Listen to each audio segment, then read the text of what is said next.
Check, check. Commissioner Johnson, can you talk for us, please?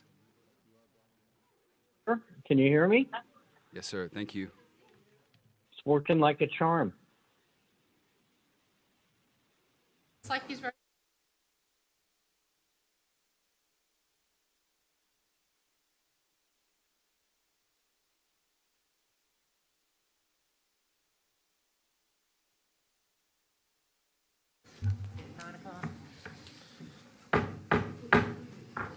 Good morning and welcome to the Board of County Commissioners regular meeting of July 28th, 2020. Today we're going to start with an invocation by Pastor Mark Huberger from the St. Peter and Paul the Apostles Catholic Church, followed by the Pledge of Allegiance. Good morning. Please stand if able. I thank you for the invitation to be here. Let us pray. Eternal God, in the many ways that we know you, you have revealed your glory to the nations. God of power and might, wisdom and justice, through you, authority, we pray that authority be rightly administered, laws enacted and enforced, and judgment decreed. We commend to your unbounded mercy all citizens of the United States and this commission, that they may be blessed in the knowledge and the observance of just laws. May we be preserved in union, and that peace which keeps our world safe be enjoyed, and grant us the choicest blessings and fruits of this life, so that in the life to come we may enjoy the rewards granted by you in your presence. And we make this prayer in the name of the one God, now and forever. Amen. Amen. I pledge allegiance to the flag of the United States of America and to the republic for which it stands, one nation, under God, indivisible, with liberty and justice for all. I love it. Excuse me. Okay, we have Steve Johnson, I believe, is joined us online. Morning, Steve. That is correct. I have my mask on. Okay, glad to hear you're safe at home. All right, we've got some items scheduled for time certain. First item was the 9 a.m. Port Authority meeting. At 11 a.m., we have item number 65. And 11:30, anything pulled from the consent agenda. So do we also have people on joining us online today, John, that we need to consult with and when we go to public comment? Yes. All right. So before we go to our 9 o'clock, I'll ask, are there any changes or updates to the agenda? Madam? Yes, Madam Chairman, members of the board, there are some updates today to the agenda. Changes to the consent agenda under Convention and Visitors Bureau. Item number 13, the approval and execution of Amendment 1 to donation agreement with the University of South Florida. The motion was updated to read approval and authorization for the chairperson to execute Amendment 1 to the donation agreement with the University of South Florida. Under Property Management, item 62, adoption of Ordinance 20-39. To repeal Ordinance 97-29, which provided for the restricted use of the Bradenton Middle School property as a marketplace for displaced Red Barn flea market vendors. A copy of the ordinance 97-29 was added to this agenda. Then changes to the regular agenda, Parks and Natural Resources. Item number 65, adoption of Resolution R-20-105, placing the proposed referendum for a land conservation acquisition of 0.15 mil property tax levy on the general election ballot on November 3rd, 2020. The memorandum from Will Abberger, the Trust for Public Land, regarding land conservation and parks ballot measure results since the outbreak of COVID-19 was added to the agenda item. Also under regular agenda, under Administrator, item 69, Manatee CARES Act. This is an addition. to the agenda. Request to approve, ratify, and confirm the CARES Act agreement with the State of Florida Division of Emergency Management and adopt Resolution R-20-115 approving the CARES Housing Assistance Program. Award letter and guidelines and adopt Resolution R-20-117 approving the CARES Community Health and Wellbeing Program, form of agreement, and the guidelines. Additions to reports under the administrator, item 70's been added, Mask Up Manatee messaging update. The public comments submitted through the online public comment form were added to agenda item number 4, citizens' comments on future agenda items. Item 64, adoption of Resolution R-20-09, confirming the Samoset Street Light Assessment Roll, second public hearing. And item 65, adoption of Resolution R-20-105, placing the proposed referendum for a land conservation acquisition of 0.15 mil property tax levy on the general election ballot on November 3rd, 2020. Those are public comments that have been added to those 3 items. Those are the updates. Thank you. Okay, thank you. All right, I'll ask at this time, are there any items that on the consent agenda that any commissioner would like to be pulled from the consent agenda for discussion? Anything, commissioners? Okay, great. Nothing being pulled from the consent agenda. Then we'll go ahead and move on to our 9 o'clock time certain, the Port Authority. I'd like to turn that over to Priscilla Trace, who's the chair of the Port Authority. Good morning. Happy to have the Port Authority open for business. Is there any public comment for a Port Authority question? If not, we'll move on to the consent agenda. Good morning. Carlos, you have anything to say on the consent? Thank you, Madam Chair, Commissioners. No, I don't have any comments on the consent agenda. Move to approve. Okay. Second. Okay, any discussion? I had one question on the, because I unfortunately didn't get a chance to ask. So on the fish farm, is that where the old fish farm was? That's exactly in the same location? That is correct. It's the same location. And so that would be a project that is related to putting that underutilized asset to better use. All right, great, good, but I just wanted to make sure. Any Yes. other discussion? If not, we have a motion on the floor by Commissioner Whitmore, seconded by Commissioner Servia. All It in was favor? me. It wasn't me. It was me. I Oh, didn't I'm make a sorry. motion. Ooh. That's okay. Honest mistake. Motion was made by Commissioner Baugh, seconded by Commissioner Servia. Yeah. Okay. All those in favor say aye. Aye. All opposed, nay. Aye. Chair votes aye, motion passes. All right, number 2, Carlos. Thank you, Madam Chair, Commissioners. Number 2 regards our Intermodal Container Yard Contract Award. As you know, there's been significant volume expansions at the port. The port continues to work uninterrupted, and the demand for additional berth expansion and as well as container yard expansion is growing. So this item would go towards, correcting that deficit and building additional container yard space. Any discussion? Keep going. We're doing great. Pleasure of the board? Move to approve. Second. Okay, I had the motion made by Commissioner Baugh. I believe the second was made by Commissioner Whitmore. Okay. Any other discussion? If not, motion on the floor. All those in favor say aye. Aye. All opposed? Nay. Chair votes aye, motion passes. Number 3, Carlos. Thank you. Item number 3 refers to our Berth Rehab program. As you know, our berths are over 50 years old, and it's an ongoing function to rehab berths that should continue to serve for many, many more years. So this agenda item addresses the development funding and, of course, expansion of those berths. Thank you. Any discussion? Move to approve the recommended motion. Second. Okay, any discussion? We have a motion on the board made by Commissioner Whitmore, seconded by Commissioner Bellamy. All those in favor say aye. Aye. Aye. All opposed, nay. Chair votes aye, motion passes. Number 4.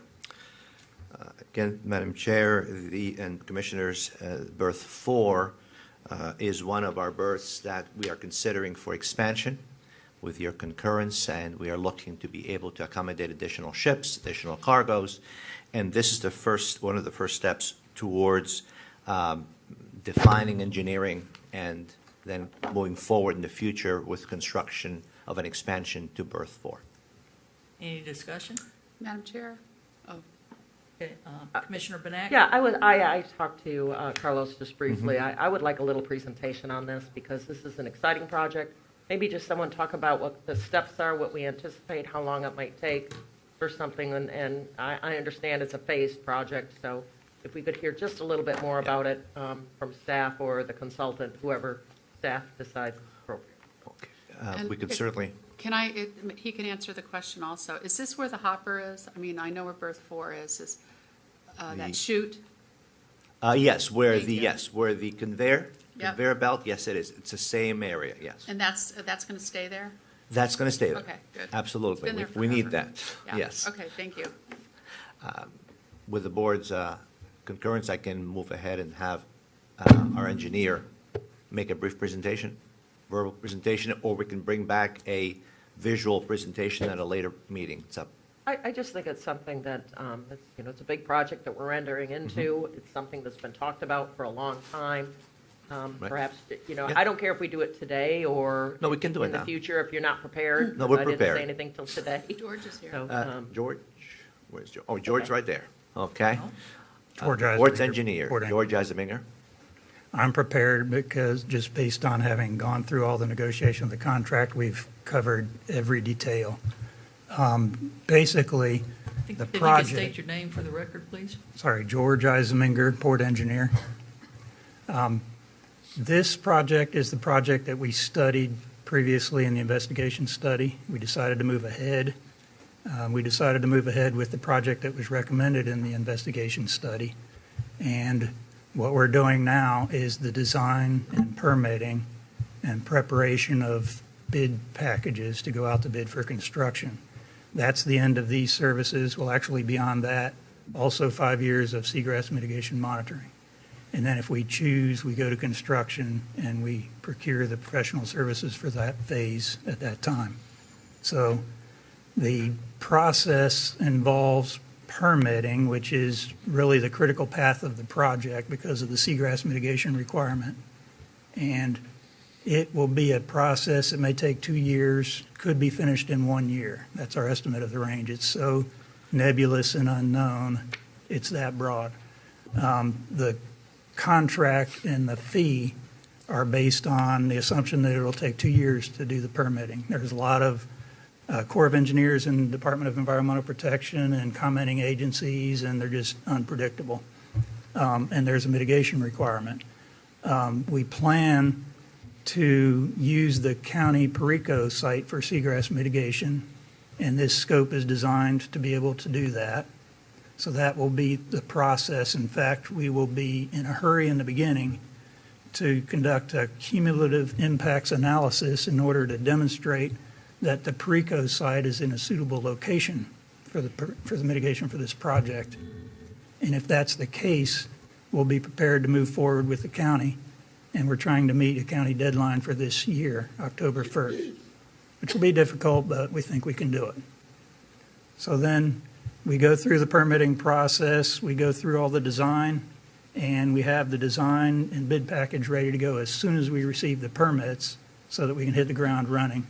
Like I said, that'll take 1 year to 2 years, and then we would bid construction, and then construction we estimate will take about 1 year from there.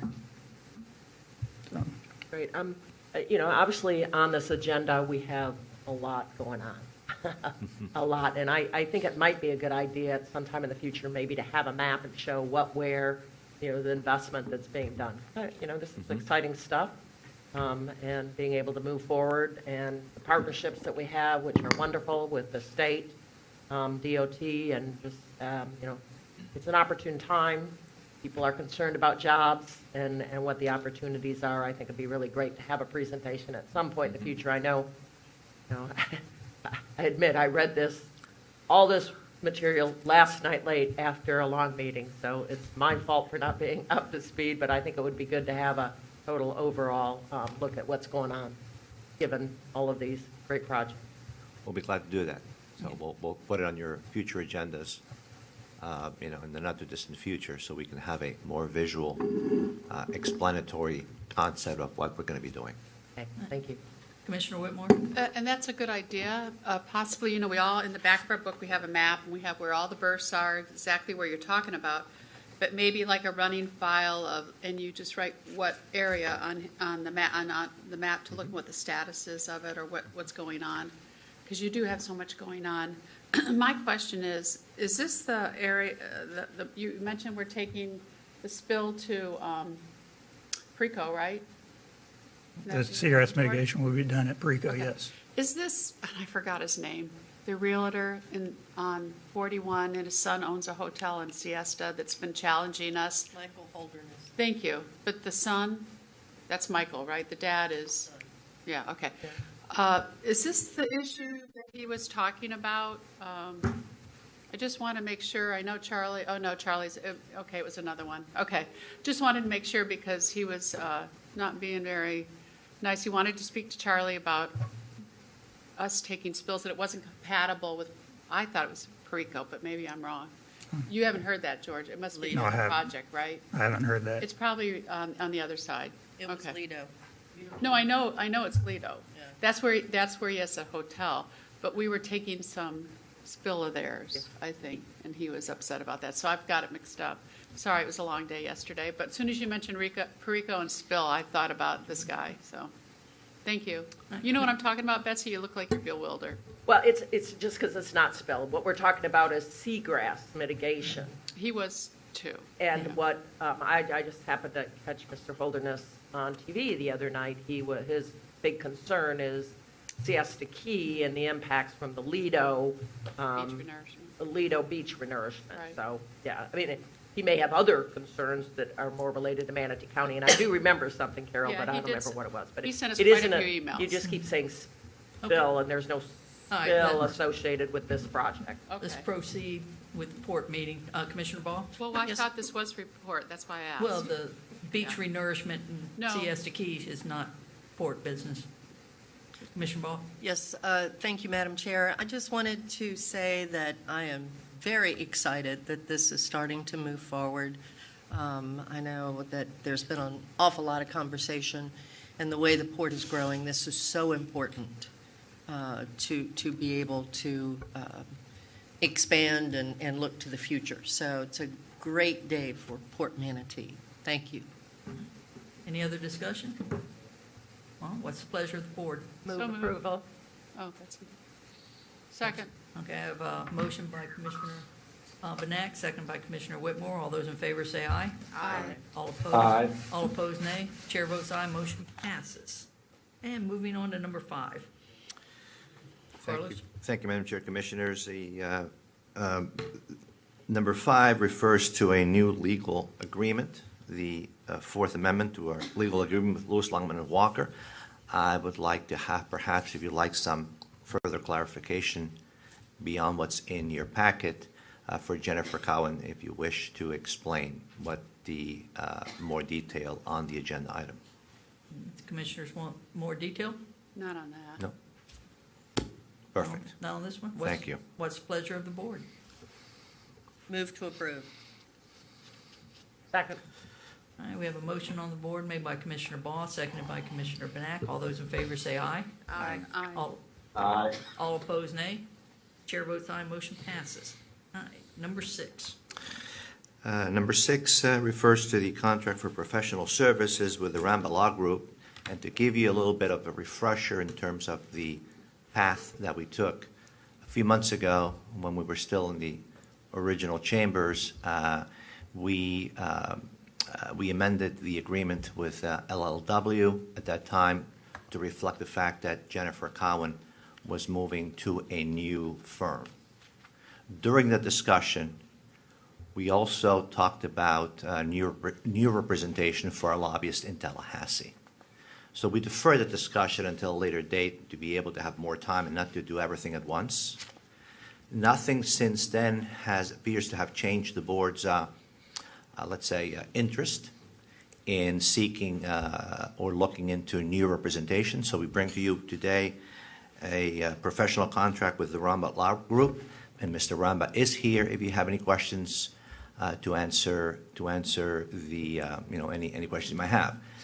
Also, just to note, just to get that off the table, it's the same model as well as the same, fee that we were doing with Chris Lyon at LLW. Commissioner Whitmore?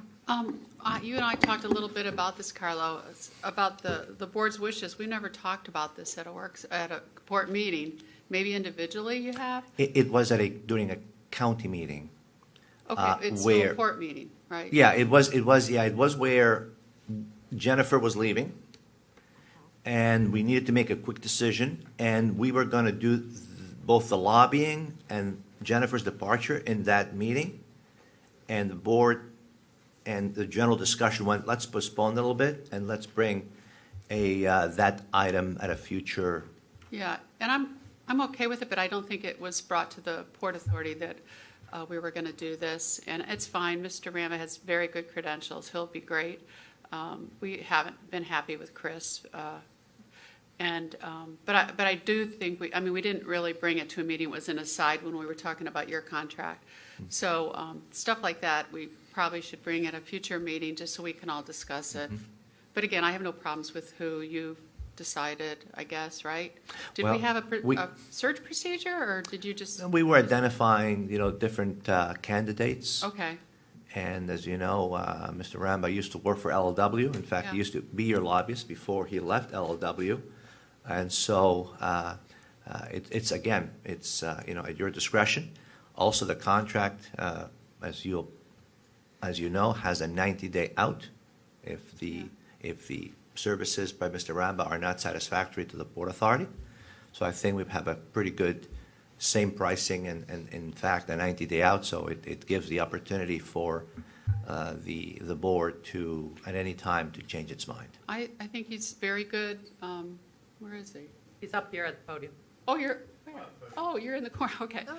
Yeah, Mr. Ramba, you are very well credentialed. I know you represent Bradenton Beach and Lombok Key and others, and everybody's been very happy with the work that you've done for everybody throughout the year. So I have no problems with that. I just, in the future, other processes, not this, but, that we can talk about it. But I'll totally support him. I'll make a motion to approve it. Second. Okay, we have a motion, but Commissioner Benac still in discussion. And again, obviously, we all have been busy and kind of consumed with a lot of things, and it's hard to make sure we focus on this. But as I understand this, we still have Jennifer. Yes. We have Lewis Longman and Walker for environmental services. Correct. And now Mr. Ramba is going to represent us. And I just would like to hear from David. Right. I'm excited. We have so many opportunities. If there's anything you want to say about what's coming up, what we might be looking at, if there's anything you want to just mention, be great. I think you're going to get the support of the board, but since you're here, took the time to come here, if there's anything you'd like to add. Madam Chair? Thank you. It's been great, representing you guys from 1999 to 2009 on the last expansion. We did the Spoil Island, the Turning Basin, the LNG line coming over. And so we're very familiar with the port and its operations. In 2009, I did start my own firm in Tallahassee and have continued pretty much operating the same way that I have for the past 20 years up there. We're going to have a tough year with the budget. Senator Galvano put out a memo to the senators yesterday, really encapsulating what the end result of the 2019-2020 fiscal year was for the state.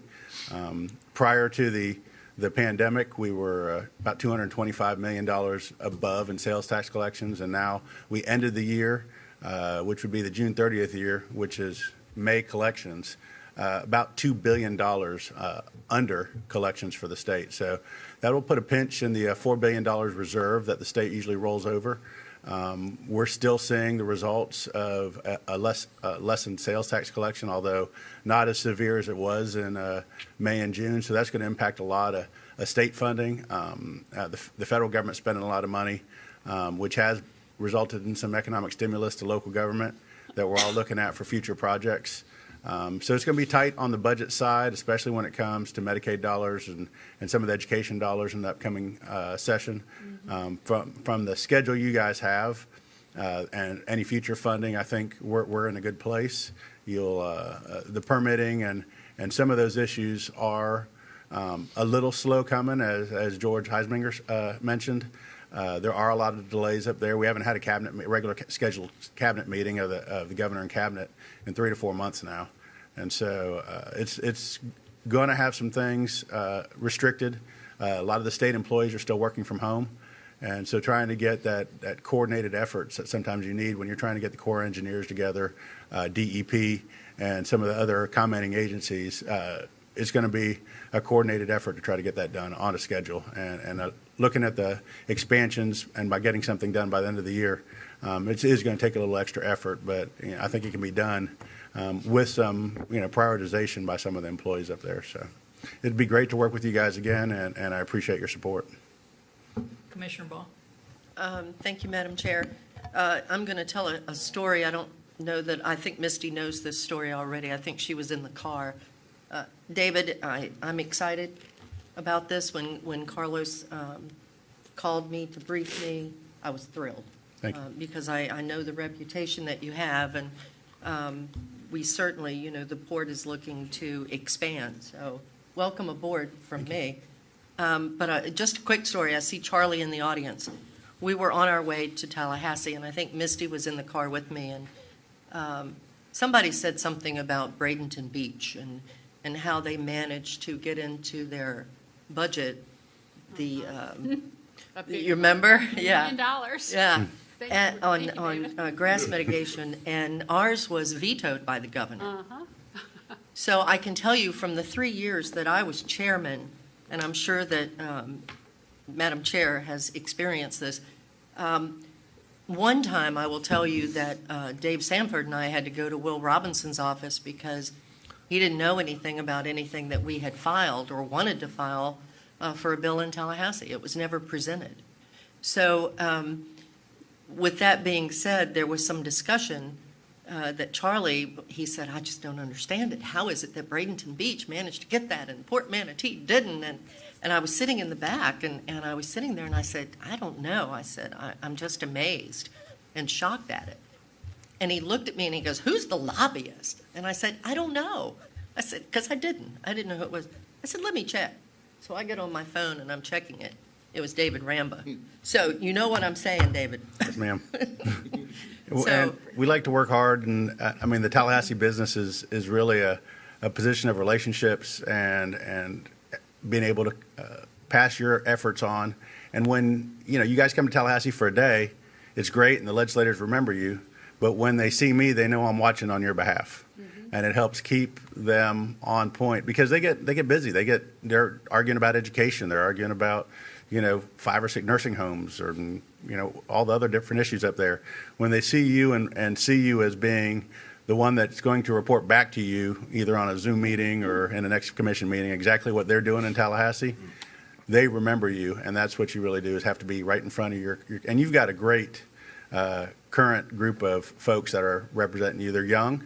They're all in their first year. A few years back, we had a pretty substantial group of veterans.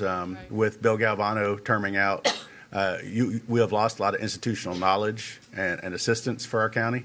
But I think you're going to have you've got a great crop of new folks coming up through the process that are going to really make a difference for the region. And so growing through that will be helpful for you.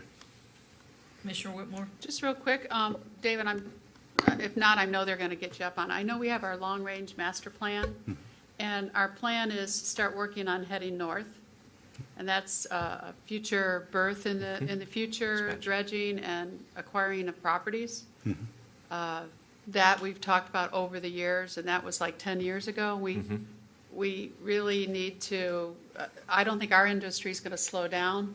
So we do need to get you up to date on what, and I guess as a board, at a Port Authority meeting, we have to talk about maybe what our plans are and get the recommendation from the staff to see where we need to go from there. But, you know, I just hate it. It takes years. 10 years ago, we talked about it, and but we've had so many other issues. We've been growing our port. We've been diversifying it, which we needed to.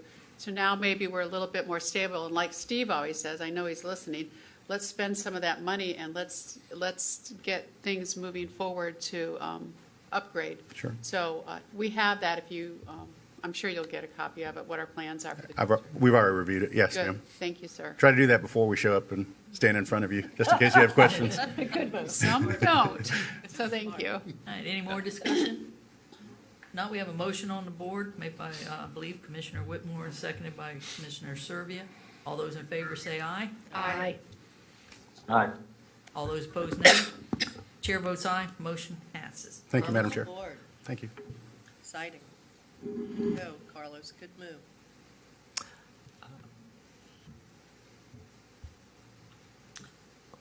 Well, we have the amendment for Oh. Carlos's contract. Any discussion? Can I Carlos? make a few remarks? Thank you, Who goes over Madam it? Chair. No, I just wanted to preface a little bit and then have Jennifer, as your attorney, maybe be available for any questions.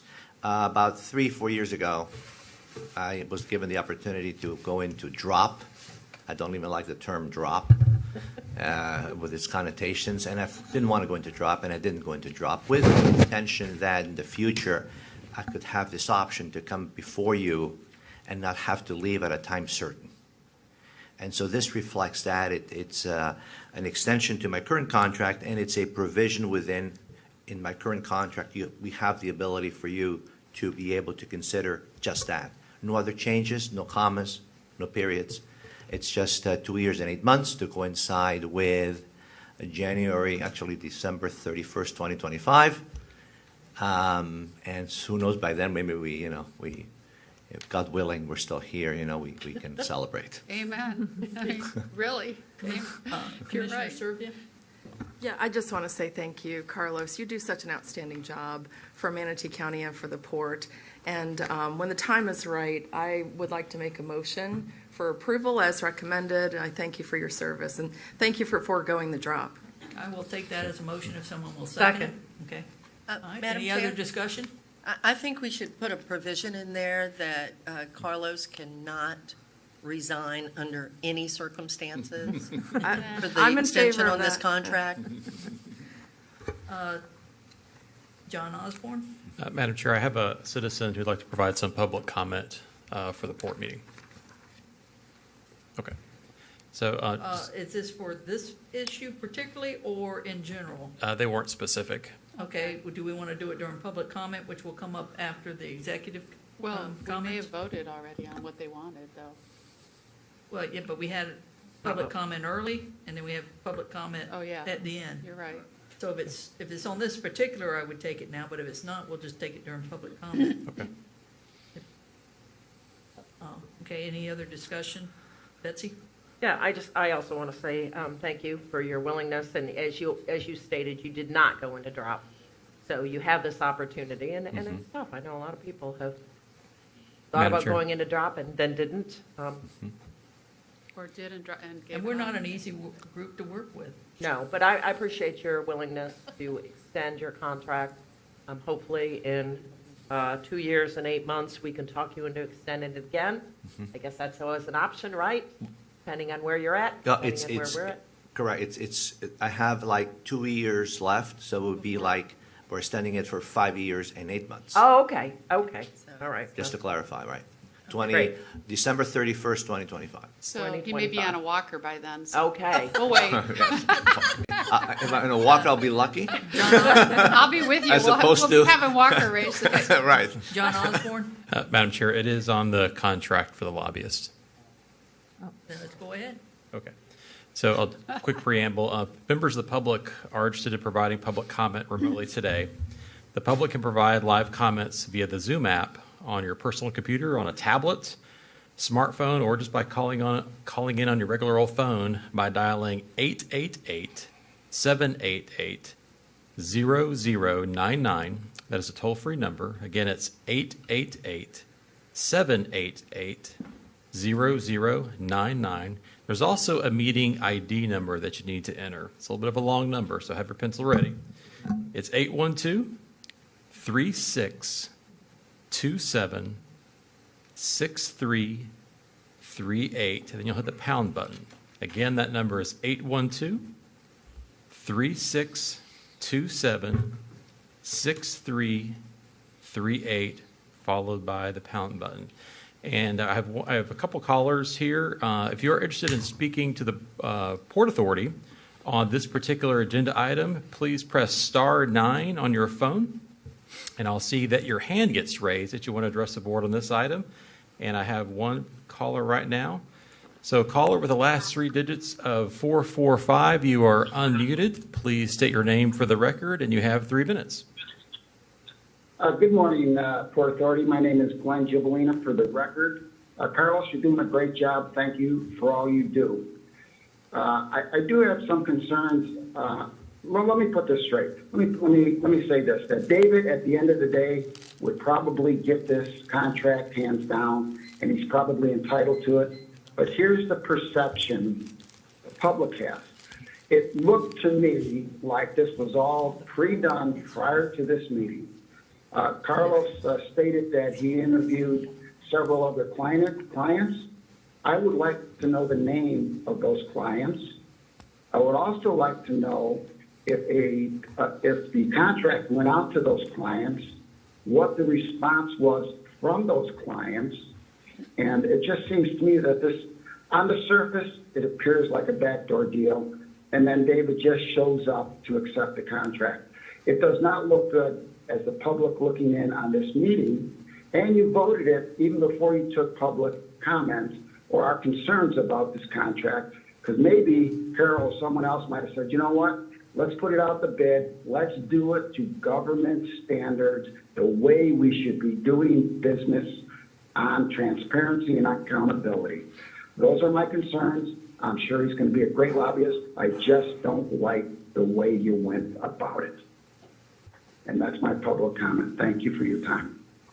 Thank you. That was not on the item that was actually up, so we will not take any more until actual public comment, which is after the executive director's comments. All right, we have a motion. Any other discussion on item number 7? Tina, we have a motion on the board, I believe, by Misty and seconded by Betsy. All those in favor say aye. Aye. Aye. Aye. All opposed, nay. Chair votes aye. Motion passes. Carlos, you have any comments? Yes, thank you, Madam Chair. I just wanted to update you all on the condition situation with Florida ports in general. Now on a fortnightly basis.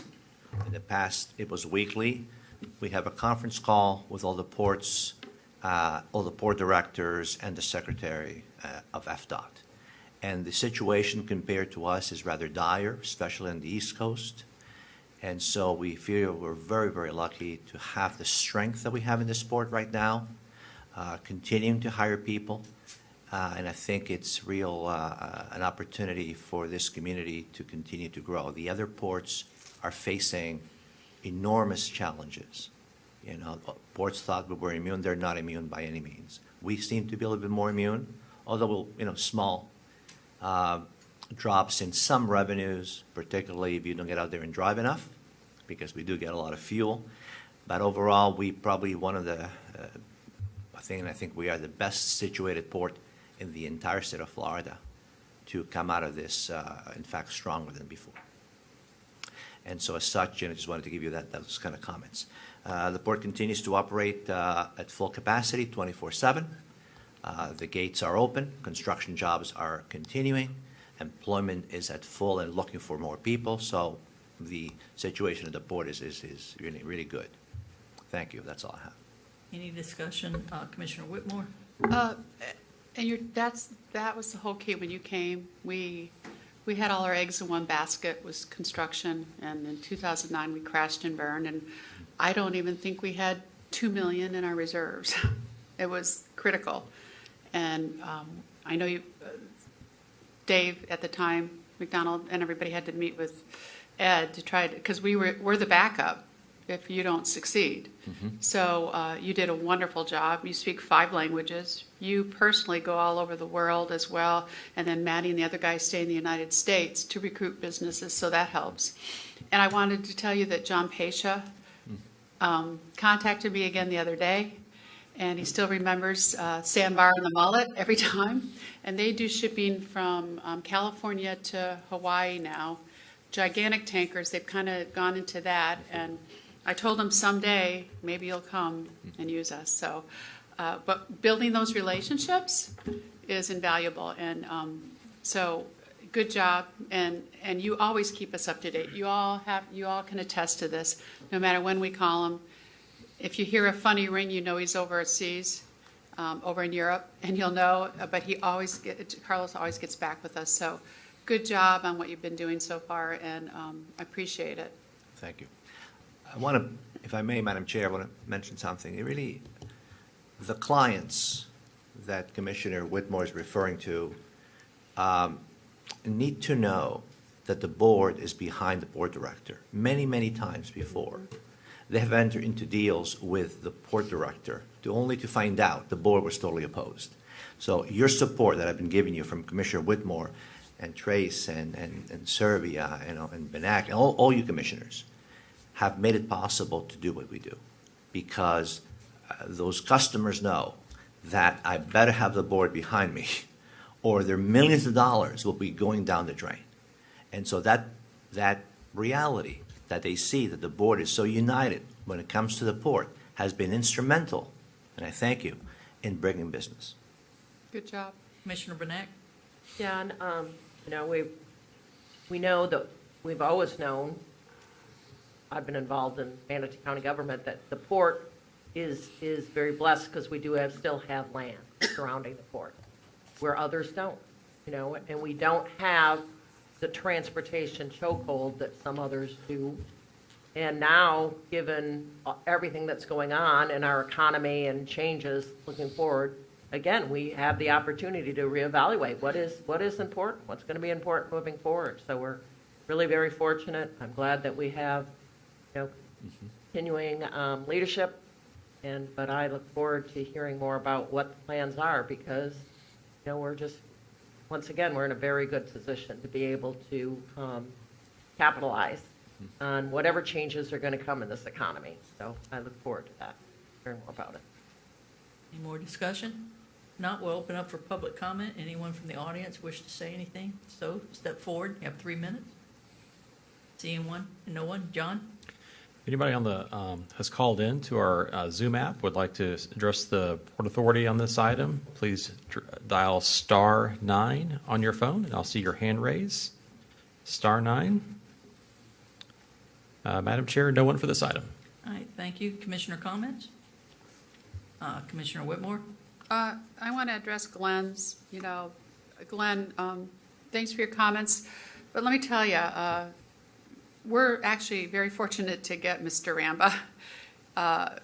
He's been known throughout the state of Florida, and in the previous, we haven't really gone out. We've discussed it at meetings, and that was my only comment. But there's no way I wouldn't have voted for him anyway. We have very specific needs. He's got wonderful contacts, and it's all about relationships. We have a freshman board, as Mr. Ramba said, who has to be helped along the way. Whether you agree or not, when you're freshman, you still need somebody that's veteran. David's a veteran, and he can get the job done. If you can get Bradenton Beach $1 million, what the heck? That I've never heard of. And Holmes Beach used another lobbyist, and they didn't get it. So my job and our job is to bring home the bacon for our community, and in this case, Port Manatee. Again, I don't think it was nothing under. I saw the agenda when everybody else did Friday. I didn't know, but I read it and I called, and but again, if anybody else would have applied, I would have picked him anyway. So this saved us a lot of time and money. I understand and respect your feelings, but trust me, I know you think, Glenn, that our port director's doing a great job.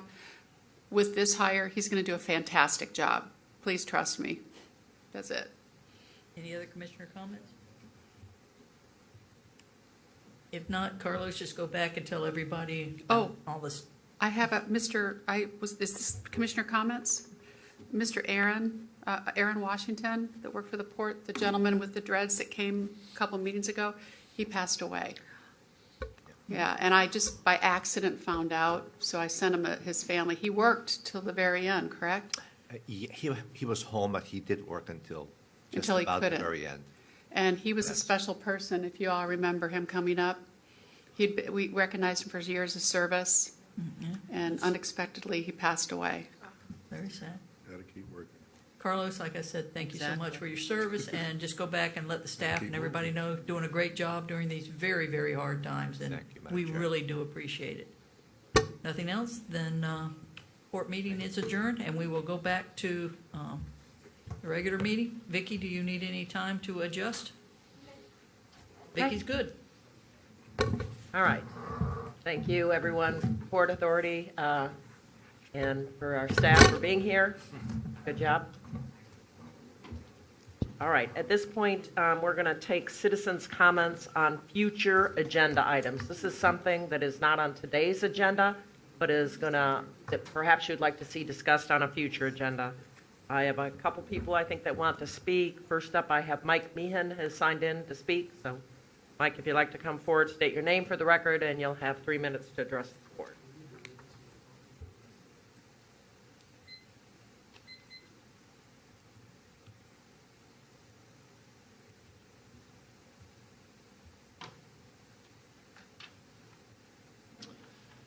Mike Meehan, Manatee County citizen. Talking on revenues for Manatee County for the first 9 months of the fiscal year. I think beyond all expectation, the deficits for the last 4 months have been much lower than expected. In fact, the average monthly deficit for the last 4 months has been 7.3 million. And I think myself and perhaps other people in this room thought it was going to be much worse. But it wasn't. So going into the last 3 months of this fiscal year, we have an accumulated surplus of 41.9 million for business activities and 126.6 million for governmental activities. So going into the last 3 months of this fiscal year, we have an accumulative surplus for this year only of $168.5 million. Very strong financial position. It's an outstanding financial result, quite frankly. Manatee County could run a $15 million deficit for each of the next 3 months and still end the year with a surplus of over $100 million, making it the 4th year in a row that surpluses have approached or exceeded $100 million. My conclusion, having just looked at the June numbers, the June interim report from the clerk yesterday, was that the county can easily afford a 10 to 20% tax credit for fiscal year 2021 property taxes and a waiver of sewer and water bills for December 2020 based on the accumulated year-to-date surplus, as I said earlier, of $168.5 million. And accumulated unrestricted cash totaling $576.4 million as of June 30, 2020. Thank you. Thanks, Mike. Thank you. And I believe we have a caller on the line that wanted to make comments under future agenda items as well. John? Any of the callers like to address the board on future agenda items, please dial *9 on your phone. I'll see your hand raise. Caller with the last 3 digits of 445. 445, you are unmuted. Please say your name for the record, and you have 3 minutes. Thank you very much. Glenn Giblina for the record. So future agenda items. I just want to bring up a couple of things real quick. I want to talk about the sewage spill. So am I to understand that for 2 weeks, the county did not know they were not processing 24 million gallons of Longboat Key water? So that's a concern. I think there should be other safeguards in place that there should have been a red flag if they weren't getting any sewage from the island. Second of all, I have a concern now. The hurricane season's again, and I brought this up with several commissioners. Currently, the county has hundreds of buildings. However, not one, zero, nada, are open to the public for our safety. Zero. You depend on the school district buildings. They have great buildings. Here's the problem I have. You don't contribute to the funding to harden those buildings to bring them to shelter standards. So the high school, the new $150 million high school, is not a shelter because they didn't have the $7 million that the county should have kicked in to upgrade that school. Sug Middle, which is in West Bradenton, needed a few $1 million to upgrade and harden. I didn't see any collaboration with the school district to come up with those funds to harden those shelters. So again, the county should take responsibility. If we're going to take responsibility for the safety of the citizens, then you should take financial responsibility to harden those buildings up to shelter standards, which currently they are not. I tried to open negotiations with Messenger and Misty. We had one meeting. It didn't go anywhere after that, apparently. But this board needs to step forward and start allocating funds to the school district to harden up those schools. And the other thing I have is the Planning Commission. I'm not going to mention any names, but so often they go against in-staff recommendations that say this is a bad project. There's not enough drainage. The parking's not there. Traffic's going to be horrific. They give them all sorts of reasons why it should be denied, and they get rolled over. I think that there should be a citizen advisory committee between the planning department and before this bad example of a project comes before the BOCC. There are no safeguards. They do what they want, regardless of the recommendations, not only from their staff, but from the citizens. So I think there needs to be a citizens advisory board between that time and there. And thank you for your time. And I'm still waiting on the solar renewable energy policy for the county. Thank you. And you said we have another caller, Don? Yes, Madam Chair. Caller with the last three digits of 864. 864, you are unmuted. Please state your name for the record, and you have 3 minutes. Good morning. My name is David Smith. I hate to bring this up again, but I think we need to add an agenda item for mandatory mask ordinance.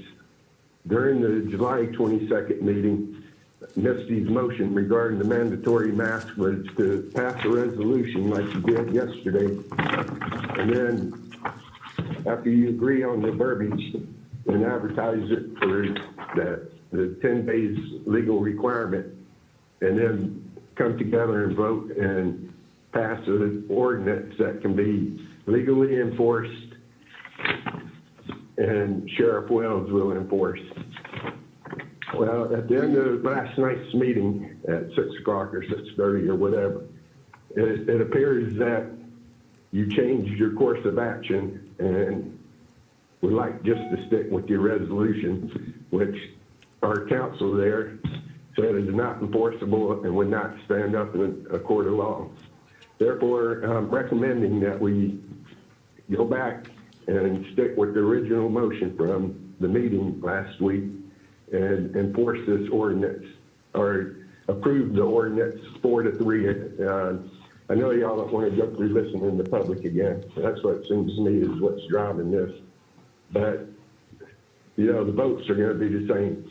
The 3 people who voted against it will still vote against it, and the people who support it will still support it. So I think we need to stick with the plan from Misty's motion last week. And follow the advice of our legal counsel. I think the last thing he says is he works for his clients. So he went back and changed it because y'all asked him to at the last minute. But I think we need to stick with the original plan, so let's put it back on the agenda and do what we said we're gonna do. That's all I have to say about the mandatory mask ordinance. One other item I'd like to add on is onto the agenda is additional parklands that we gave up in August of last year, the 30 acres in North Lakewood Ranch, that we gave back 30 acres of parkland, and now we have 4-story complex apartment buildings going up there. We need to somehow replace that 30 acres. I know what your position is that you're funneling the money into the premier sports area, but that's 10 miles away from the parkland that we gave up. So those are my 2 items I'd like to see added. Thank you, sir. That's it. Okay, thank you for calling in. Is there anyone else, John, that's on the line, that wants to address the board? If anybody else would like to address the board, please dial *9 on future agenda items, *9. Commissioner, I don't see anybody else. All right, anyone else in the audience that wanted to address the board on future agenda items? Okay, not seeing anyone come forward. I'm going to close public comment on future agenda items. Carol, make a comment. Thank you to the gentleman that just called. Just an FYI, it's not 100% off the table. What we said is we would revisit it, if I recall, after all that hours. If we felt we needed an ordinance, we could always bring it back. That's how it ended. So it's not like we're over it.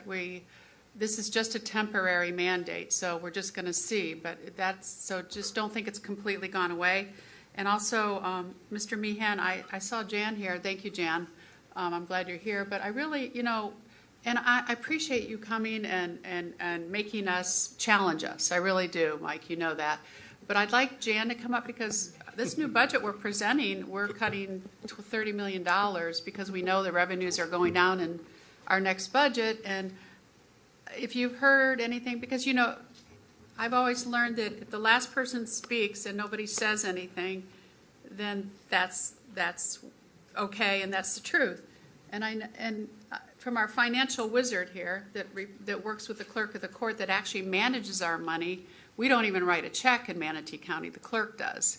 We don't take any money. The clerk does. And a lot of people don't realize that. So I would like it's okay for you just to make a comment on Mike's comments. Good morning. Good morning, everyone. It's very nice to see you again.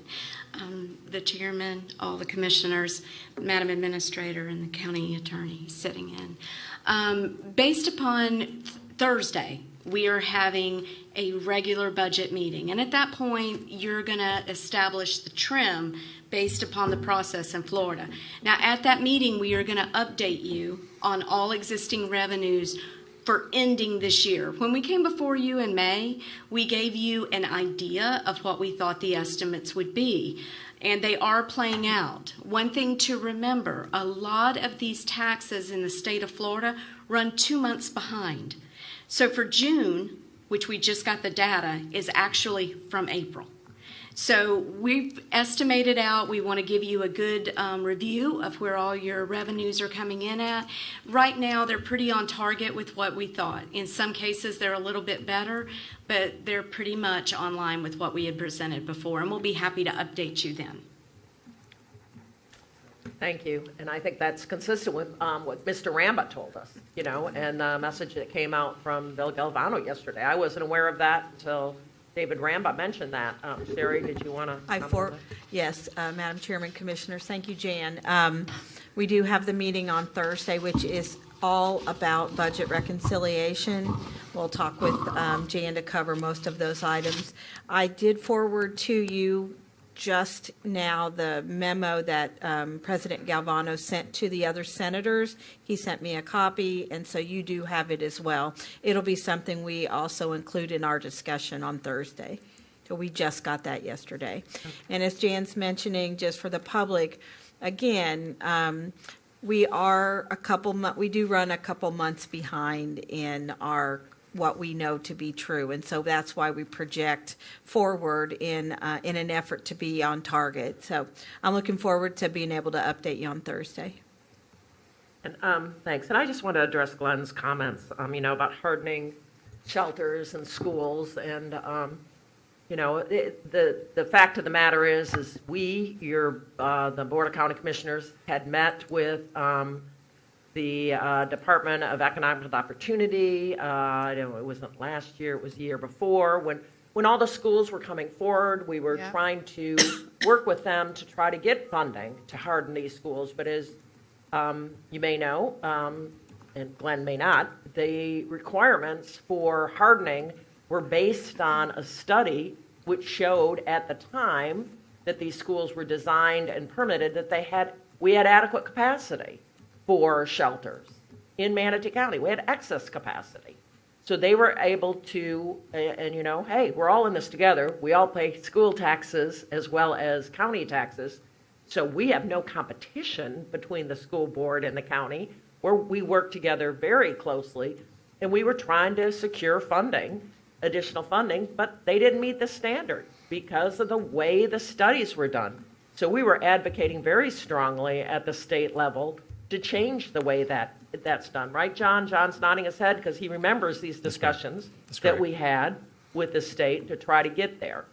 Well, sure enough, after the new study was done and showed that we would be lacking in shelter capacity, those schools had already been funded to be built. The cost to harden them is significant.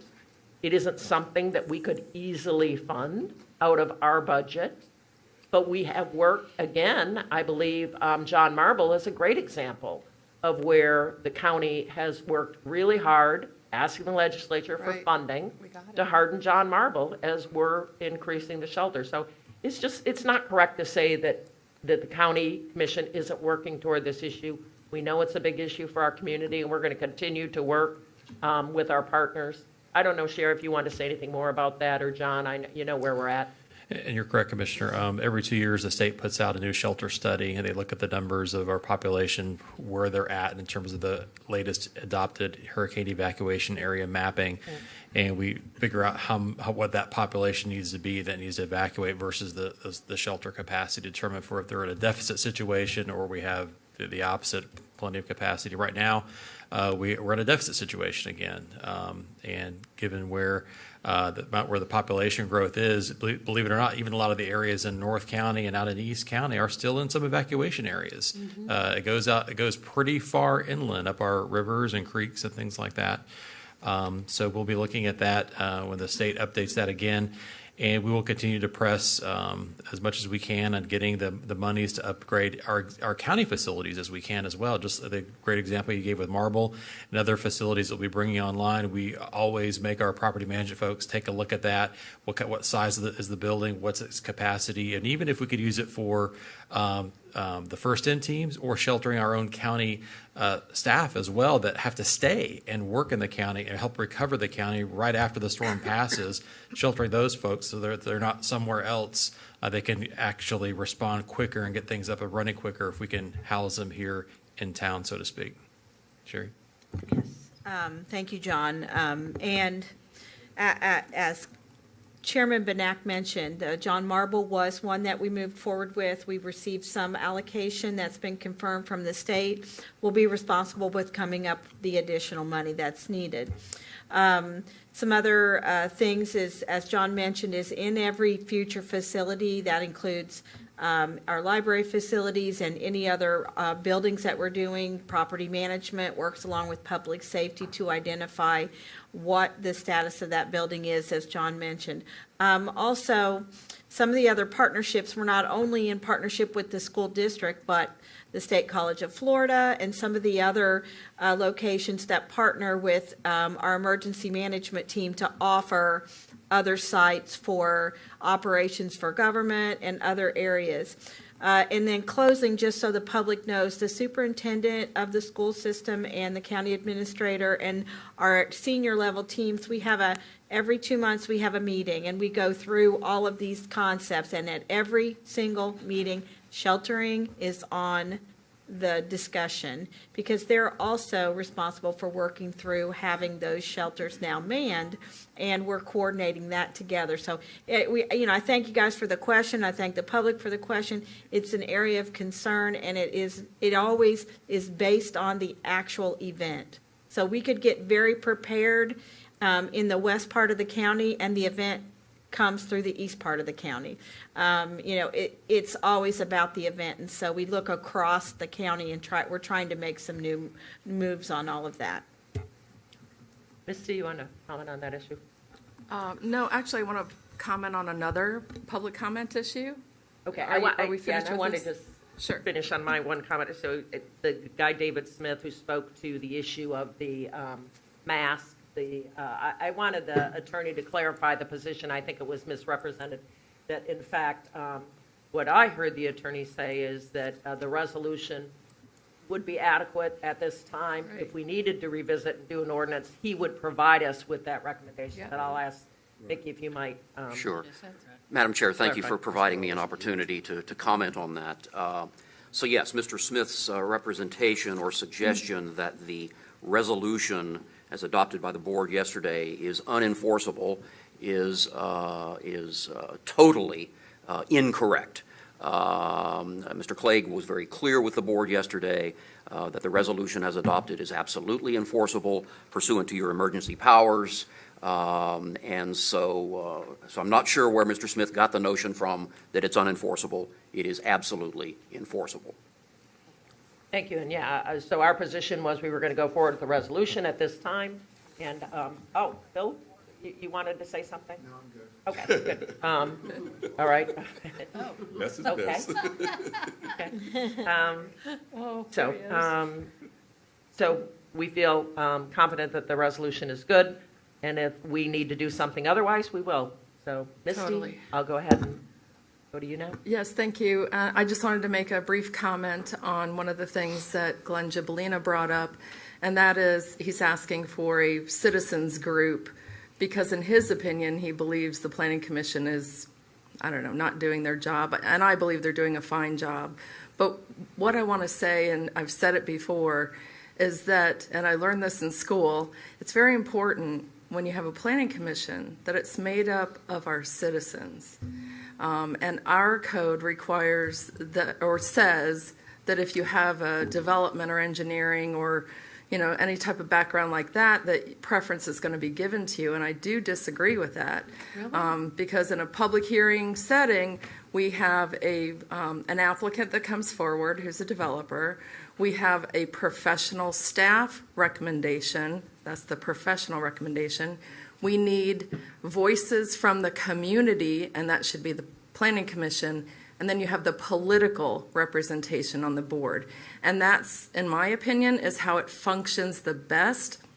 And so I've said this before, I would like to amend our code to not emphasize the need for more development background people on the Planning Commission, but to rather open it up to a more broad cross-section of our community. Okay, Reggie? Yeah, I like where that's going, and the reason why, I understand in certain industries you want individuals that have the expertise and the experience to weigh in, but I also think it's very, very important. It's two things in my opinion on that. One, certain individuals from the community would want to be involved, but due to the fact that they don't have those credentials and that experience behind them, they're not even offered an opportunity to come to the table. And what that does, in my opinion, it excludes the individuals from the community to have a voice when things are taking place and that are not only just impacting their immediate community, but impacting abroad. It's almost like it's blocked. They're blocked out, and they're not giving an opportunity to have not just be heard, but have a voice within the decision-making process. And I would strongly ask this board to consider looking at that from a different focus lens. I'm not necessarily sure of the steps we would need to take, but an amendment to maybe have some of the criteria to change where you have individuals from the public that don't have those specific requirements that they're out there. I think that's the direction we're talking. Am I correct? Well, I would like to suggest, since this came up on future agenda items, if you want to have a discussion on that, we do not do it today.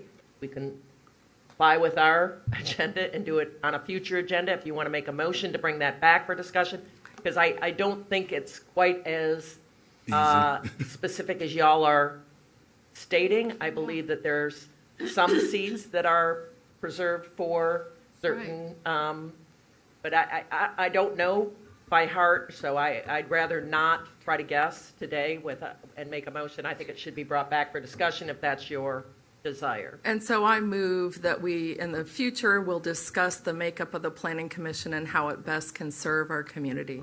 And so I'll second that, but I do need some more comment on that. Okay, all right, go ahead. Well, Roger. we'll wait till later, Madam Chair, because I don't want to take too much time.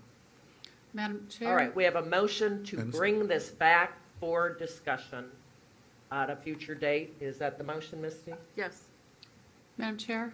Carol? Well, I recommend, we get a list, we all get a list of who's applied. We can pick whoever we want, and I've never seen anything where it says a preference. I just look at their history and their background. I appointed a realtor last time, and I think Mr. DeLesline, who's is a plumber or whatever. He's a general contractor. General contractor, GC. for years. But I mean, I don't, do you know, I mean, this job is so hard. You have to have some knowledge. Well, you may disagree, but I don't. I think you do have to have some knowledge. And they don't always vote. I mean, they vote the way they vote. I just, I have no dog in this fight. It's just that, some of us have committees, and I question some of the people that are on it. And it just bothers me that I've never heard a complaint except from you, Misty. Truthfully, I've never heard a concern about that in all my years, maybe one or two, but that's it. I've never heard a concern about our planning commission. And again, it's just a recommending body. In my city, we do the same thing. We have a healthcare provider, but we also have a contractor on it, and it diversifies it. That list comes to us, and we make the decision. So I just think that's not the time to be talking about this. We got a $30 million deficit, and now we're going to get into all this stuff. Just like we did with Bill Clay when we appointed him. It's like, really? I mean, do we really need to talk about this now? We've got to get through this budget. To me, there's people are dying, and we're going to talk about the makeup of the Planning Commission. So maybe I'm just worn out from yesterday. Sorry. Okay. Vanessa? I think Misty was before me, actually, but did you want to go to me first? Sure. Okay. I'm sorry, I didn't see Misty. Okay. I don't have a problem discussing it, but I must agree that I think that we're defeating the purpose of the Planning Commission. The planning, and we can discuss that in a workshop if y'all want to go that far.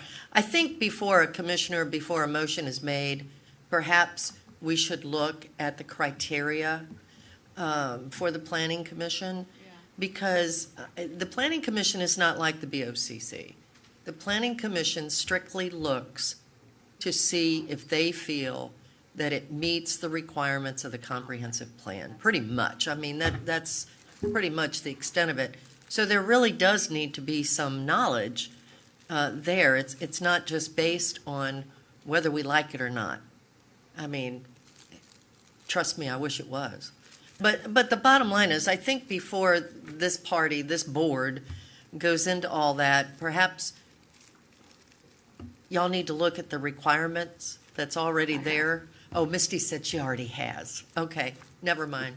I'll have a workshop. I don't really care. No, I think it's silly. I think what the motion is to bring this back for discussion.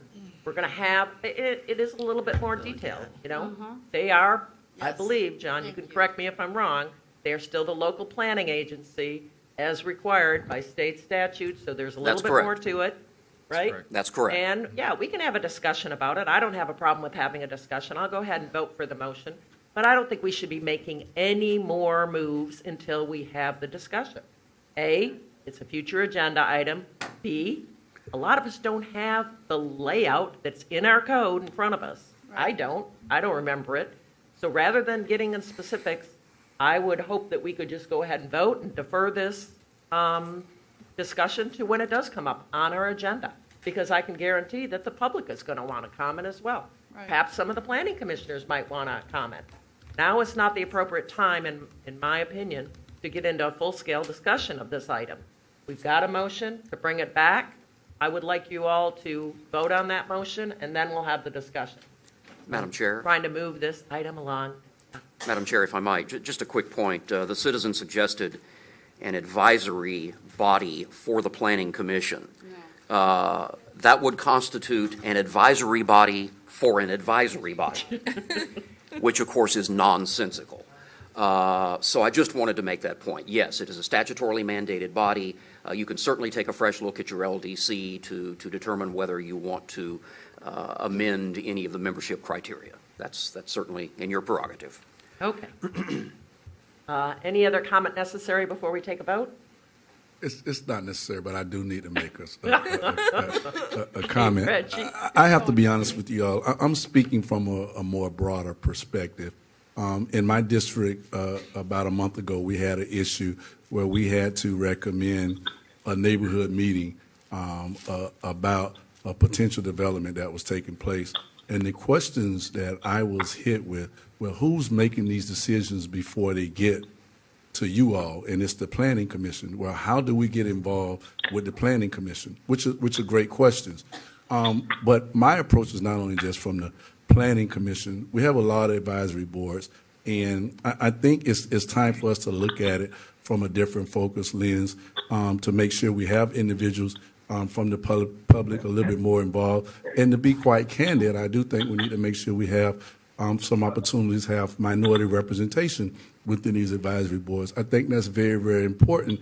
I always think about my friend, State Representative Wingate Newton. I mean, so often, you know, if you're not at the table for the discussion, you're going to be on the menu. And I just think we need to look at it from a different perspective to see from all the different advisory boards. I like the approach from the Planning Commission. I do respect that you have to have people with that expertise. However, the public are the ones that's ultimately being impacted by these decisions that are being made. So I would just ask the board, when it's that time, Madam Chair, for us to just look at that from a different focus lens. Madam Chair. Okay. We have Commissioner Johnson wanted to make a comment, then Commissioner Whitmore, and then Servia. Oh, gosh, I'm trying to move it to a vote, you guys, trying to trying. defer the It's not gonna discussion happen. to the actual future agenda. Commissioner Johnson? Yeah, I don't understand, you know, this is a future agenda item. Why are we even discussing this? Thank I you. mean, to me, any commissioner has the ability to put it on the agenda somewhere in the future. Yeah. We're sitting here, Where we're are we discussing voting? a future agenda item. That's not the purpose of what we're here trying to get done this morning. And so I think, you know, I'm not going to be in favor of the motion. If somebody, you know, next month or 2 months wants to put it on the agenda, by God, do it, and then we can have an open discussion and open it up to the public. So I think we need to move this along. I mean, I think we're going down a rabbit hole on it, in my opinion. Okay, we have a motion to put this on a future agenda. All don't those need in a- favor we of don't- the motion? No, we don't need a motion. Any commissioner can put this on a future agenda, what Steve just said. No, I think if we give direction to staff to do the research, absolutely, we need a I'm not going to motion. support it. We have a motion to put this on a future agenda. Staff's going to do the research, bring it back. We're going to advertise it to the public. We've got a motion. I think the motion is We have proper. people dying So we're going to right now. vote. We're going to vote. We're not going to take any more comment. We're going to vote. All those in favor of the motion signify by saying aye. Aye. I'm sorry. I got to call it out. Steve, how do you vote? No. Vanessa, how do you vote? No. Reggie, Yes. how do you vote? Yes. Yes. No. Carol votes no. Misty? Yes. Priscilla? Yes. Benac, yes. So how Bring did it that on. all turn out? Motion carries. 4-3. Motion carries. I'm sorry. But, I didn't do that. but please, we have so many important things now. To me, this an advisory board right now appointing it. We have people dying. We have our budget going on. We got a lot of things. Can this not be like in a month? Commissioner Whitmore, or Madam Chairman, Misty? I agree. There's people dying. We've got a huge Budget budget deficit. issue, of course. But hearing from the public on decisions this board makes ranks up there for me. It's important. It's important to get a broader cross-section of people. We are always attacked, at least I am always attacked, that they are not heard. And that's why I established my committee. They deserve a voice. just like the professionals, just like the developers, just like the politicians. We need the public. Thank you. Okay, Priscilla? I voted yes because it gives the staff the time. They know it's coming up. Now, what, I don't expect it to be on next week's. Hopefully, we don't have a meeting next week, but you know what I'm saying. But we have a meeting every week, every other day. I mean, I have no idea what the schedule is. I will say this, though. To get a lot of citizens, they need to form some type of civic association. There is not a development in Paris that does not go through the Paris Civic Association long before it gets to the Planning Commission. Really? Oh, yes. They know, you know what's coming up. They're organized. They make sure they hear what's coming up. They can see before the yellow signs are posted. So that is really one of the best places. And then they are discussing it with the developer, with the people before, and getting their problems and their issues out there.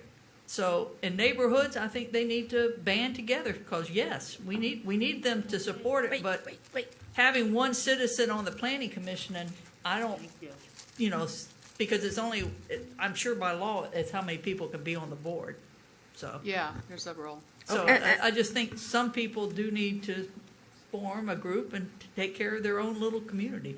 Well, I think it'll be a good discussion because I think there's, you know, a lot of talk about what the Planning Commission is, what it isn't, what our code requires, what it doesn't, what the state is, and certainly, and how people get involved in the Planning Commission. How do you get appointed? And, you know, and if there needs to be a code tweak, then you're going to have to jump through that hoop. But we have a process. We're going to follow it. And at some point in the future, when we have an opening on the agenda, staff will do this. Go ahead, Vanessa. Madam Chair, I thank you for what you just said about when there's an opening on a workshop. And I think that's the key there. It's not that anyone on this board doesn't care to discuss it. Right. It's just there's a proper way to do it, and a faster way would be for a commissioner who's interested in that to put it on the agenda. I just think we get carried away, and you know, we're not sitting up here, at least I'm not, trying to play politics or get reelected. I think it's, you know, something that we have procedures, let's follow them so we can move forward and stop wasting our time discussing this when there are steps that could be taken that are actually faster probably at this point than a workshop. Okay. We are going to go to the consent agenda. I'm going to open the consent agenda up for public comment. Is there anyone who would like to make any public comment on the consent agenda in the audience? Anyone online that would like to discuss the consent agenda? Members of the public online, if you'd like to dial *9, if you'd like to address the board on any of the items on the consent agenda today. And Madam Chair, I have one caller who'd like to address the board. Glenn. Yes. Caller with the last three digits of 445. You are unmuted. Please state your name for the record, and you have 3 minutes. My name is Glenn Gibolina, and thank you so much. So, a lot of things on the items, a lot of good things. You know, item 26, the Suncoast, I'm all for. 28, the Meals on Wheels, all for it. The land development, absolutely, should be on the agenda. I think that we need to start land banking some areas that are desperately being gobbled up by big developers without the. That's a separate item. That's not consent, so please stick to consent. Well, number 65 is? No, it is Number not 3? on consent. No, that's a public That's a hearing. discussion. We will discuss it. You know better. That's a public hearing, Glenn. That's resolution for placing a proposed referendum of land conservation acquisition. It's a Certainly is public- up for discussion. It's a public hearing. We will have that discussed separately, Glenn. It's not on the consent agenda. It is not a public hearing, but it's also not on the consent agenda. It's Okay. on the regular Oh, agenda. sorry. Regular agenda, thank you. So anything else on the consent agenda? Yes, I want to talk about some of the code enforcement fines. You know, I emailed you folks on one particular that it's been going on 14 years. 14 years is an open case, racking up fines, and now you're going to reduce the fine and call it a day. Which number? I guess I don't have any problem with that as long as it's an individual, know any better. But I would think that there should be some safeguards or red flags that come up with code enforcement. Maybe after a year, 2 years, knock on the door. Hey, you know, you're racking up fines. All too often, that the banks come in and they just let the property go to hell. They don't care, and then they sucker some poor buyer in and say, gee, we're wrapped up $200,000 in fine. But if you go there and you plead with them that you're a first-time home buyer and you're going to fix it, you guys waste all that money that you should be collecting from the bank. I think there needs to be a policy that says if it's bank-owned or investor-owned and it's racked up those fines, then they are responsible for paying those fines prior to them selling it. Or just tell the new buyer, you better get out of that contract because we're not going to accept your lousy $1,000 that the bank told you to come here and offer with a $40 filing fee. It's irrepressible that these big investment people and banks that just foreclose on properties and let it sit in disrepair, and the citizens have to look at it. There's got to be a better way.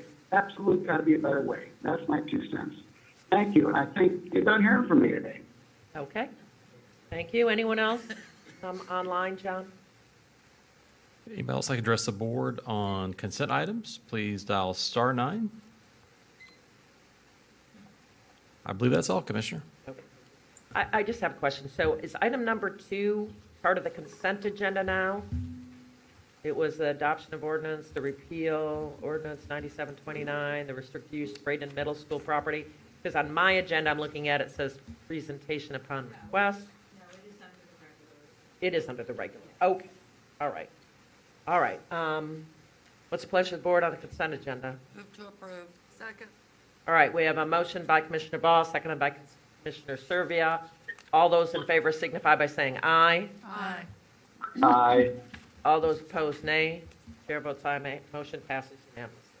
Okay, thank you. Then now we're going to go to item number 62, which is adoption of ordinance 2039 to repeal ordinance 9729, which provided for the restricted use of the Braden Middle School property as a marketplace for displaced Red Barn flea market vendors.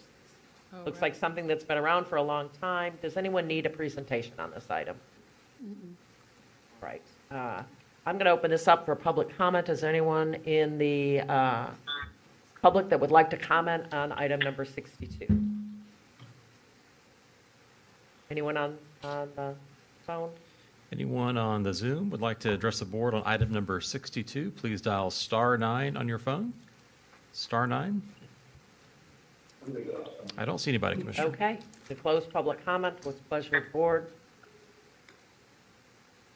I'll make a motion to adopt ordinance 20-39 to repeal ordinance 97-29. Second. All right, we have a motion and a second. All those in favor signify by saying aye. Aye. All those opposed, nay. Aye. Chair votes aye. Motion passes unanimously. All right. Item number 63, Animal Services Ordinance 2024, public hearing to be continued to August 11th, 2020. Is there anyone in the audience that would like to address this item? Right? Anyone on any callers? Any caller would like to address the board on item number 63? Please dial star 9. And I'll see your hand come up. Star 9. Sounds like a radio personality. I don't see anybody, Commissioner. Okay, well, this public hearing is going to be continued to August 11th, 2020. Can I have a motion to do so? So move. All right, we have a motion by Commissioner Baugh, seconded by Commissioner Bellamy. All those in favor signify by saying aye. Aye. Aye. All those opposed, nay. Chair votes aye, motion passes. All right, item number 64, adoption of resolution R20089, confirming the Samoset Street light assessment role. This is the second public hearing. Do we need any presentation? I was looking at the map that they gave us. Can somebody explain all the little dots? I mean, it looks like all the streets have these little, and then there's 3 big ones. I'm thinking they're the new ones, but can somebody explain that? The way I interpret the dots are the locations of the new lights that's coming. Am I correct, my friend? Yeah, All right, if we could hear from staff as to answer that question. Right. Kalino Taro, the Special Assessment Coordinator. Yes, the black dots are basically new lights, and then the red dots were we had to add poles and new lights. Oh, so you got new, like LED or whatever, Correct. better lights? There were no lights at all. But no. Oh, but there were already poles there Yes, and no lights? yes. Oh, okay, well, we needed that. Thanks, Reggie. Okay, got it. Thank you. All right, I'm going to open this up for public comment. Is there anyone in the audience that would like to make a comment? Anyone online? Or Any callers who'd like to address the board on item number 64, please dial *9 on your phone, *9. I don't see anybody, Commissioner. Okay. All righty, close public comments. Reggie, did you have something you wanted to say, or did Nope, you? I'm just excited about it as we continue to move, and I make a motion to move. All right, we have a motion by Commissioner Bellamy, seconded by Commissioner Trace. The recommended motion of staff. All those in favor signify by saying aye. Aye.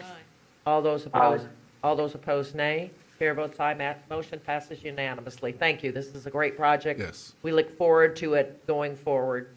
I think it's really going to help. Reggie? One comment. I just want to tell them thank you for all the work that they're doing, and they're also moving forward on the Memphis lighting project, which is going to be a great asset in our community also. So thank you for everything, sir. You and your team.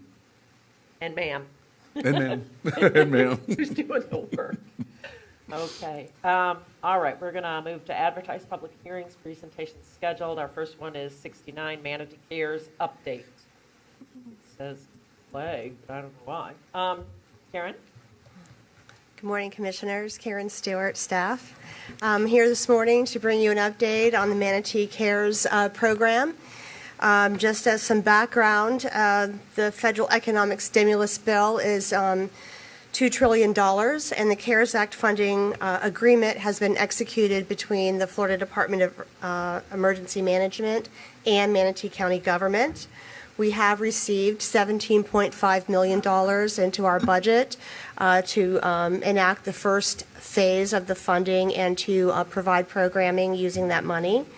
And the additional funding that will be up to $70 million will be accessed through reimbursement after September 20th.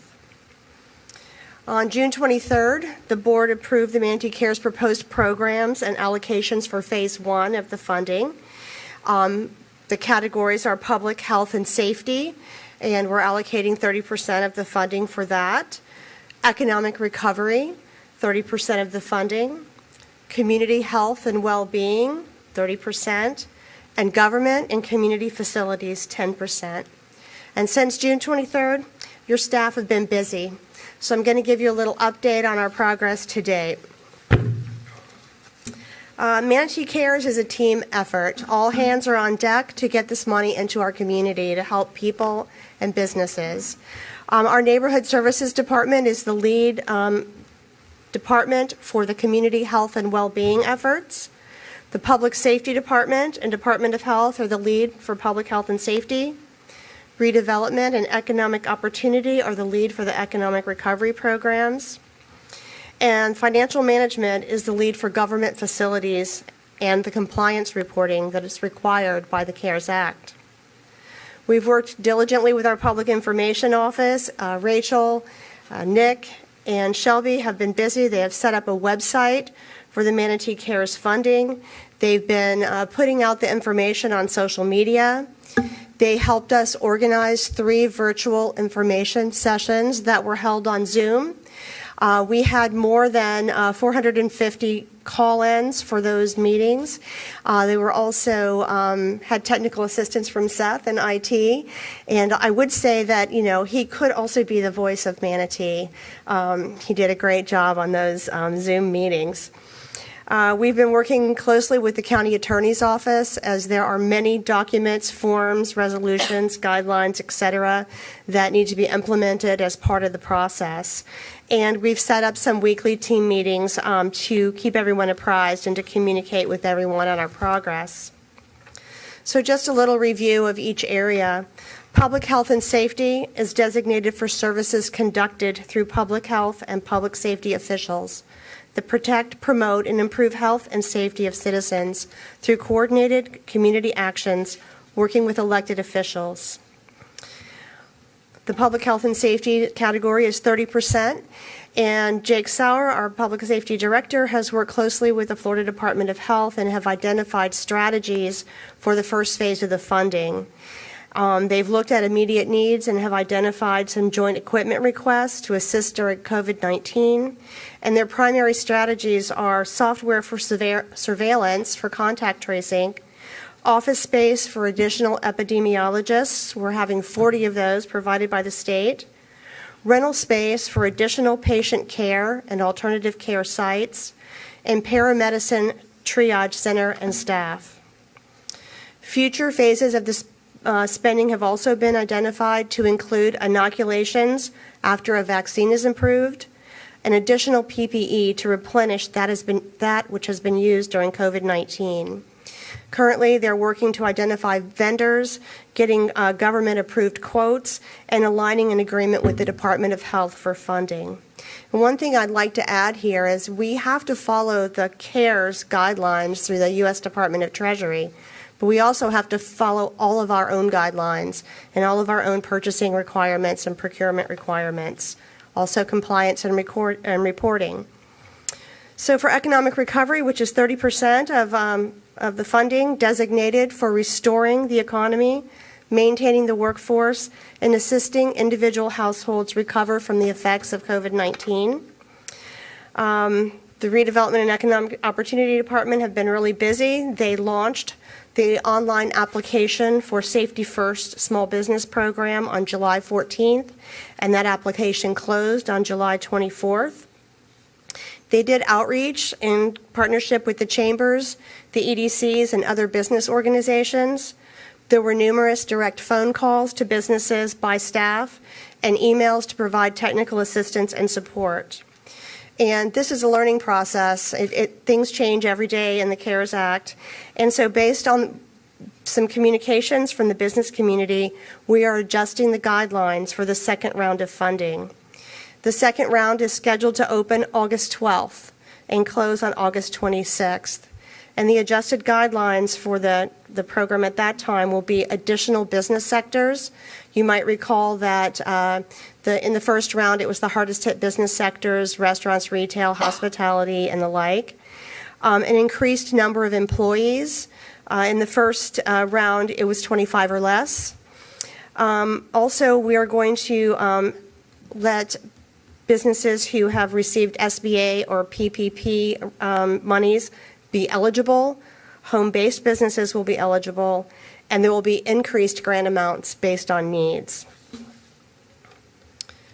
In the community health and well-being, the 30% for that is designated for protecting the health and well-being of all residents and ensuring adherence to federal and state COVID-19 orders and CDC guidelines.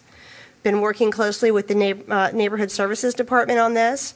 There are 3 programs that are in one application using the Neighborly software. It's an online software. It's very easy to use, and it can be translatable into Spanish just by clicking a toggle switch. So that's very helpful to a lot of our community. Program 1 is a one-time grant for $5,000 for PPE, social distancing, or other CDC compliance items. Program 2 is to expand and create a program based on Manatee County residents' need for services related to the COVID-19 pandemic. And Program 3, while part of the economic recovery category, the application for this program is included in the community health and well-being application because we expect nonprofits to apply for this as well. This is to expand or create a new program that assists county residents recover from COVID-19. The community health and well-being application is going to launch on August 3rd and be open through August 13th with rolling approvals by staff. We're also looking forward to the second round of the community health and well-being program, and we have also adjusted the guidelines here based on information that we've received from nonprofits. We'll be launching round 2 right after round 1 closes on August 17th, and it'll be open for 10 days or until we receive 500 applications.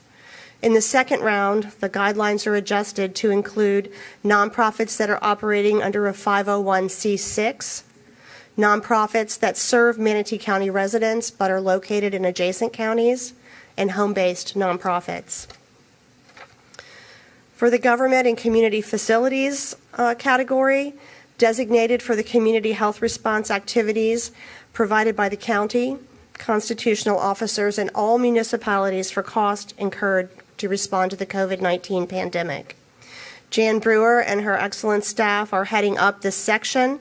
They held a virtual information session on July 10th with a follow-up phone call meeting on July 21st.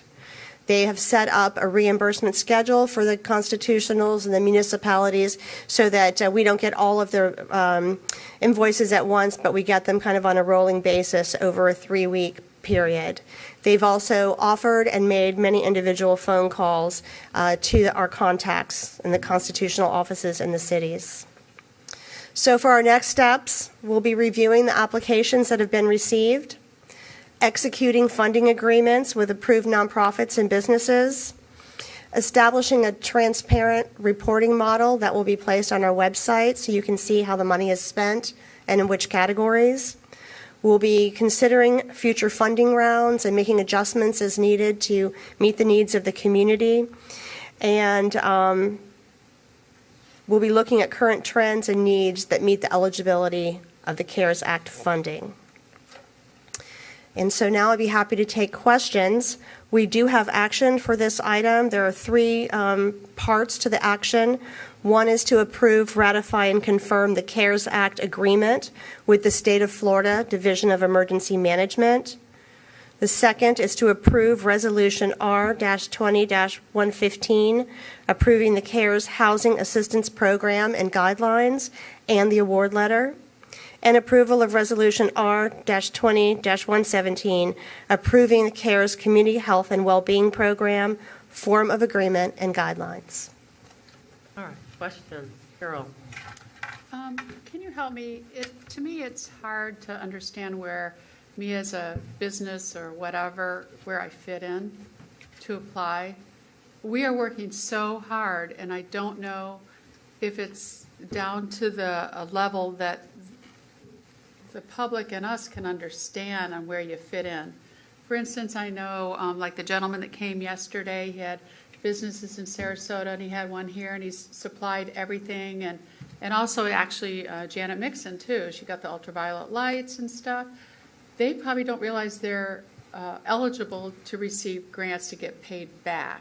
And I know Sherry, there was another girl on that I guess photography place that had questions that we could answer, but it's just hard for the regular Joe Blow to figure it out, including me. And it's hard for me to tell them where to go.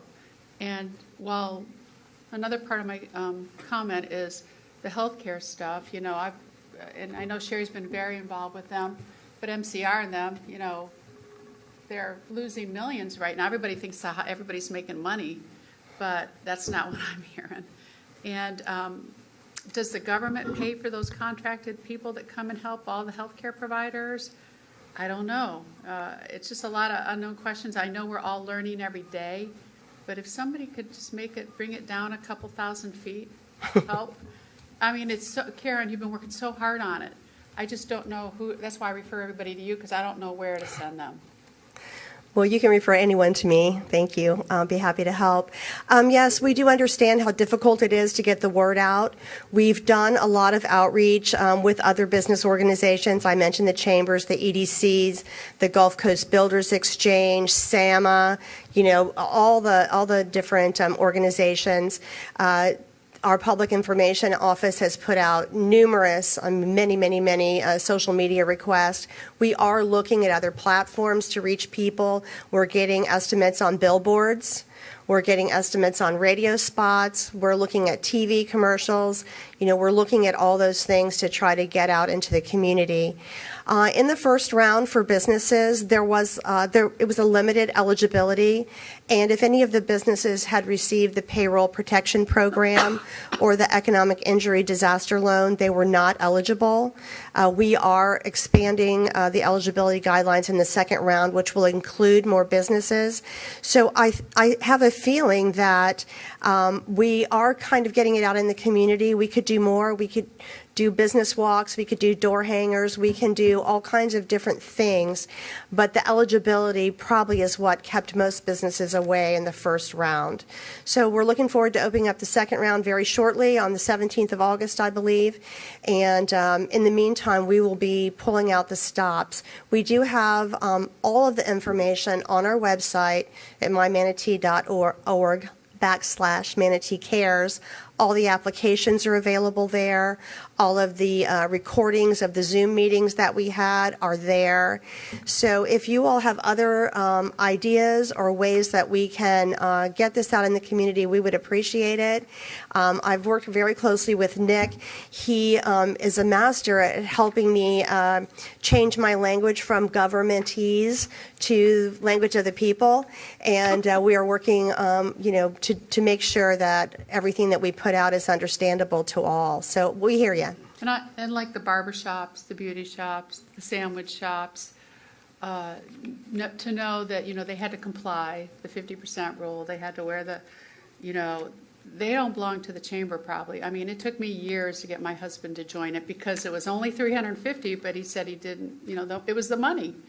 And the island chambers and all the other chambers that they have along at Lakewood Ranch, not everybody belongs to them. They have a big base, and you're right, we got to get it out to the people.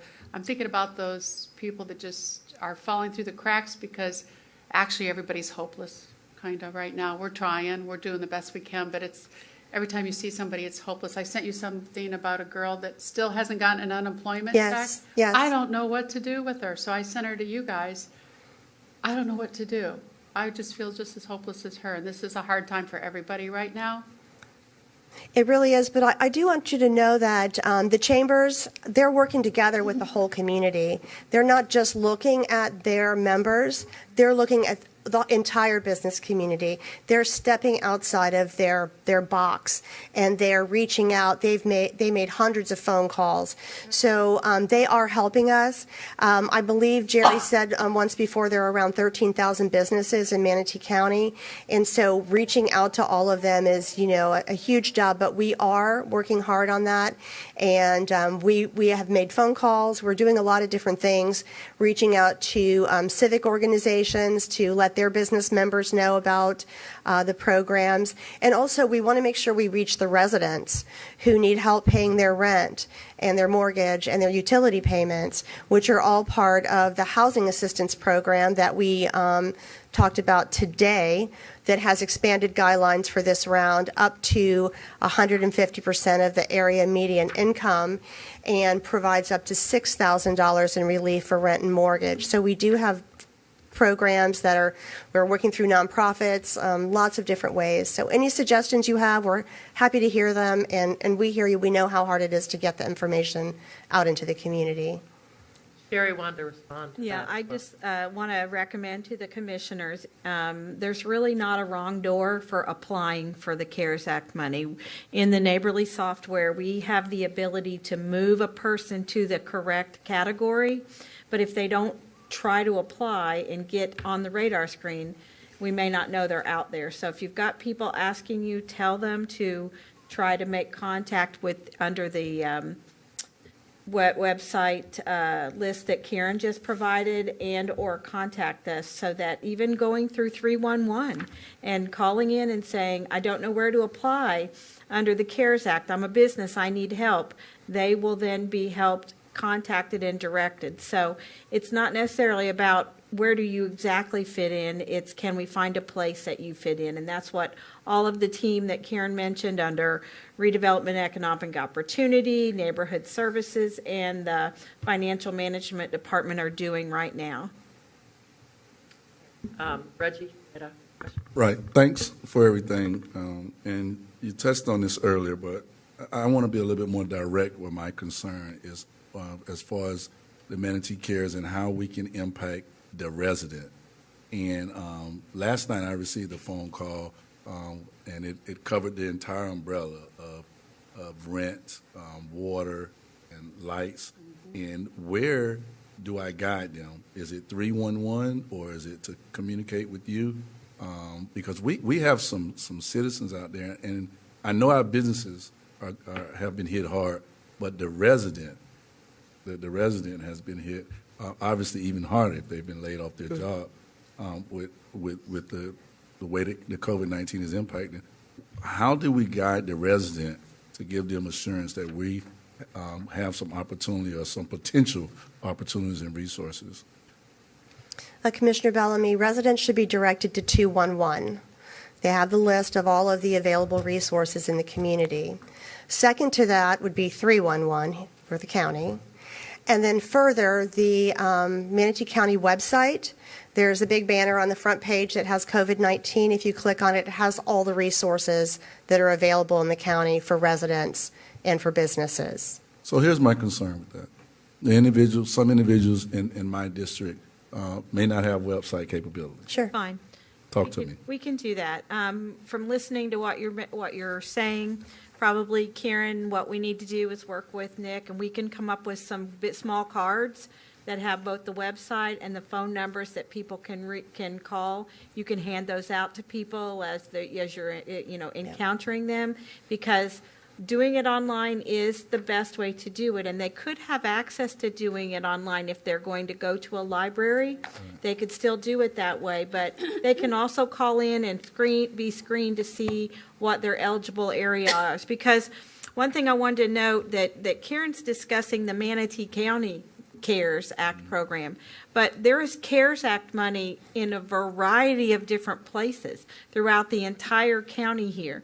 There are nonprofit agencies that already deal with certain types of CARES Act money. There are organizations that help with rent and help with other things, not just the money that we're in charge of. So phoning into 211 is really probably the best start for an individual, because then they can tell them where all to look for. That is sort of the difficulty. I had mentioned in my briefings to you that you'll be seeing Karen up here probably at every meeting between now and the end of the year, because we'll be making modifications to our programs for two reasons. One, what she mentioned, which is to make sure that the money ends up in the community where it belongs, to either individuals, businesses, or nonprofit programs and or public safety, and the other governments that are dealing with COVID-related issues that are eligible.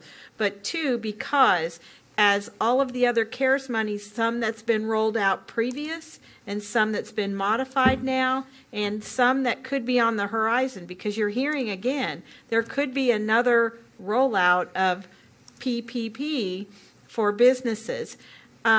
Part of the requirements for us under the guidelines being responsible for our $70 million is to make sure that it fits within our $70 million, and we would know there are other sources. So there is a vast amount of resources available in the community. People just really need to work hard on their own to try to access the information.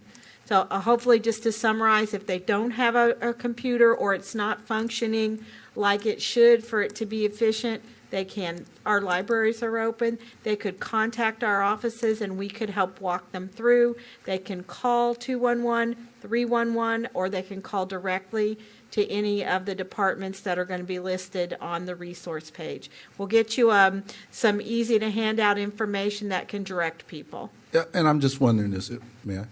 I'm just wondering this, just for the individuals that are not technology inclined or computer savvy, as some of us are, is there a way of like a step-by-step guide that you all have created so they can follow the steps on how to navigate through it, or the bottom line is just go and good luck? Talk to me. Well, all of our applications through Neighborly Software and the Housing Assistance Program that's getting ready to open, it has right on the front page of it an email address to email questions, and also a phone number where a resident could call in and staff would walk them through the application. So if because I'm about to text somebody right now, and I'm going to guide them to 311, and you're. Or 211. 211. You're basically saying that staff will walk them through on how to take care of it. Right, once they get to our application, which is on the county's website. And we'll include those phone numbers on that card we're going to make you. All right, and we'll talk offline. Well, and most of the questions are yes, no. by the way. Okay. Yes. They're descriptive about what the question is, either yes or no, and then it moves you on to the next one, and it moves you on to the next one. And so it's not obviously going to meet everybody's needs, but Right, right. I could do it. And as an individual, if you get stuck, we have staff that are trained to deal with folks. So we don't want anybody to think that they could not access the resources because of technology deficits or even bone. We can do something in person appropriately too. Yeah. So it's just, I think, connecting them with the people that can help them. Okay. Carol, you had a question? My last question. I've talked to Sherry and you guys about it. The food pantry, the food drives, Feeding Tampa Bay, Meals on Wheels, and I know the parish has a big thing every week. I know CARES Act monies, can they go to pay for the food? Yes. I know Feeding Tampa Bay, I just heard, I didn't ask them last week, but we're still feeding 2,000 cars a week on Tuesdays, and all you do is drive up and pop your trunk open and you get fresh food, vegetables, milks, everything. But they're terribly lacking volunteers, as you know. I don't know if that got any better. But my big thing is and Thomas was right. He said we would see, you're going to see it worse after July. And because this unemployment thing's going away or going in halves. So we've got to think about the future. And if you guys thought about this for the future for food, for money for food that may last until Christmas time or longer. Food pantries are eligible to apply in the community health and well-being category. Mm-hmm. In the first round, it is for Manatee County nonprofits only. In the second round, it will be open to others who serve Manatee County residents from adjacent communities. The food just has to be distributed here in Manatee County. Okay, right. So yes, there is Manatee Cares funding available for food pantries. And that'll be August 3rd. Through the money, but the CARES Act money, remember, is currently available through December 30th. Good. Oh, I forgot. Mm-hmm. Good. It's going to be a hard time coming up. Right. I just had a couple of questions. One, and maybe you're going to address this later, Sherry, is masks. Obviously, we have a mask mandate now in Manatee County. I don't want people to be caught, might have heard. I don't want people to be caught flat-footed. I want them to know where they can get a mask if it's something they hadn't even thought of before. The businesses that are supplying masks to their folks, what are some of the options? Yes, for those thank folks? you. After yesterday's vote by the board, Mr. Azera, Jake Sauer, and I got together. Neighborhood Services has offered to distribute masks at all of your public library sites, and those are being deployed this morning. So some are already on the ground at the library sites, but they'll be during their regular operations. So we're putting together a press release to go out today so that people know where they can receive them, as well as later in the meeting, under the Mask Up Manatee update. I know Mr. Azera will address that, as well as the coalition that is been put together from the Department of Health, the school district, and Manatee County, and there'll be other locations for mass distribution over the next 2 weeks. And businesses are eligible under their PPEs, right, to perhaps Yes. get masks as well? Yes. Is that Yeah. true? So the grant, the Safety First Small Business Grant that just closed, businesses were eligible for a $5,000 grant for PPE and other equipment or materials to comply with the CDC guidelines. We will have an expansion of that, but masks can be purchased through the Public Health and Safety section under the county's category, under the government and facilities category. So we will be able to purchase a significant number of masks, whatever we need for the community. Okay, so the message is you can come to the county, you can ask about it. I know Glenn had brought this up in his discussion yesterday about, hey, we should be Amazon. Well, I don't think that makes a lot of sense, but obviously we do have the opportunity to provide masks should people need them. Yes. The other one that I saw when I was looking at the requests that the hospitals were making to the state for resources, for staffing. One of the criteria that I saw is that they had to have gone through CARES Act funding as a request. So I assume we're coordinating with the hospitals and CARES Act funding as well as necessary. Again, eligibility, you guys know all of the rules, but it occurs to me that they need to be eligible to have some CARES Act funding too, because, you know, things are a little dire in the hospitals from what we heard yesterday and what we've seen, and that they need some funding. So is that something that's happening? Yes, we're going to have a special application process for hospitals. Sherry's been coordinating with the CEOs of all the hospitals, and we stand ready to get their applications into process for CARES Act funding. Yeah, I mean, I saw it as a criteria that they had to meet in order to get the state to send the resources down. So I thought that was on staffing, correct, on staff. I don't believe they're having any issue with accessing that staffing right now. Okay, They've great been a job. part, they have also been working, a little hard to explain, but because this has really been going on since around March 2nd to the 16th of March, emergency management and resource requests have gone through our Division of Emergency Management. So hospitals and other care facilities, as well as through the Department of Health, have received a variety of assistance. And again, CARES Act money comes out in a lot of different formats. So when you see the word CARES Act, it may not be the money that we're distributing. It could be another format of CARES Act money from another element of the federal bill. Okay. Yes. That makes sense. They may be getting direct allocation. They may not have to go through us. It's kind of what you're saying, Sherry. Yeah, I know that two of the hospitals were not able to receive some assistance in one of the rounds. We're aware of that.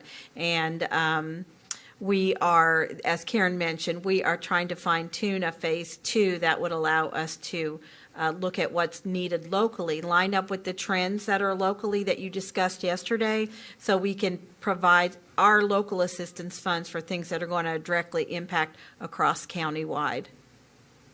Well, again, we appreciate all the work that you're putting into it. This money is available to our citizens.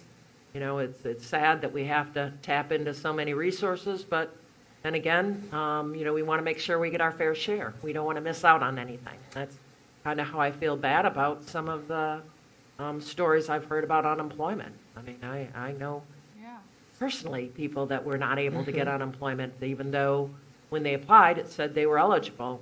Here it is at the end, and we're not going to, a resident in Manatee County is not going to get the federal money because it just never worked. Yeah. Never worked. Just another clarification on something Karen mentioned, and keep this in mind because you guys do get these requests from businesses. If a person has applied under the first round and they weren't eligible, it could have been because of the number of employees that they had in their business, or another criteria. They got PPP in the first round from the feds or something. It doesn't mean that they're done and they'll never be eligible. So just want to make sure people know that this is a flexible, adjustable process that we're going through, and when we change guidelines, it may impact you on your application. Sounds like people know where to go, and you guys got a lot of work ahead of you, but I appreciate you keeping us informed. Is there anyone in the public that'd like to address the issue of the CARES Act funding that's been presented today? Anyone on the line that wants to? Yes, sir, you wanted to make a comment? Please state your name for the record, and you'll have 3 minutes. I think, okay.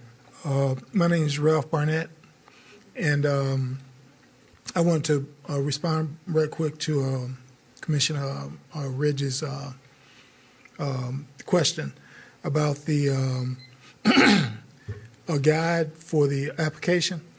And I found the application, 30 years ago when I first applied for SBA money, my response was, goodness gracious, what have I gotten myself into? It was a tangled web that went nowhere. And so I was apprehensive about the CARES application, but I took it up anyway. I found it to be very well put together, easy to understand, and easily navigated. As a matter of fact, I think the way that they've done it, it guides you through. It is in itself, the application, a guide to how to navigate. And I think that there's always room for improvement for things, but as it is right now, I think it's very good, and I think that it'll probably get better. So that's it. Okay, thank you. Anyone on the line that wanted to address the board on the CARES Act funding? Our callers, dial *9 will show me that you're interested in addressing the board on this item of Manatee CARES Act, item number 69. And just a reminder, our call-in number is 888-788-0099. Again, 788-0099.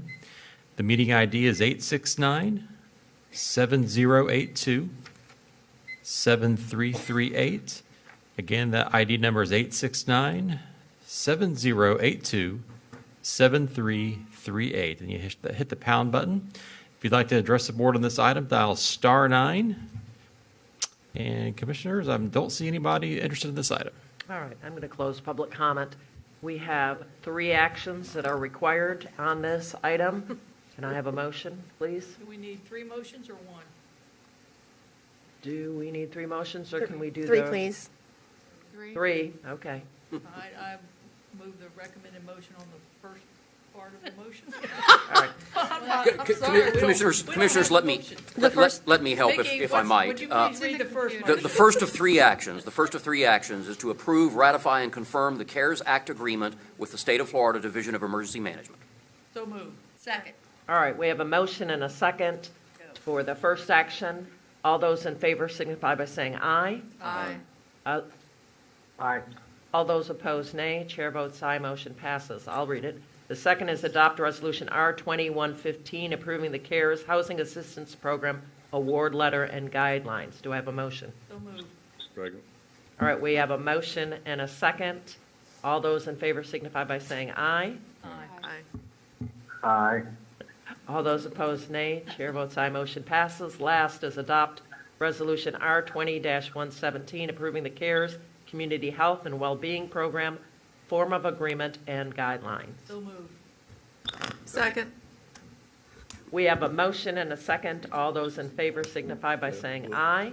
Aye. All those Aye. all those opposed, nay. Chair votes aye. Motion passes. Okay. Thank you. Thank you, Karen. Keep up the good work. Public, please stay involved. We are going to take a 5-minute break before we go to our 11 o'clock time certain. Just a quick 5-minute break, okay? We'll be back in 5 minutes.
We are ready?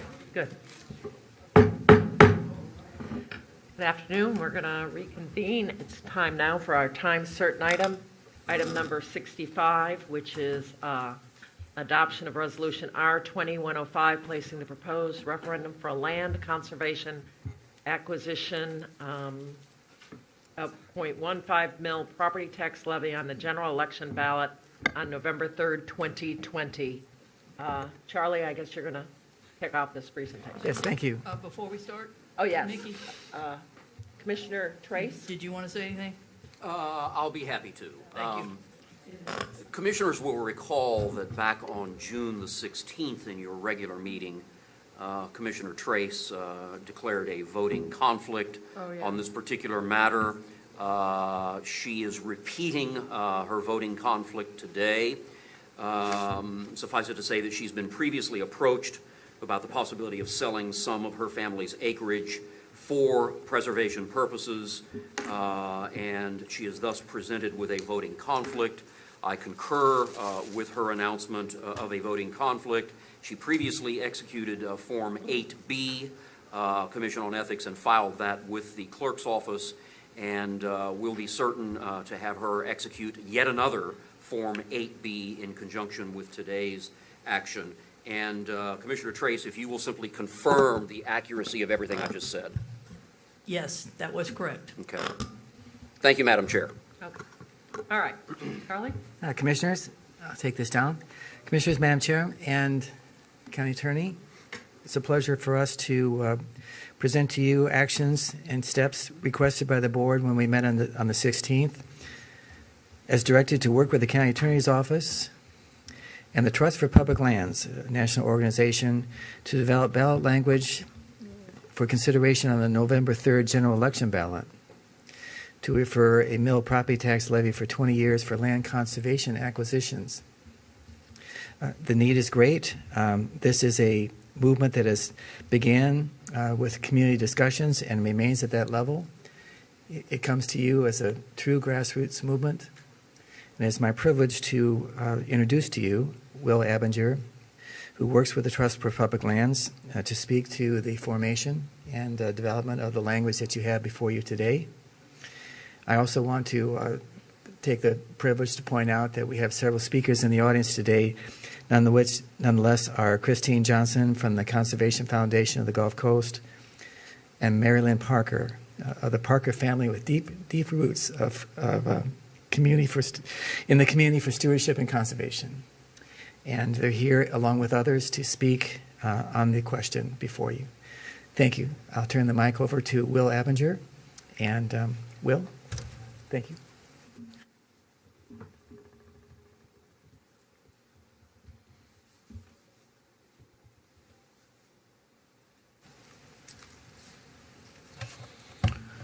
Chairperson Benac, members of the board, it's a pleasure to be here. I'm Will Abinger, Director of Conservation Finance for the Trust for Public Land. And as Charlie said, we were here before you on the 16th, and at that time you directed us to work with the county attorney to draft the resolution and ballot language to refer a measure to the November 3rd ballot to dedicate funding in Manatee County for land conservation and parks. We had the great pleasure of working with the county attorney's office with Assistant County Attorney Clegg. And the ballot language says before you, and the resolution is ballot language that we very much support, and I believe that the county attorney does as well. So we're definitely recommending your approval on that. I would add that both Collier County and Volusia County have already referred similar ballot measures to the November 3rd, 2020 ballot, asking voters in those counties to dedicate funding for conservation. And so you would be joining them if you take favorable action today. And a number of other counties around the country. Despite the economic impacts of COVID-19 and the pandemic, we're still seeing strong support at the ballot box for when voters are given an opportunity to dedicate funding for land conservation. And that's really what we're asking you to do here today, and I'd be happy to respond to any questions. All right, any questions for staff? I got it. Commissioner Baugh. Yes, ma'am. I just wanted to ask, I just heard from a resident for John Osborne to repeat the ID number. I didn't know if you might want to do that now, John. The what? Yes, ma'am, I'd be happy to. As a reminder, the call-in number is 888-788-0099, and the meeting ID number is 869-7082-7338. Again, that number is 869-7082-7338. Then you hit the pound button. Thank you. All right, Commissioner Whitmore. Yes, can you please tell me, I know we've all met, we met before this, you did a poll out in the public. I think it would be good that the public hears about the results of the poll, the successes that you've had since the COVID, what the poll showed, and other successes that you've had in the state here, because we did get that part of our briefing in the past a couple times, and I think it's good that the public hears what process we went through, when did we go through those polls, what dates, and what were the results. Sure, Commissioner Whitmore. We polled Manatee County voters in mid-May, likely November 2020 voters. The results were very strong. 67% indicated that they would vote yes on a November ballot question for the 0.15 mil and $50 million bond. And that support held pretty much throughout the poll. And that support is broad-based across all demographic segments and really geographic segments of the county as well. Since COVID-19, we track all land conservation and park ballot measures at the Trust for Public Land. There have been 8 different questions put before voters in different jurisdictions, large and small, throughout the country. 7 of those have been approved. So that's since basically the beginning of March. And as I mentioned, there are 2 others on the ballot here coming up in November in Florida. There are a number of other jurisdictions. We'll probably see 40 or 50 similar questions in other jurisdictions around the country.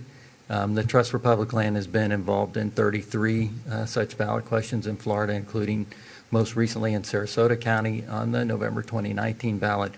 We've won 29 of those. So our overall passage rate in Florida is around 82% of the ballot measures that we work on. Okay, and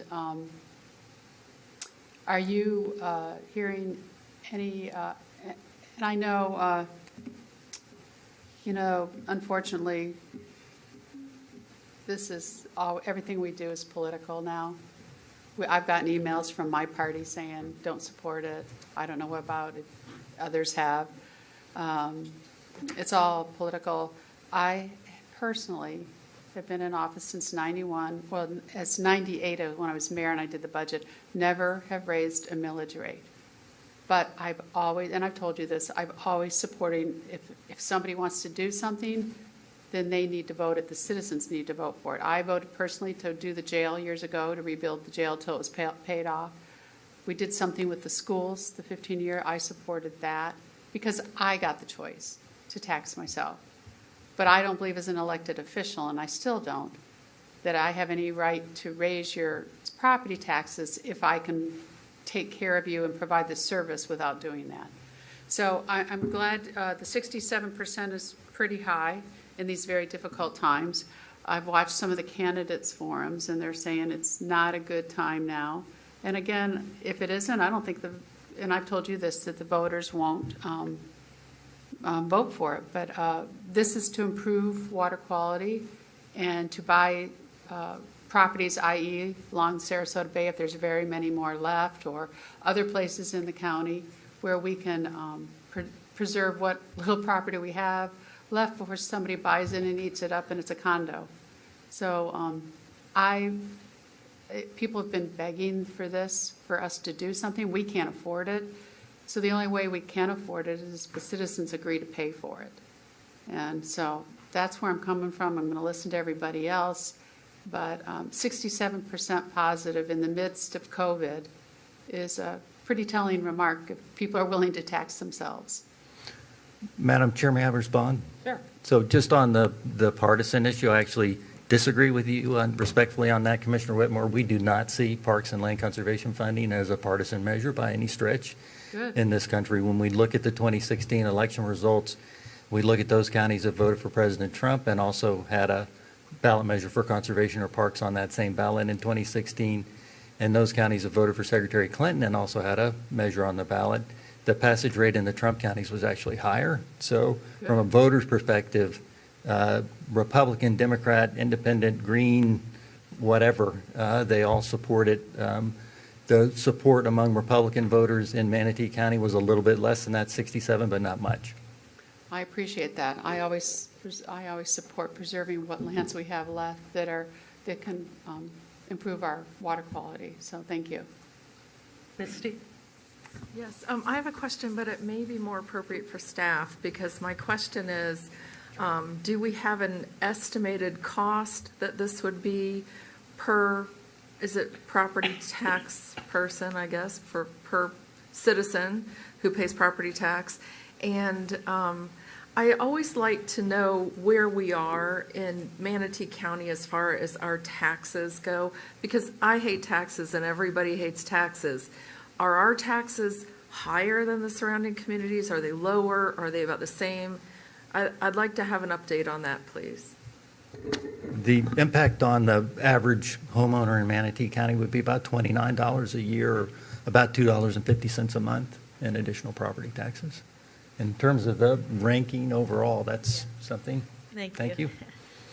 Commissioners, I know it sounds like a broken record, but we have that review for Thursday at the budget meeting, but we generally run a little less. It's an equation of what taxes are, what fees there are, and all that combination, but we tend to run in the lower range of the surrounding areas and others that we compare to of a comparable population. Just one more thought, if I may, Madam Chair. If you look at Manatee County compared to the 66 other counties in Florida in terms of land conservation, you're in about the bottom third. And what we spend in land conservation today. Yeah, and I have been in favor of this. I do think that opportunities to experience open space is extremely important for our residents, and now more than ever, I agree 100% that we were told, to get out. We can't congregate.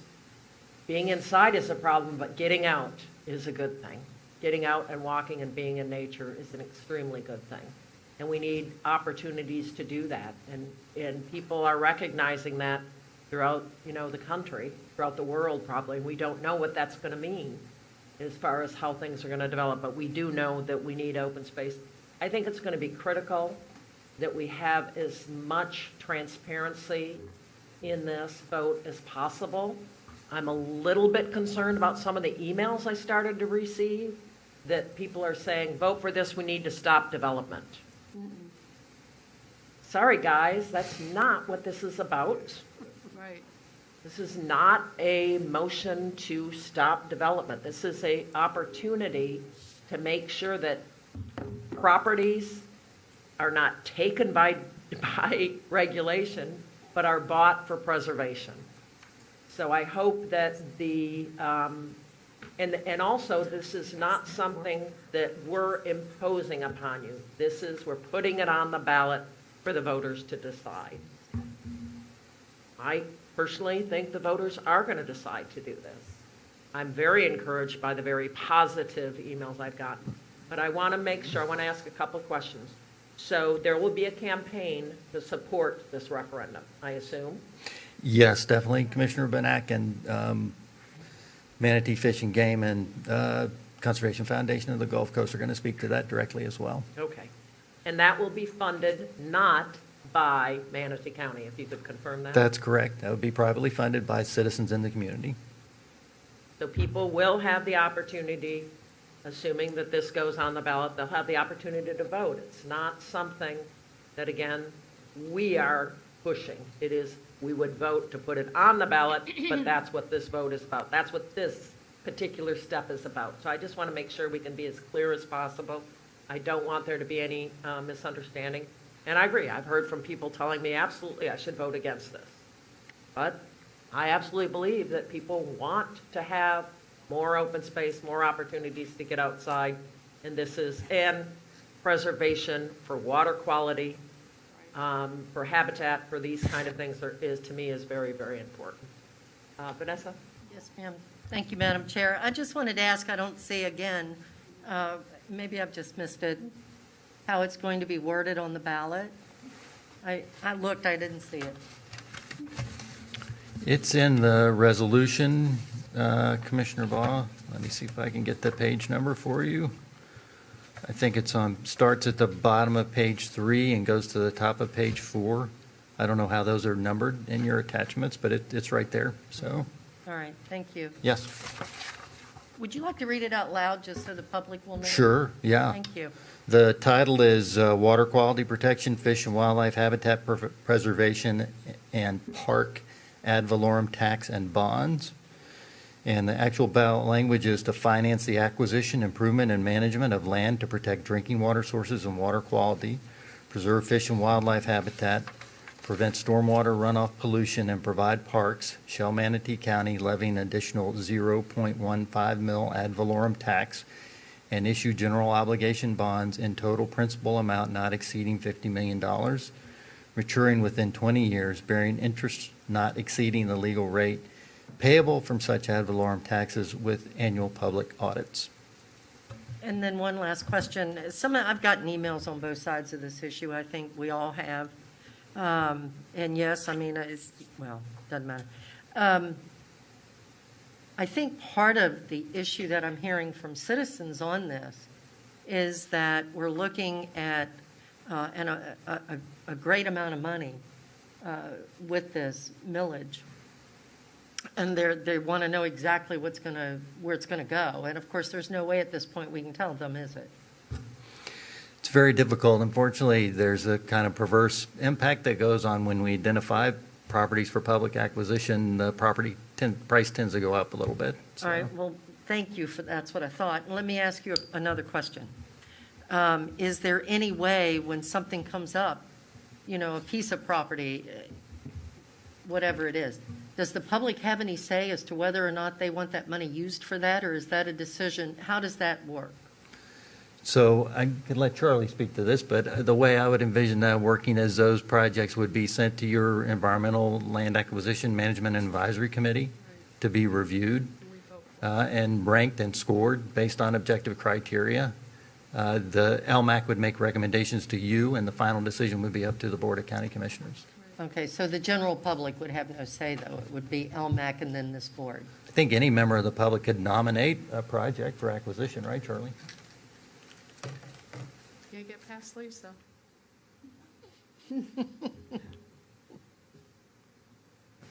I'll leave my mask on. Any member of the public can participate in the publicly advertised LMAC meetings, or it may be a separate commission that the board may want to select themselves. It does not have to be the LMAC committee, although this is a committee that's established in its history to provide this very type of recommendation. But I would want to emphasize that the public participation in the LMAC meetings, in the discussions, and then finally, ultimately, before the board, as the board is given the opportunity to debate and rank and list and approve acquisition recommendations. In my mind, the democratic process here would follow very similar to our planning commission, to the county commission procedures and process that ensures public input on other development decisions. It would be very similar to that. Okay, thanks, Charlie. All right, other questions for staff at this time? Okay, all right, we've got some folks signed up to speak. First up is Mike Burton. Mike Burton signed up to speak on this. And then after Mike is Mary Lynn Parker, if you want to, you guys are ready to line up. Good morning, Madam Chairman. Good morning, Commissioners. My name is Mike Burton, and I'm here today on behalf of the Manatee County Environmental Lands Management and Acquisition Advisory Committee, a committee that I've served on for over 20 years. During that time, we have a various number of volunteers from the community have served on LMAC specifically for the purpose of advising Manatee County on both the acquisition and the management of environmental lands. During that time, we have, as committee members, as volunteers of citizens of Manatee County, have wished for, advocated for, and sought a dedicated source of funding so that Manatee County, like its neighbors to the north and south, would have the opportunity to acquire those lands that are most in danger of losing their conservation value. You know, as everyone in this room knows, there are functions, there are services that land provides us. Clean water, we keep talking about clean water. Also as important habitat for wildlife. In every development, every time there is a greenfield development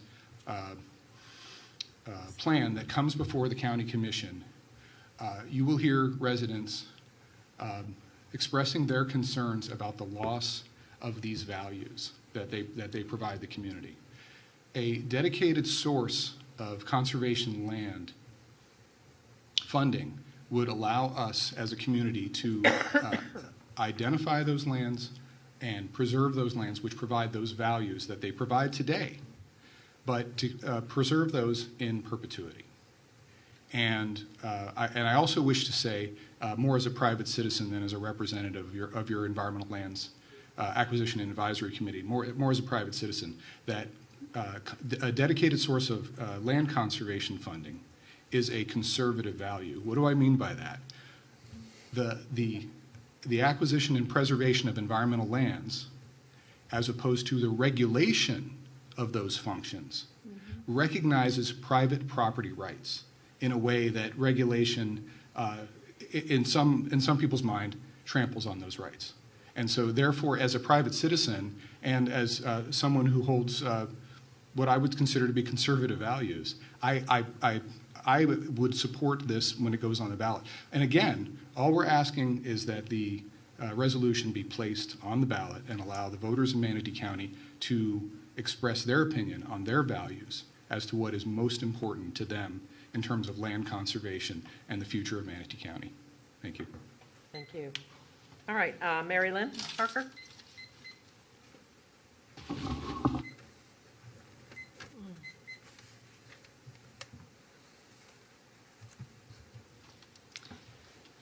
Good morning. I am Mary Lynn Parker, Secretary Treasurer of the Manatee Fish and Game Association.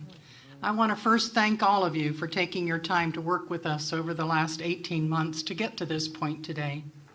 Your approval of the authorizing resolution will give your constituents the opportunity to voice their support for giving you the financial tool to protect drinking water sources, prevent polluted stormwater runoff from flowing into bays, rivers, and creeks, acquire and preserve fish and wildlife habitat, and create new parks in Manatee County. The funding source will assist in the quest to balance development and conservation of lands to ensure our valued quality of life. Manatee Fish and Game is an 85-year-old local organization of hunters and fishers with our continuing mission of conservation of wildlife and its habitat. And in this day and age, we consider us, humans, as part of the wildlife for which natural spaces need to be maintained. This is in addition to protecting the native plants and animals that inhabit the diverse and delicate ecosystems that define Manatee County. Over the years, Manatee Fish and Game has been a staunch partner of Manatee County and the state of Florida. Early on, we were a supporter and helped with the establishment of Myakka State Park. More recently, we worked to pass the referendum that provided funds to purchase Duet Preserve. We contracted as a club with the Nature Conservancy to inventory that acquired land and gave the findings and recommendations to the county, forming the basis of the management plan for Duet in force today. Members of Fish and Game also helped create the management plan for Emerson Point. And really more recently, we made contributions toward the restoration of lands at Robinson's Preserve. We donated seed money, $25,000 to purchase the woodlands that is now the Johnson Preserve. We contributed an additional $25,000 to ensure perpetual protection of Audubon Phelps Preserve. We continue to fulfill our mission of protecting and conserving wildlife and its habitat. And if this passes today with our partners, we are prepared to launch a vigorous campaign to educate the voters. Please let the citizens of Manatee County decide for themselves whether or not it is worth it to create a sustainable funding source to acquire appropriate lands that, when they become available, lands that help protect our water supply, provide natural drainage and barriers against flooding and storms, and provide accessible open spaces and natural places for our citizens and visitors to enjoy. You can take a courageous step today toward an enduring legacy by approving this authorizing resolution to put this referendum on the November 2020 ballot. Thank you. Thank you. Next up is Christine Purvis Johnson, to be followed by Marcia Wilkel.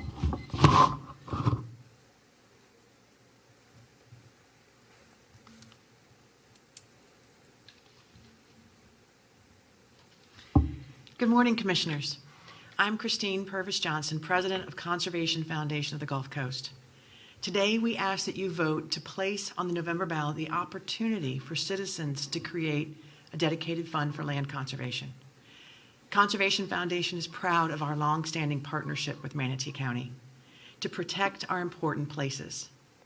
From donating the additional 150 acres to Robinson Preserve in 2012 to working with you to save 33 acres on Braden River and donating the adjacent 11 acres to make the Johnson Preserve, Conservation Foundation is honored and proud of our collaborations with you. We're also proud of our partnership with Trust for Public Land. We've partnered with Trust for Public Land on 4 ballot measures, all successful. Conservation Foundation also works with other counties that have a dedicated fund for land conservation: Sarasota, Lee, and Collier. We help them save land for water, habitat, and recreational uses. And did you know that Manatee County has only 13% of its land conserved, while the state average is 30%? I cannot stress enough the need for Manatee County to have a dedicated land conservation fund. This may be Manatee County's last chance to preserve its remaining natural landscapes. We believe, and our poll showed, that Manatee County citizens are woefully aware of this disparity and are willing to do something about it. Manatee County citizens want clean, drinkable, fishable, swimmable water. They want places to enjoy nature in every way: fishing, hiking, hunting, biking, walking, bird watching, and just playing. Manatee County has lost thousands of acres of rare habitat, from dry prairie to salt marshes. Your citizens are aware of this loss, and we believe they want to do something about it. It's becoming quite clear to them, after sewage spills and seasons of red tide, that what drives our economy is our environment. People visit and move here because it's beautiful and unique. Furthermore, during this pandemic, we've seen our parks and preserves well used and appreciated for the quality of life they bring. We ask that you let our citizens decide if they want to set aside special places for all to enjoy, now and forever. It's said that society is defined not only by what it creates, but by what it refuses to destroy. We ask that you allow the citizens of Manatee County to define its society. Conservation vows to deepen our partnership with Manatee County, the Trust for Public Land, and Manatee Fish and Game to ensure that our special places are saved before they're all gone. Please vote in favor of letting the citizens decide in November. Thank you. Marcia Wilkel? I've been saying it wrong. Michael?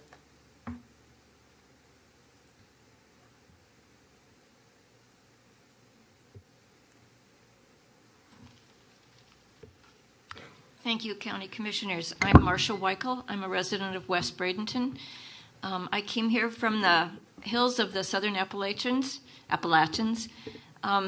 because Florida offered me opportunities that I didn't see up north. I will not go into the long list of those. But since I came here, I was a forester. I spent my off time and my work time wandering around the woods. I realized I didn't know anything about Florida. I became a master naturalist. I spent hours and hours studying the vegetation. That program offered me the opportunity to launch my career as a naturalist and to try to learn what was out there. Since then, I've become a leader of many, many tour groups for the Sierra Club and for various meetup groups. So I take people who are unaware of what is out there and introduce them to the vegetation of Florida, to the natural areas. I take them to all of our preserves. I take them on the water and open their eyes to what we have here. I'd like to see those people have the opportunity to vote for this. It's not our decision alone. It should be taken to the broader public. And so as a private citizen, I welcome the opportunity to take this out to a broader audience and hope that we prevail. If not, our education process begins anew. I appreciate the county and their excellent system of preserves that have given me the opportunity to do that.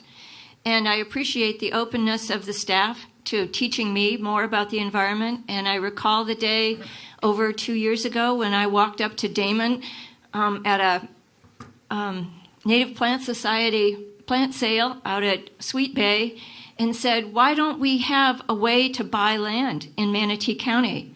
And Damon said to me, he said, I think you should talk to Charlie about that. And this process began again after its last effort in 2004.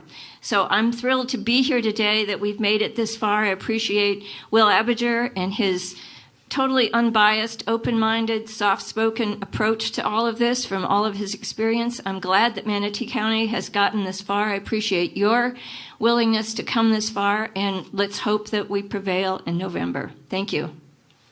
Thank you. That's the last person I have signed up. Is there anyone else who would like to address the board on this issue? Okay, anyone online that would like to address this issue? Yes, Madam Chair, we've got a couple hands raised. Just for clarification, I may have inadvertently read yesterday's call-in ID number once or twice. Let me just make a clarification.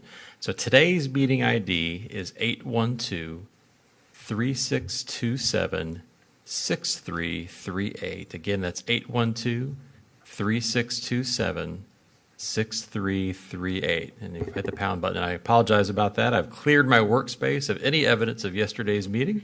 And we have a couple folks that raised their hand. If you dial *9, I will see your hand being raised. And person with the last three digits of 445, you've been unmuted. Please state your name for the record, and you have 3 minutes. Thank you, John. My name is Glenn Gibolina. I agree. This should be left up to the voters. It's a no-brainer. I mean, they're not making any more land.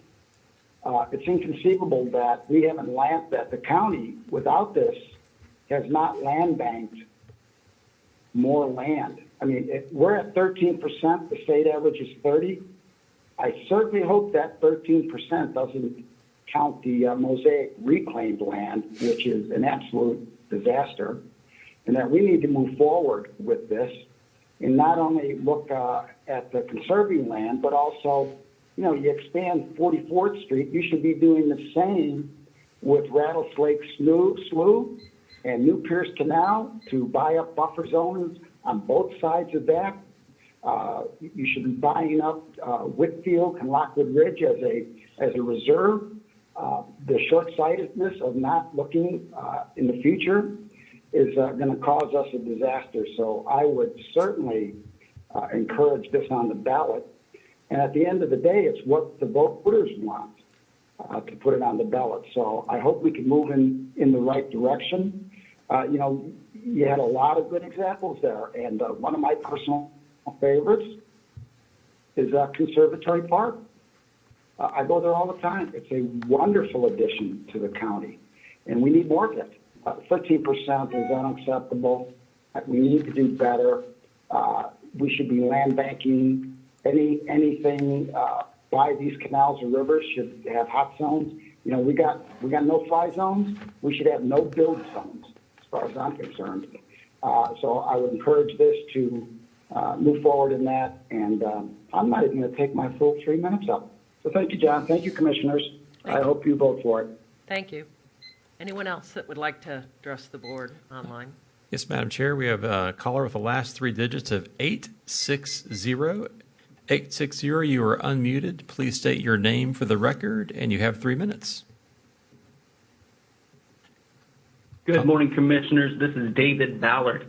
I'm a private citizen of South Manatee County, and thank you, Madam Chair and Commissioners, for taking your time to visit this very important issue. I'm going to do this in two parts. The first is to voice opposition, simply based on timing, messaging. Right now, the county's looking at cutting some certain services because of a lack of funding, and ultimately funding the land acquisition is a budgetary constraint of the county. So that's my first part. So second thing I'd like to do is to make some suggestions on, should this go forward, how we can make it better. The first point that I would make is that right now you're looking at general obligation bonds in addition to a 0.15 mil increase. I might suggest making them specific revenues so that that millage goes directly to that amount of those bonds. In addition, you might also could put in a caveat that bonding only need happen once lands are identified. That way there, we're not paying down bond and debt service as we're still waiting on land. It would be like taking out a mortgage before you figured out what house you want. So that's the first thing that I'll mention. The other is that in the very first line of the ballot language, it says for the acquisition, et cetera, of land. I may also suggest that you include other forms of ownership interest, such as easements or development rights or something of that nature, so that we can serve land at a lower cost basis while also conserving the lifestyle of many in that area.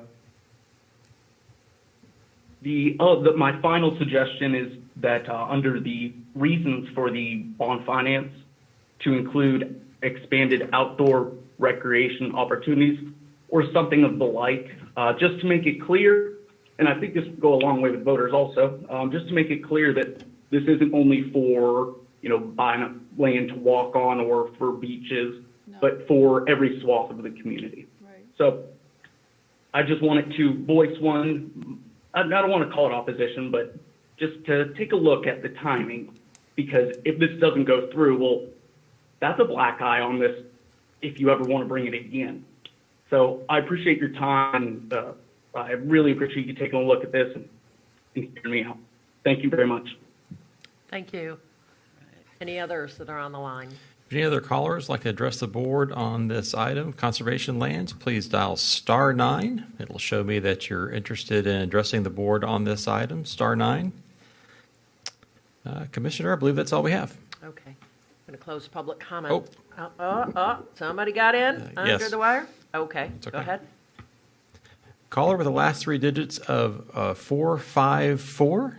You have been unmuted. You have 3 minutes. Please state your name for the record. Hi, thank you for the time. My name is Melanie McGinnis. I am resident here in Bradenton. Thank you, Madam Chair and Board, for the time to speak to you and for all the information from the staff members. My first thought on comment is just I would oppose putting it on the ballot at this time, as we've been in the COVID crisis for the last 5 months. And as I drive around town, I do see businesses that are closed, that are not coming back. Those are people in our town. Those are people in this county. There are a lot of people, I think, that are really struggling, that it may not be evident right now, but to put a tax on them right now is going to be a real struggle for families and households, and just getting the normal things on the table that you want. That's my first comment. And then the second thing is, to put a tax on here for the 0.15 mil, I really would encourage the county, and maybe you've already discussed this and I missed it before, but to find ways to raise the money a different way, whether that be, in terms of raising revenue as a county. It's good to probably put it on the ballot at some later date, but right now I just, again, would say let's not put that on the ballot right now. We're still in the midst of the COVID crisis. People do not want to be thinking about something else they have to budget for. It really is a family issue, I think, and I know that there are some who would say this is, do it now or it won't happen again. I understand that perspective, but this crisis was not something we all expected, and we need to be, I think, more focused on how to help the county recover from this crisis versus try to push more taxes right now. And I do appreciate your time, and that's all I have to say right now, but thank you so much for sharing this information. Okay, thank you for calling in. John, is there someone else? Yes, Madam Chair. Caller with the last three digits of 302. 302, you are unmuted. Please state your name for the record, and you have 3 minutes. Good morning, Commissioners and County staff. My name is Brenda Russell, and I want to thank you for the opportunity to share my views today. I'm asking you to support Resolution R2105. Please vote yes to authorize that resolution to place the land acquisition referendum on the November 2020 ballot so that voters can decide the future of our country. This measure would provide dedicated county funding for water quality protection, natural areas preservation, and parks in Manatee County. It will allow the voters to be heard on establishing dedicated funds to conserve certain desirable land for the benefit of us all. When we were working to establish the Johnson Preserve, so many lamented, including many of you commissioners, that the county lacked any dedicated funds for public land acquisition.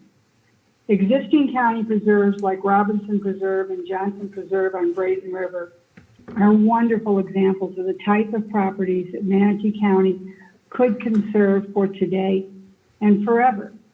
Manatee County residents deserve the opportunity to decide if they want to preserve sensitive areas for future generations and to protect what is special about Manatee County. The annual cost for homeowners is nominal, approximately $29 per year. That's a small price to pay to protect our natural resources. Residents and tourists alike are drawn to Manatee for its natural beauty and wildlife.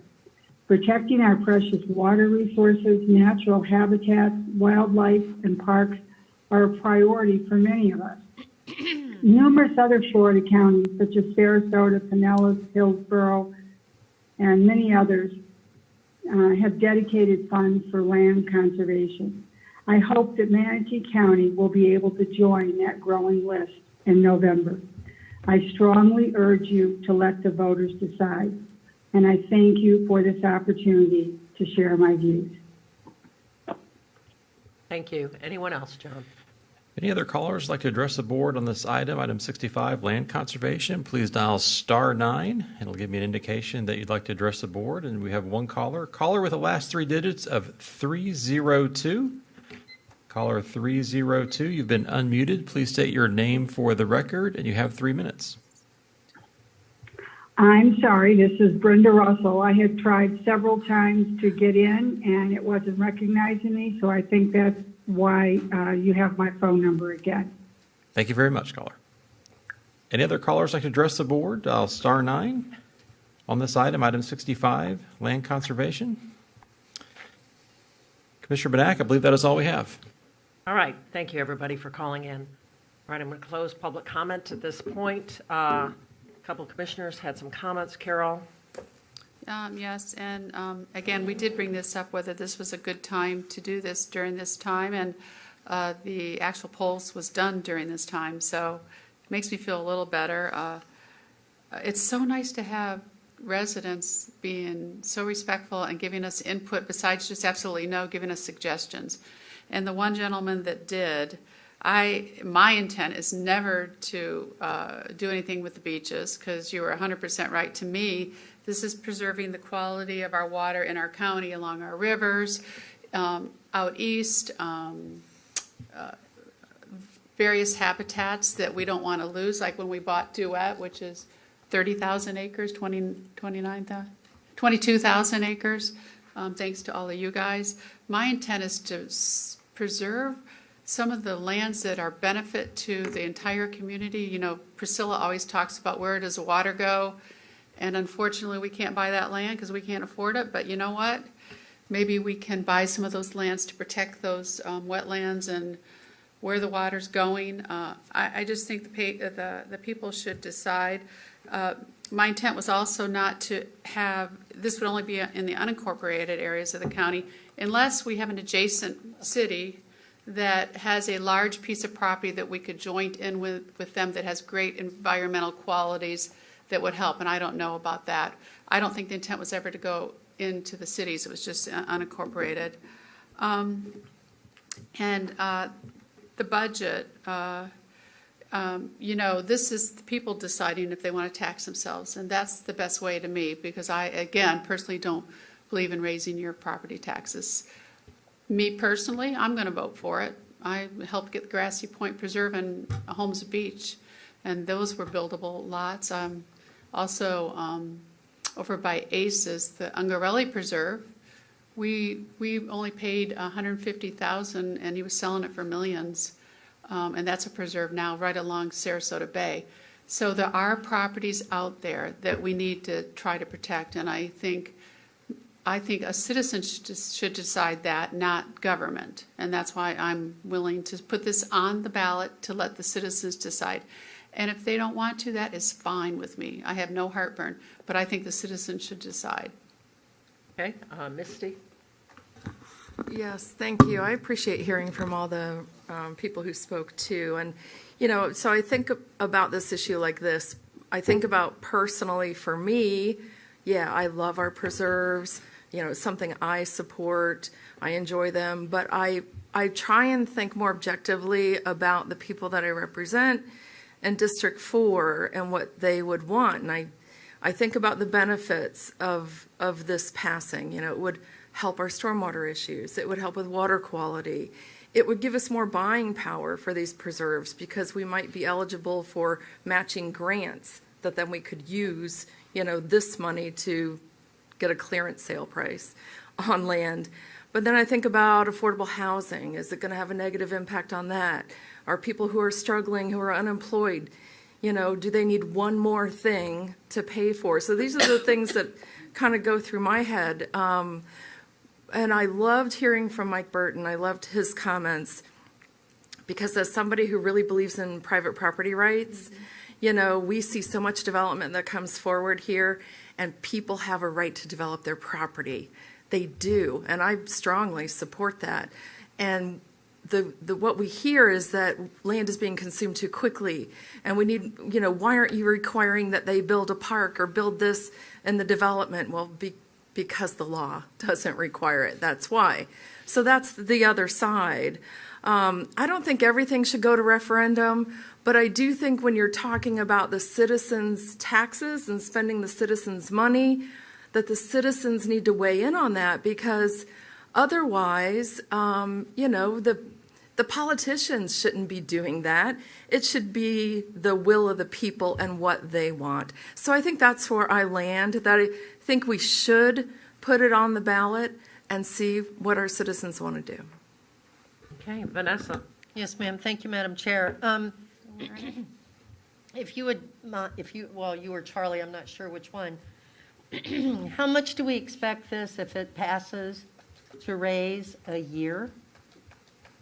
I knew, but I don't remember off the top of my head. Sorry. So, Commissioner Baugh, the annual amount that would be raised from a .15 mil would be about $5 million. $5 million a year? Yes. Okay.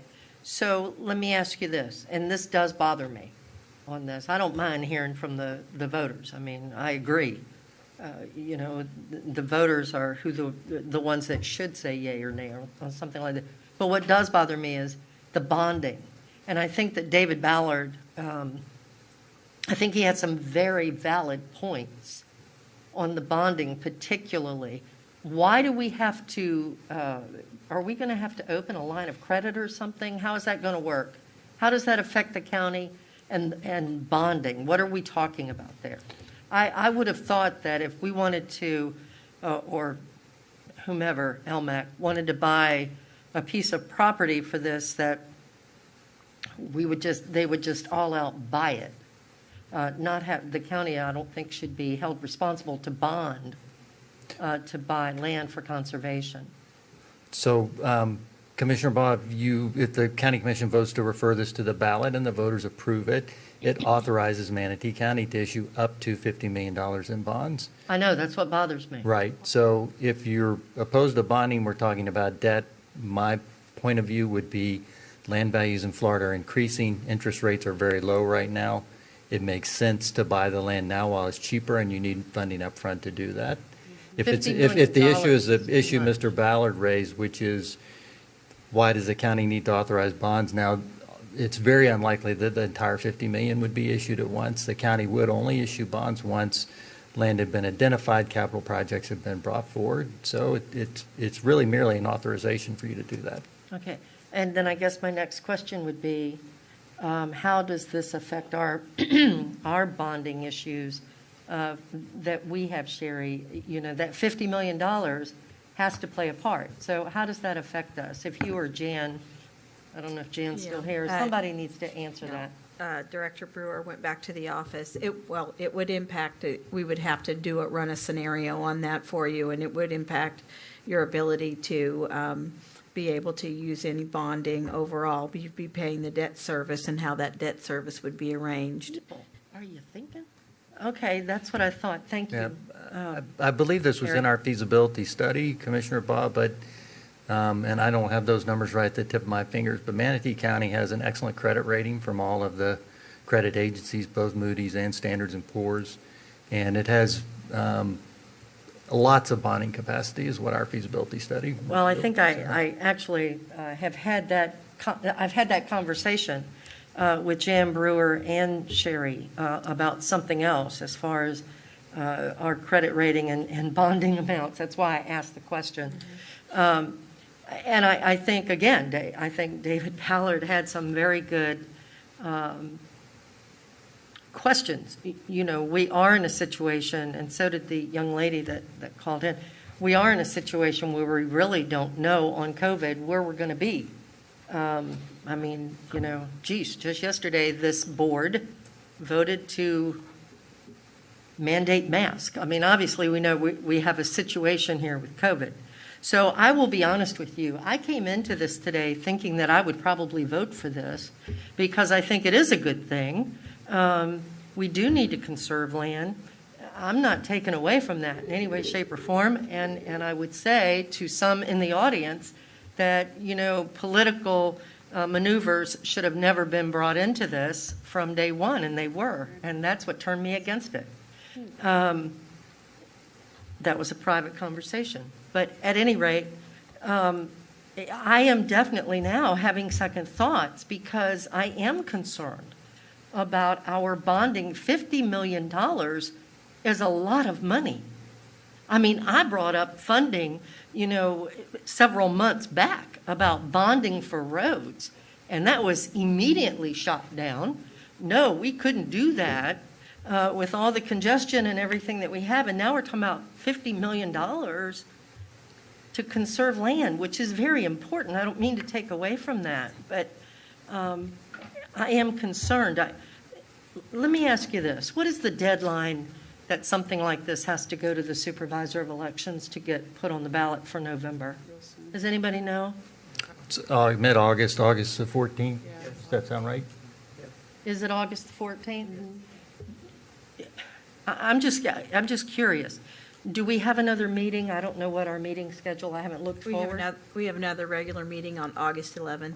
So it would have time. Is that correct? I am concerned about the $50 million in bonding. I am concerned. We haven't really had a budget meeting yet. We know that we're going to be short. Why would we do this today when we can wait and do it at our next meeting and still hit the deadline for the supervisor of elections? The wording is done. I just think we need to slow it down until the next meeting is what I'm saying. Now, for those reasons and those reasons alone.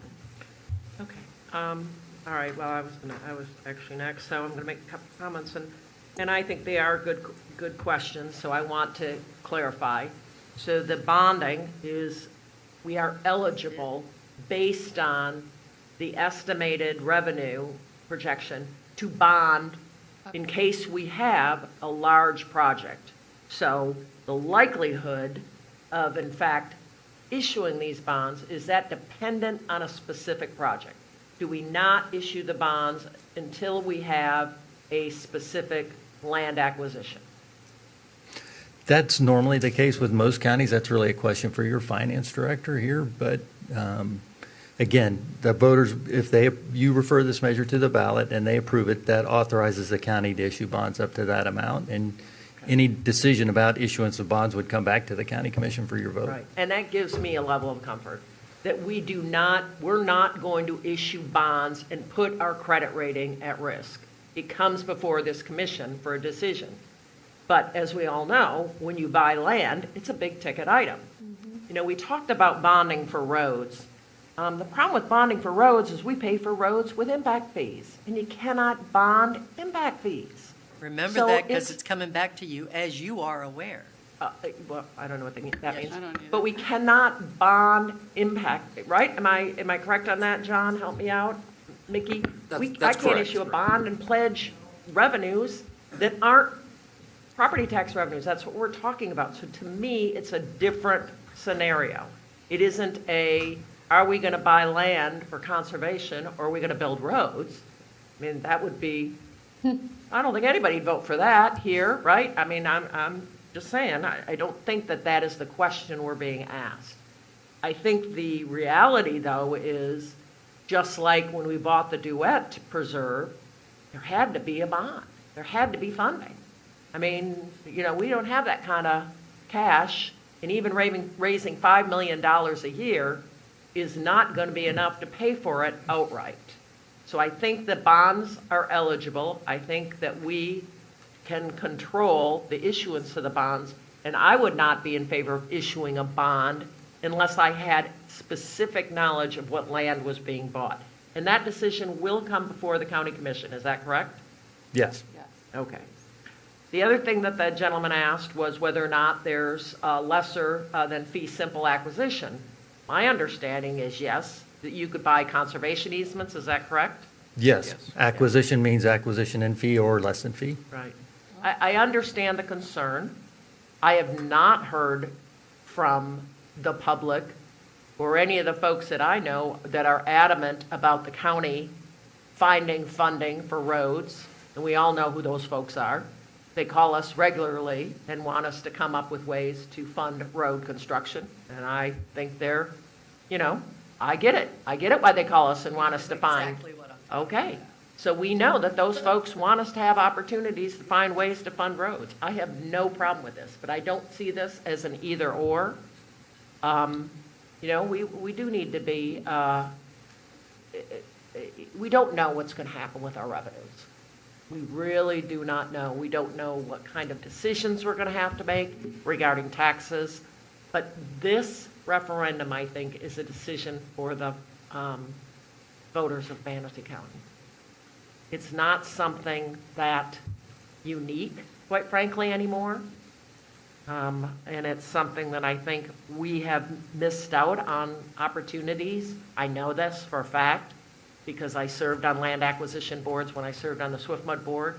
I know that Manatee County misses out on opportunities to get matching funding. And I'm really, you know, I say we deserve our fair share of every tax dollar out there. And if there's a time where we have to have a matching fund, we've got to figure out where that matching fund is going to come from, and that's what this is an opportunity for.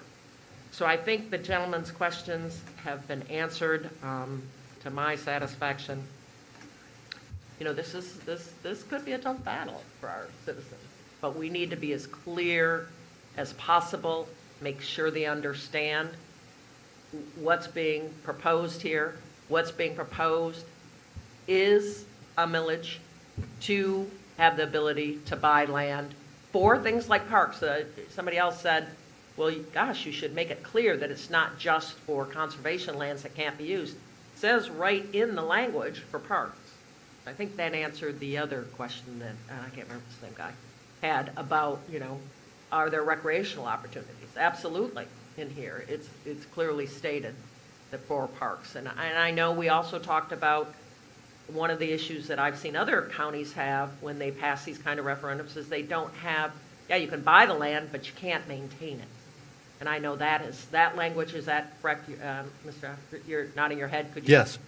Right in the first line of the ballot language, managed. That's important. Oh, that's good. That's important. So, all right. I think I've gotten all my questions asked. Okay. Next up, I had Carol, Misty, then Vanessa. And- going around one more time. Okay, And Reggie. We're letting the citizens decide whether they want to preserve some of the lands that we hear almost at every land use meeting. why aren't you buying this? Why are you allowing this? You know, we don't have enough open space.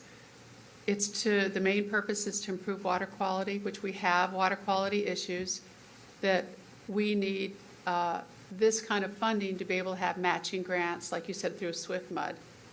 This is a time where we can actually do something to help preserve our environment as well as our water quality.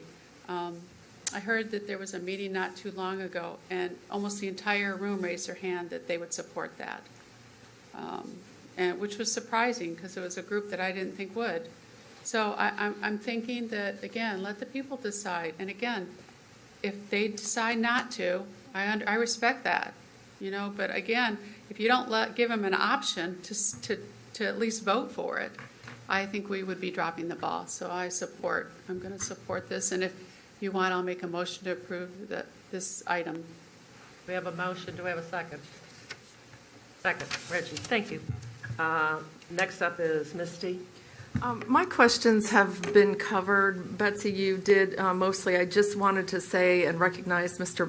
Ballard's comment about acquiring easements instead of property fee simple, I think is a very good suggestion that we should think about. And I don't think that was ever prohibited from what we're talking about, but it's something I had not thought of before. Thank you. Yeah, that's why I asked the question. I'm going to go to Steve because I guess he's been hanging in there waiting to speak. So, Steve? Okay, yeah, I have been, but I guess that's the disadvantage of being at home and not sitting over there spreading germs, but be that as it may. Betsy, you answered a lot of my questions on the bonding thing. You know, there again is no, if I understand it correctly, that there's not necessarily a need to bond something if the county, with all of its millions, as we heard from Mike Meehan this morning, could pay cash for it. We did that, of course, as you remember, for the Johnson Preserve, Right. where, you know, we had to come up with $2 million in a week and a half, and miraculously, somewhere in the finance department, we came up with that to close that deal along with the contribution that the conservation people did. So it's my belief that we, you know, as long as this thing is always coming back to the board before the deal is closed, you have an option of either taking money out of our coffers or doing a bond issue, and then determining at that point what type of bond you want to float, whether it's a GO or a specific bond, as the gentleman mentioned. So it's something that will always keep coming back to the board. And I think the answer you got on that was yes, that's true. The board will ultimately make the decision on whether to buy the land or not. You know, so I guess, you know, with all that being said, you know, I think it's important for the people to have a vote in taxing themselves. I know I will absolutely vote against it, and I've already started working my constituents, telling them to vote it down. I think it's a regressive tax, and I don't think that comes to any surprise to Christine and her group over there, because I've been consistent with that I'm against it, but I do think it's important that the voters get to vote. And it's going to be my wish or my desire that they do turn it down. And I think a lot of the timing that we have right now is just dreadful with all the unemployment, you know, the people, you know, that are renters. This is just going to be passed on to them by the landlords, you know, so they're just going to have more difficulty paying rent. But I understand the importance of trying to find land to protect the water quality and this and that. But I'll go back to the same song I've always been singing. I think the county has plenty of money. If we wanted to go out and find the land, we could write the checks for it and just take it out of our $180 million checking account somewhere and get it done. So, you know, I'm going to, reluctantly, go along with the adoption, but I will work hard with the people that I know to vote no on it come November 3rd. So thank you for your time. Thank you. Vanessa? I forgot. I know, right? Wow. I will say masks do come in handy sometimes. Hide behind it. I got to tell you, I mean, Steve Johnson makes a lot of sense. This county could do it if we really wanted to. He's right.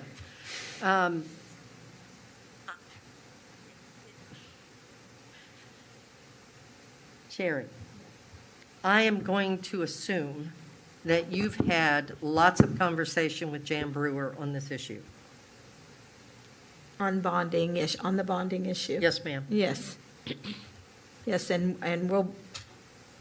we're going to discuss it in more detail as part of Next week. Thursday's meeting, 2 days from now. However, in relationship to any Meeting Thursday. bonding concerns, transportation, other concerns here, they're each individual factors. We do have a consultant that we work with to really look into situations. We've got some information that was also provided in this instance. We just had not been asked the question of what impact that would have to us currently. We just had not.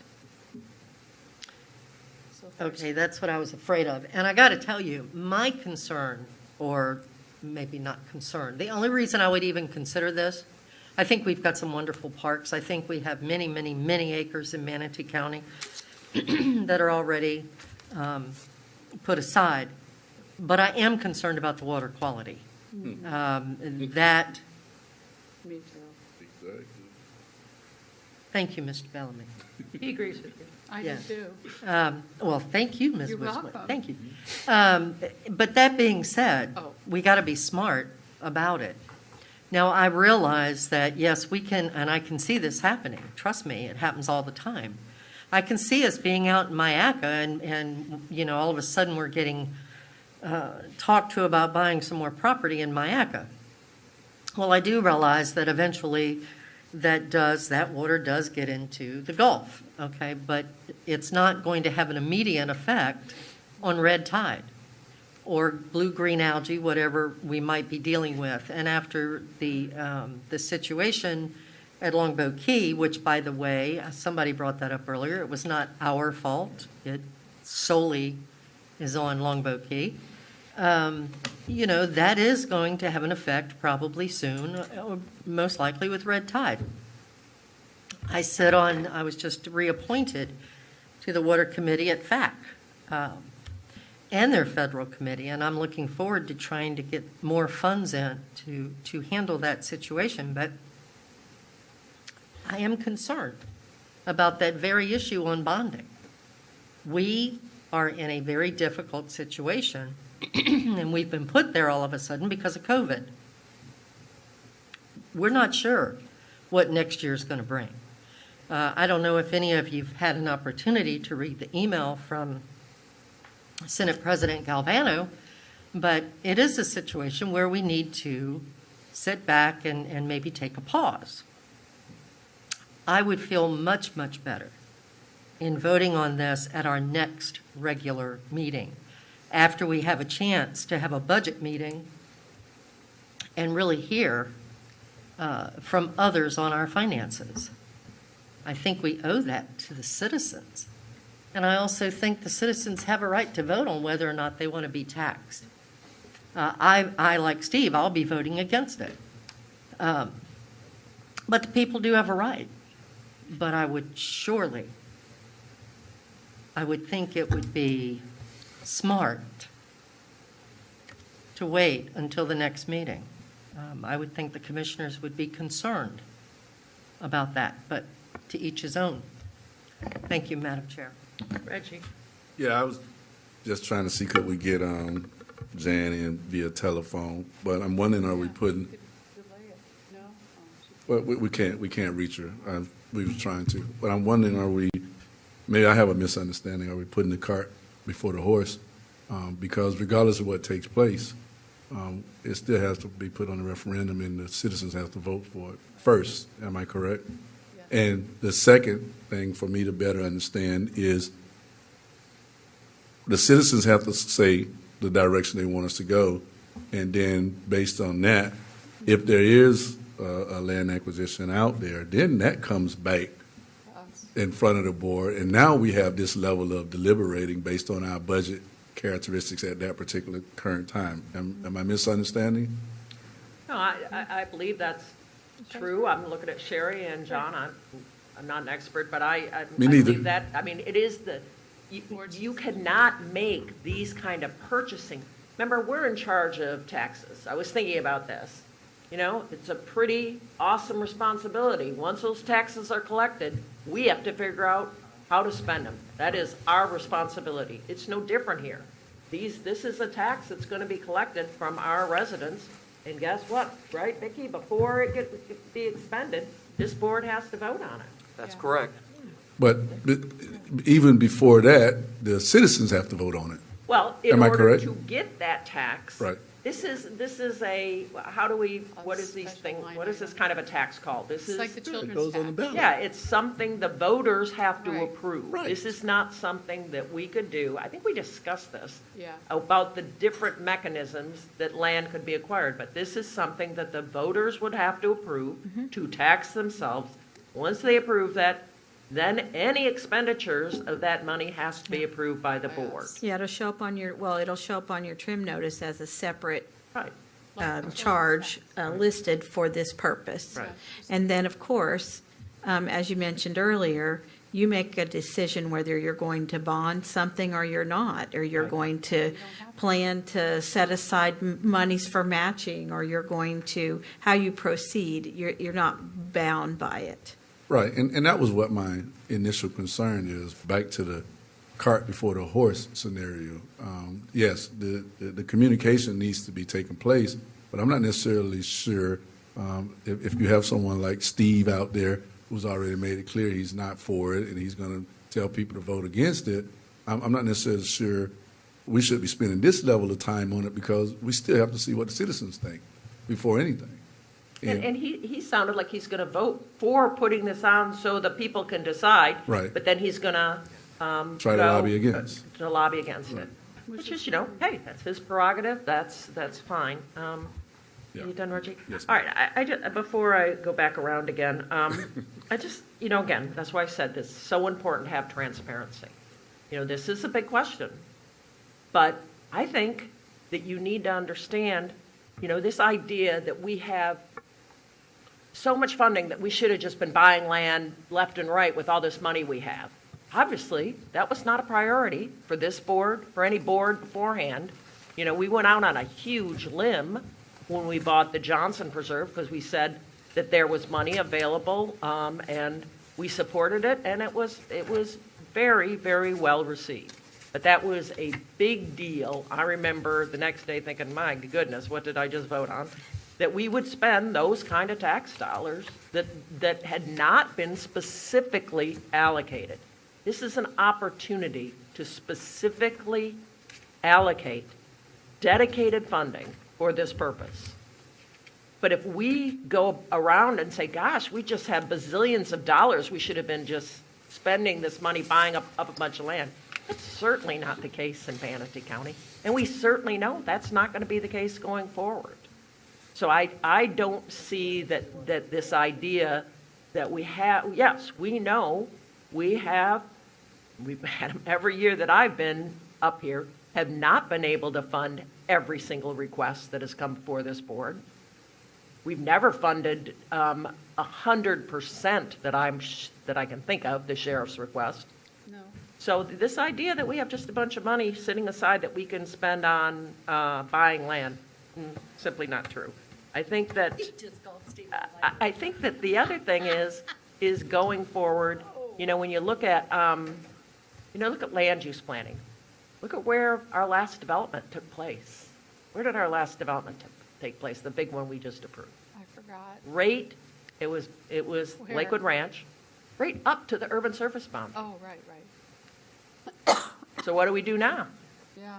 What do we do now? Buy that land or get You it don't think developed? there's going to be pressures to continuing developing out Manatee County? You already know it is. Thank you. We know it is. We know that there's going to be pressures to keep marching. You know what? And guess what people want? They want more land. they don't want to live anymore. God, we spent so much time and, how will we grow? And we were so hoping that all those yuppies would want to live in, really tight, dense urban areas. No, no, no, no. COVID is changing that. Maybe they don't want to. Maybe they want more land. This baby boomer doesn't necessarily, but that is a trend that we're hearing. Again, we're going to be looking at people want more land. So again, it becomes to me even more important that we look at how do we preserve some of that land for open space. Transparency is going to be important. All these questions are going to have to be answered. I think we should put it on the ballot. That's my vote. Carol? And well, we can keep talking Misty, about then this. Vanessa. I'm sorry, I have a ring of people. And Steve. Yeah, that's all right. Well, I was going to call the question. Oh, okay. I'm going to go to Vanessa. Okay. Well, I just want to say. I did, but it's okay. But now you called her ahead of me. I'll make it after she's done. Go ahead, Vanessa. Are you sure? Yes. I don't want to cause a problem. Oh, you won't. I'm trying to keep up. I know that. At least I Vanessa. think I know that. But I do believe that one thing this board needs to remember is to show respect as much as we possibly can when we don't agree. And to sit and if I just heard correctly, Betsy, you came pretty daggone close to calling Commissioner Johnson at saying an untruth. Commissioner Johnson has a whole lot more background and experience in finance than you do. So I'm just saying we need to be careful how we word things. Well, If it's his opinion, which it is, that maybe the county has a little more money than what we let on, that's his opinion, and he's Didn't know what you're talking he's about. entitled to it. So just keep that in mind when you're talking about other commissioners. I think that would be respectful. Okay, well, that was, okay, I will make it clear that that was my opinion. I was not, that I know of, contradicting Steve, but Steve's going to tell me his opinion and why I'm wrong, I guess. Steve, you're up next. Oh, yes. Steve was on, he wanted to speak.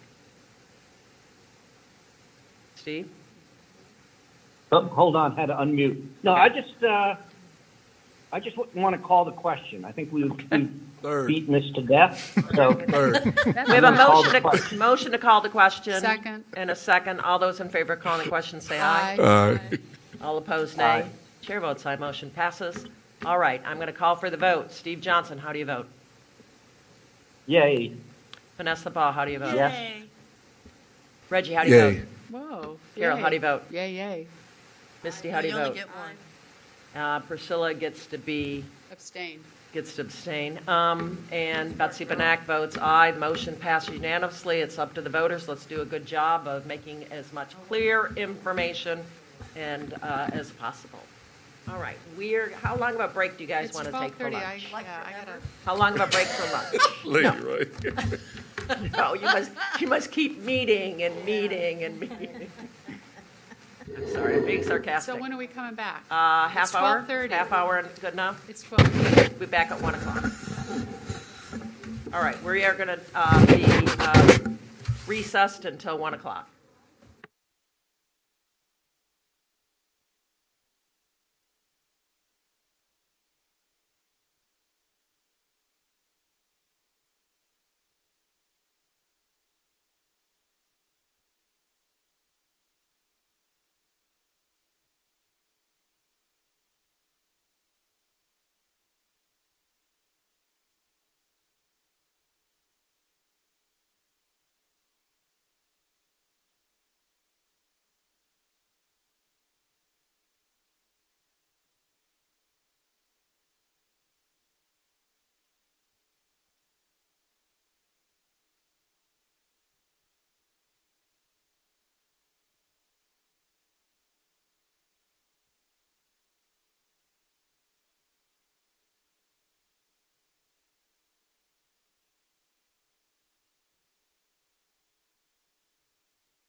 We know that we're asking Americans to do a lot right now.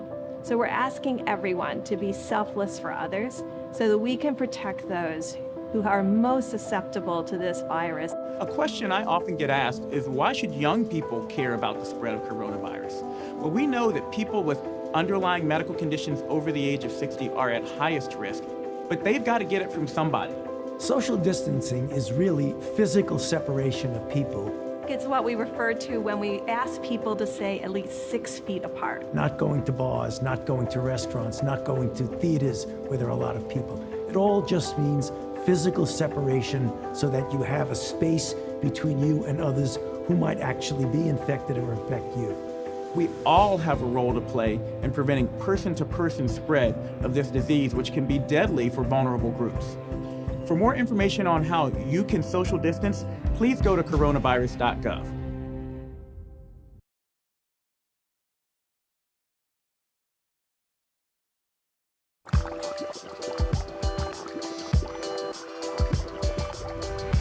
Hand washing is one of the most important ways you can keep from getting sick and spreading germs to others.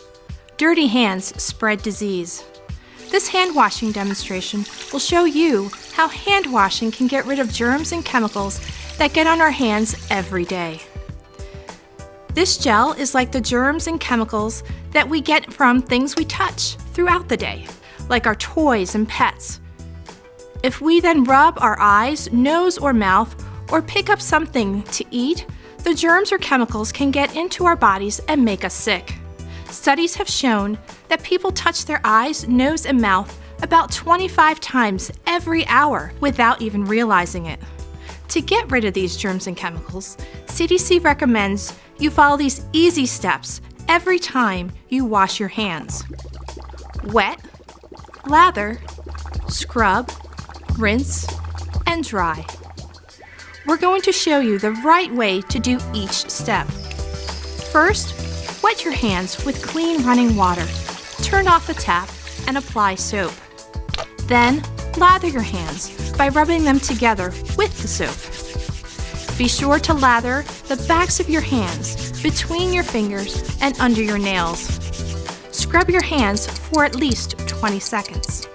If you don't have a clock nearby, keep scrubbing until you've sung the happy birthday song twice. Rinse your hands well under clean running water. Dry your hands using a clean towel, electric hand dryer, or air dry them. Washing your hands using the steps we just demonstrated is very important to get hands completely clean. Let's see how well we got rid of the germs and chemicals. Great. No more germs and chemicals. Why is this so important? Germs and chemicals from unwashed hands can get into our foods and drinks when they're being prepared or when we're eating or drinking them, which can make us sick. Also, germs and chemicals from unwashed hands can be transferred to other objects like cell phones, tabletops, or toys, and then transferred to other people's hands. That's why it's so important to wash your hands following these steps. Wet, lather, scrub, rinse, and dry, so you can stay healthy and help keep those around you healthy. For more information, visit cdc.gov/handwashing.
ready yet, sir? I am. You ready? Yes, sir. Okay, here we go.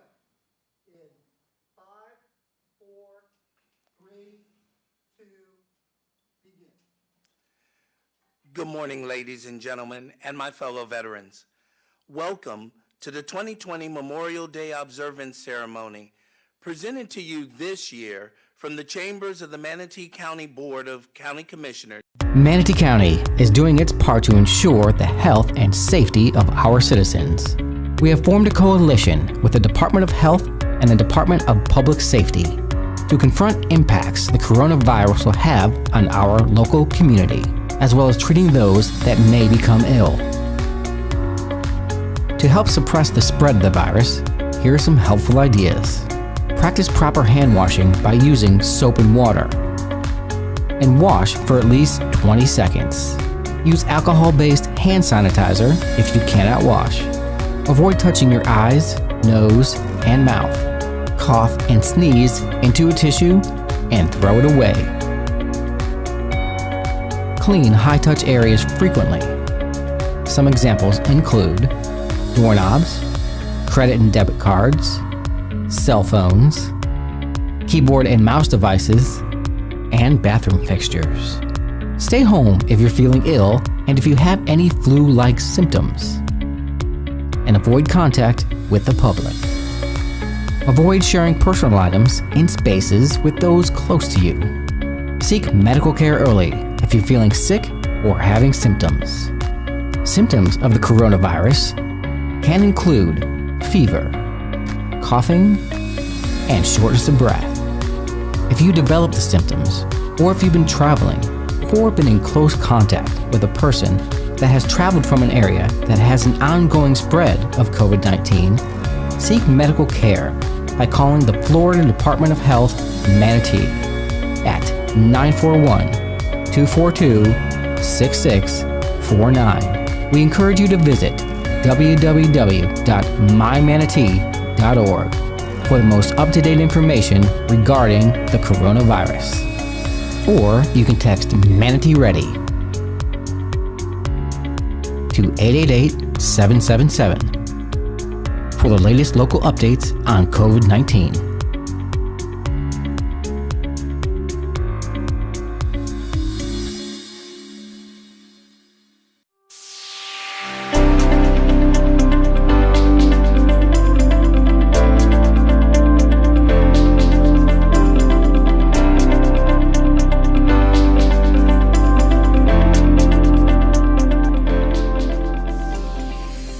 Welcome.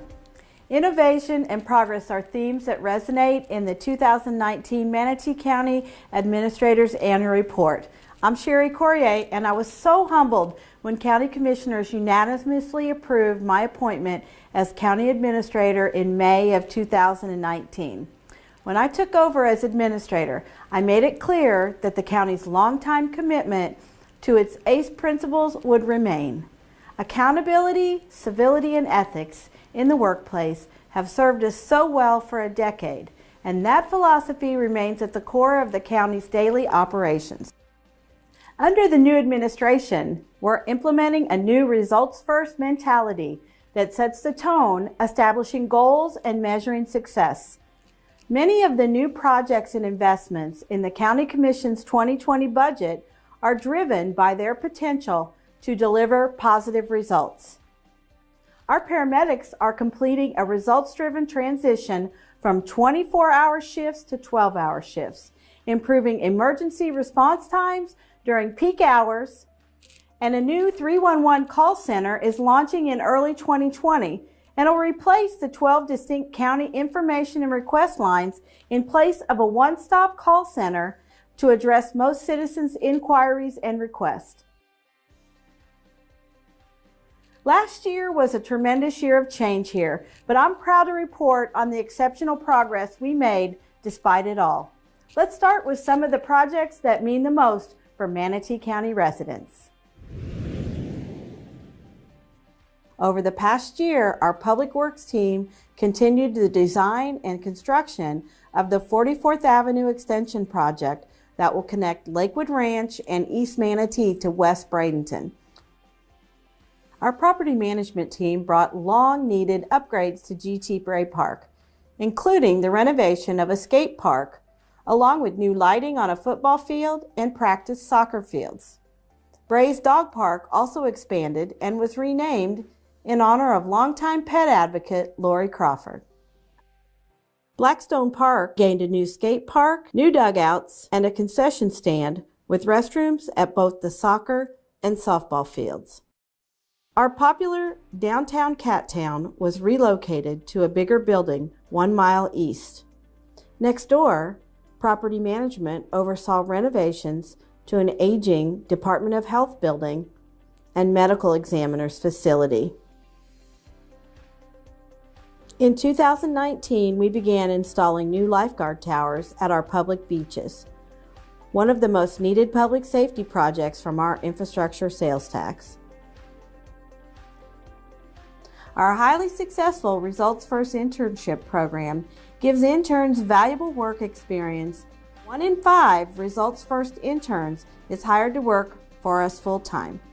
The Results First program helped earn Manatee County government the very first MVP Employer Award from the Manatee Area Chamber of Commerce. Our Building and Development Services team continued to work in innovative new ways to avoid permitting delays. Now, air conditioning contractors can upload video of their installation projects to Secure Server, where Manatee County inspectors review for completeness. Our new Residents Information Tool gives residents a one-stop site to find trash and recycling days, commission district and representative, polling sites, local schools, and much, much more. The Learn Your Level is an interactive map that allows you to easily find your evacuation level, evacuation routes, and view the location and status of the county's sandbag distribution sites and emergency shelters. The new CIP, or Capital Improvement Dashboard, gives residents a glimpse at infrastructure project timelines and budgets while enabling our local government to provide greater financial transparency to the public than ever before. Our Manatee County Area Transit Division delivered more than 1.4 million passengers last year, and many of them used new mobile applications to make their trip easier. MCAT's new mobile ticketing program allows passengers to buy a bus pass from their cell phones and other wireless devices. Our property management team last year forged a unique partnership with local nonprofits to hire disabled and disadvantaged adults to keep our beaches and parks clean throughout the week.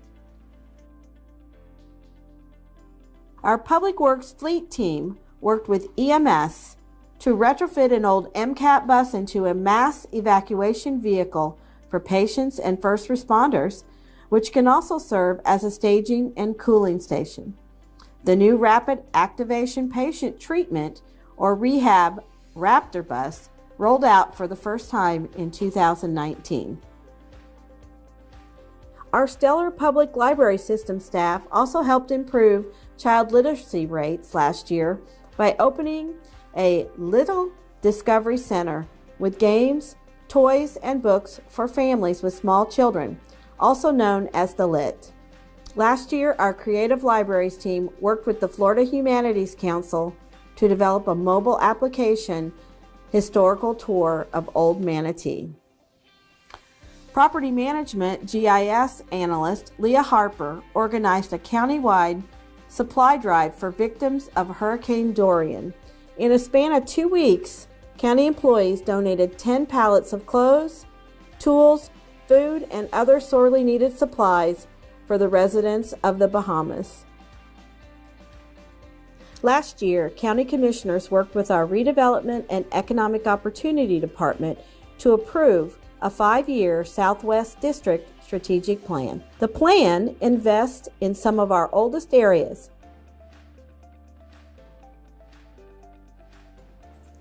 "2019 will be remembered as a year of great change and transition in Manatee County government. But with the help of new Deputy County Administrators John Osborne and Karen Stewart, a tight-knit group of department directors, and the dedication of 1,900 employees who take pride in their public service, we've accomplished so much over the past year. Together, we'll continue to work in 2020 towards results-first goals with a work ethic infused with accountability, civility, and ethics. I hope you've enjoyed our video annual report.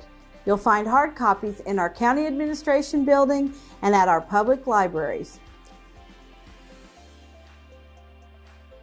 Or go paperless and download a copy at www.mymanatee.org/annual report.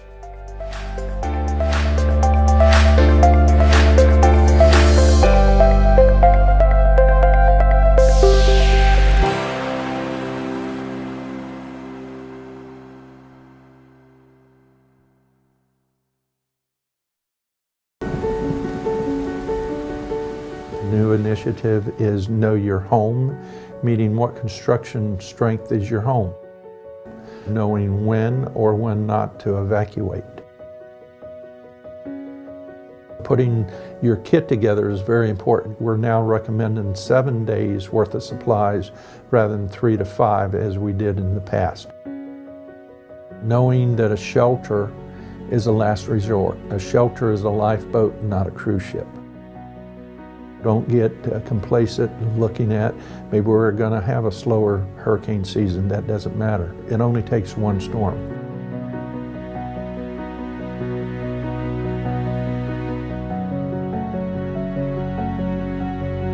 Put your plans together now. Put your kits together now. Now is the time to be prepared.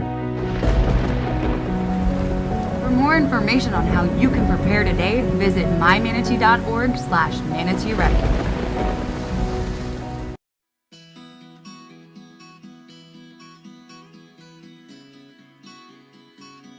Hurricane season begins June 1st and lasts until the end of November. But in Florida, severe weather can happen any time of year. That's why emergency management officials say it's so important for Manatee County residents to have an evacuation plan that's ready any time of year and an emergency kit with all the essentials. Have that fresh water stocked, have those canned goods, check your medication. You want to have your basic sanitary items, your comfort items, any medications that you may need. Cash, of course, is important, and go from there. Emergency management officials recommend having enough food and water for the entire family for 7 to 14 days. After you've covered the basics, don't forget a few fun things for kids who might be without TV and electronic devices for several days at a time. You want to have those comfort items for children, small children. You want to have blankets, stuffed animals, toys, books, stuff like that will keep them occupied.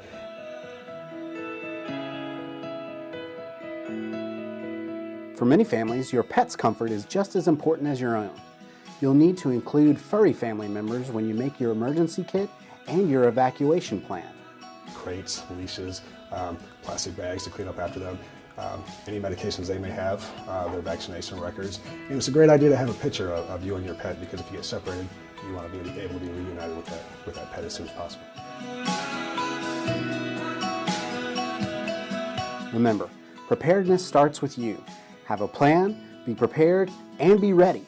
Learn more today at mymanatee.org/manateeready.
Check.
Good afternoon. We're going to reconvene. At this point, we're at the dashboard report. Are there any comments, questions, anything on the dashboard report, commissioners? Okay, then we'll keep going up. We're going to go on to item number 70, Mask Up Manatee messaging update. That's a cool lingo. First off, we do have a presentation number 67 from from the Ag and Extension Division. Sorry, Nick. Flip it around. Okay. He just walked up. No, he knows. No, he knows. He knows. It was. It's next on the green sheet. Okay, yeah, just it's out of order on the agenda, I see. Yes. Well, they're in the other room. We're going to grab them real quick. Oh, you flipped. Charlie was just here. Got it. While he's coming in, I'll talk. Why don't I talk about a couple things in the dashboard when we get to comments? I wanted to make a correlation on a couple of the items.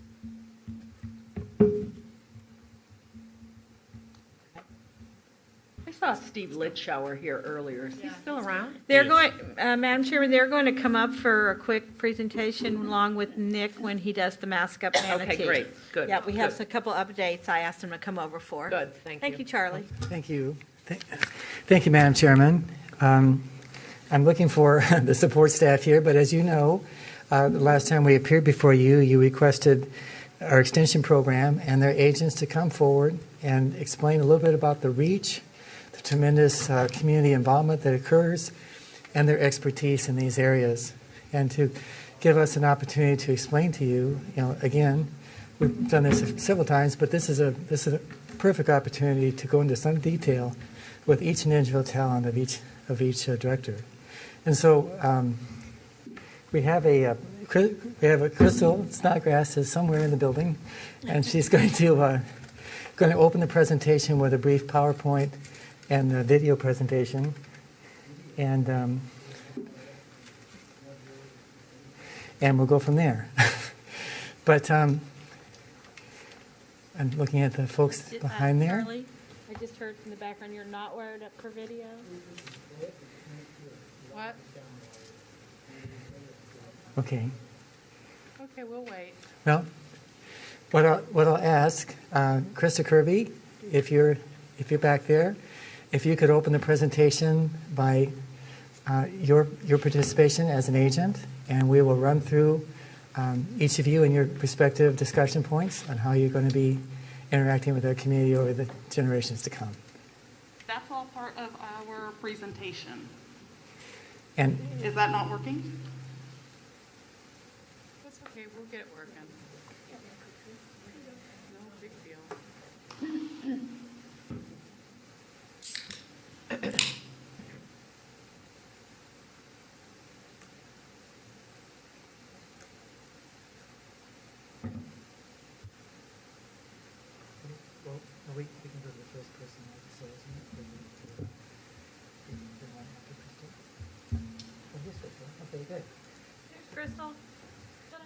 Thank you.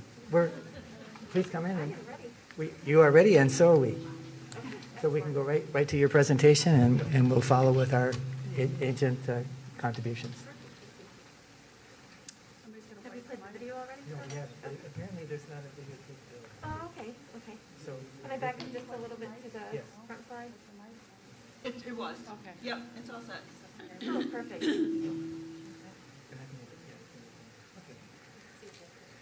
Hello, everyone. Thank you, Charlie, for introducing us.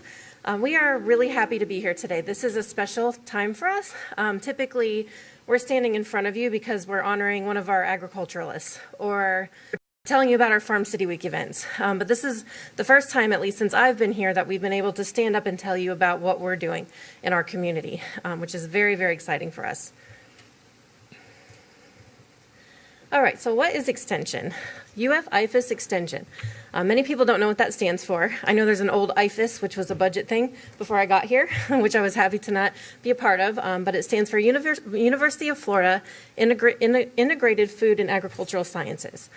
We are one of Florida's 2 land-grant universities. The other one is FAMU up in Tallahassee. We provide research-based education to create social, economic, and environmental impacts for our citizens. And each Florida county has an extension office. So I'm pretty partial to ours, and that is because we have been around here for a long time. We've been going through some old paper clippings, and I want to read a quick excerpt from the Palmetto Press. The title of this article is Cooperative Extension Celebrates 75 Years of Service. And this was written by former County Extension Director Dick Alberg. And the first line says, in 1918, Manatee County government took advantage of this new program by hiring an agricultural extension agent, and shortly afterward hired a home demonstration agent, or home economist, as we would call her today. I thought that was really interesting. So you can see we have roots here in Manatee County. We also had one of the very first Master Gardener programs in the state of Florida. If you go to that link later on in the presentation, you can see where all the different extension offices are. We also have access to many research centers that are around. So we've got access to the specialists in every area of science that there is. We also have state and regional extension agents who, although they're not housed here in Manatee County, they're still providing their services to us. This is a drone photo of our group. We are located, if you haven't been by our office, we are located basically on the fairgrounds right across from Palmetto High School. And Melissa, this is when Melissa was first starting to play with her drone. So she came out, she did a lot of really fun drone photos for us. And we don't always wear orange and blue, but on this day we did, and we represented the Gators. We're more than just football, right? All right. I have to advance this one. It better be. No football. Do you mind skipping over that one for me? There we go. Okay, just a little background information on myself. I graduated from University of Florida in 2005 with a master's degree in entomology. If you don't know what that is, that's the study of insects. And so I came over here to Manatee County and began working at the Extension office in 2008 and was a commercial vegetable agent for almost 9 years. I still dip my toe in that area a little bit, but my focus has shifted to community resource development, faculty and staff development, and administration. One of my main jobs is to help make sure the faculty go through a pretty tedious promotion process, promotion and permanent status process with UF.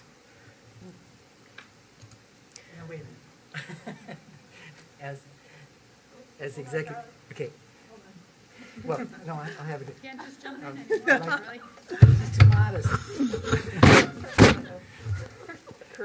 Yes, no, she's being very modest.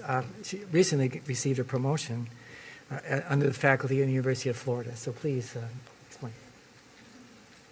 Well, thank you, Charlie, for the recognition. I appreciate that. So it takes about 7 years for an agent to get promoted in the system, and there's different levels of promotion. So I just recently received mine, actually last month, so I'm very excited about that. Thank you very much. What does that mean? A promotion in what? Promotion and permanent status. So permanent status is similar to tenure with a faculty member at a university. We just call it permanent status in the extension world. And then after you've received permanent status, you can either get promoted at the same time, or you can continue on with promotions up to the level of Agent 4. I think permanent status sounds better than But we all are considered faculty, so. But thank you very much. Okay, with that, I will turn it over to our first agent presenter, who's technically not an agent, but she's one of our supervisors. She's our soils unit supervisor, Ms. Gail Samodi. Good afternoon. My name is Gail Shamodi. I'm Soil Conservation Supervisor with the Soils Unit. And day to day, we partner very closely with the USDA Natural Resources Conservation Service, also the Manatee River Soil and Water Conservation District, the Florida Department of Ag and Consumer Services, the Water Management District, and Florida Fish and Wildlife. Within the county, partnerships that we have are we provide assistance to county departments as needed. The most recent example I could think of would be with providing assistance with the NRCS web soil survey. The major impacts that the Soils Unit has done in 2019 and 2020 is that we've coordinated the educational events of the Manatee River Soil and Water Conservation District, which include the speech contest, envirothon, land judging, and farm tour. We're also involved in Farm City Week and other extension activities. And with all those above events that I mentioned, we reached about 1,400 people during that time period. We send an annual letter to ag operations in the Lake Manatee watershed, sharing best management practices, opportunities that are available through the NRCS, the Florida Department of Ag, and also the Water Management District. And we assisted NRCS with conservation planning. We assisted with certification of conservation practices on 10 contracts for practices such as fence, prescribed burning, high tunnel system, a watering facility, and livestock shelter. Payments were made to producers during the period for close to $40,000 for practices that were implemented on 2,000 acres within the county. And there's current obligated funds in the amount of about $100,000, which will impact an additional 900 acres in the county. Can I ask a question? Yes. I remember when you came for one of your presentation days, Betsy made a comment that when she was in the private sector, people would hire you or you had to get the soil tested or something. So what do you do for, do you do that for the residents, soil testing, or am I wrong? That's not part of our program. That's Okay. within Extension Service. They do Okay, soil sorry. testing for residents, but That's another part. Okay, that sorry. correct, yeah. Thanks. We don't do that. Got it. It was actually my husband wanted the soil tested to see if he was applying the right fertilizer, believe it or not. And yes, you did do that, and that was wonderful. For a small fee, someone didn't do that. Right, Check that's the within acidity. Extension Service, and also University of Florida has a testing lab as well. So, you're welcome. During the pandemic, we've been addressing clientele needs by assisting them by phone and email. Also, the state Envirothon was held. It was switched to a virtual format in very short order. And I served as a judge this year, and I was pleased that 2 of our local teams that qualified at our contest took part in that competition. We've also been providing information about soils educational resources and other topics through blogs and social media. And with NRCS during the period, we've been creating conservation planning maps. We've completed environmental evaluation forms. There's 6 applications that have been in the pipeline during that period, and we've been assisting applicants. We've also been assisting current participants who are already in contracts with receiving payments for completed conservation practices. Thank you. Thank you.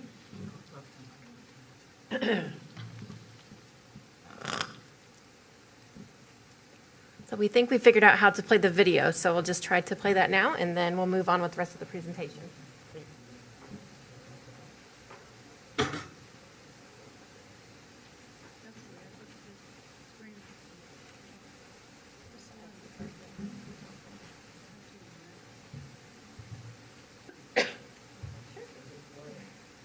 Hit play.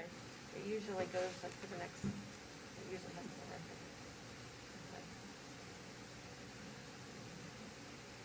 Little than green tomatoes there. Is that when you pick them, when they're that green? That's not the play.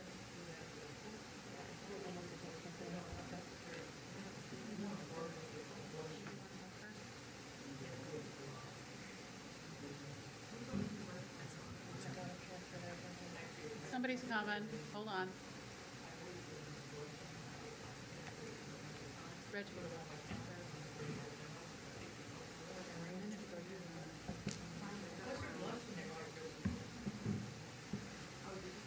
How do you get ones that taste good? How do you get ones that taste good? We're talking tomatoes. We're talking tomatoes over here. That's true. That's true. I love fried green. She knows somebody.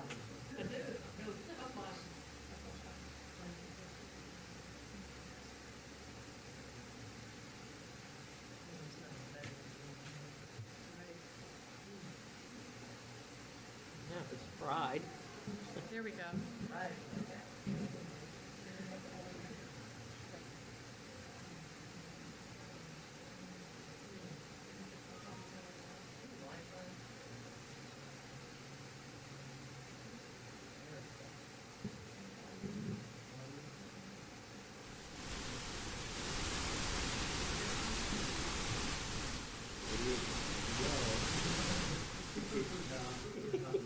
Or not. Bummer, dude.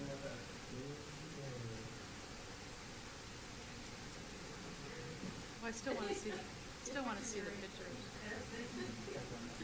That's how they do green beans? The truck?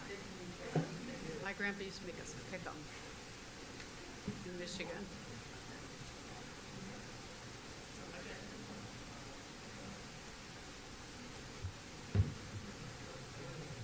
We're going to watch it again.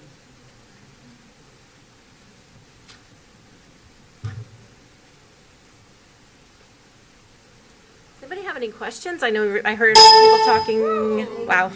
I heard people talking about soil samples, and we're kind of in the middle of our presentation. We have quite a bit more to share with you, but while we try to get the video up, anybody want to just chit chat a little bit? We're just relaxing.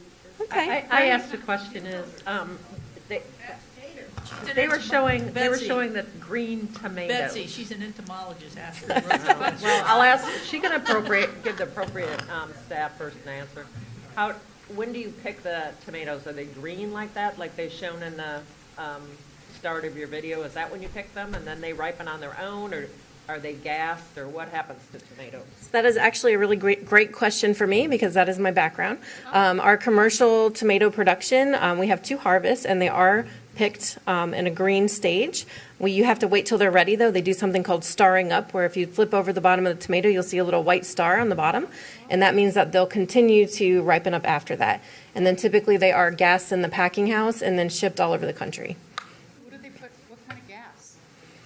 Like air? Or what kind of gas do they put into it? I'm drawing a blank. Somebody help me. Ethylene, I apologize. Yeah, so ethylene is the ripening gas. Really? That's why you put that foil. And you should never put tomatoes in the refrigerator, right? Yes. I do. Tomatoes taste great if you don't refrigerate. Oh, bummer. Right.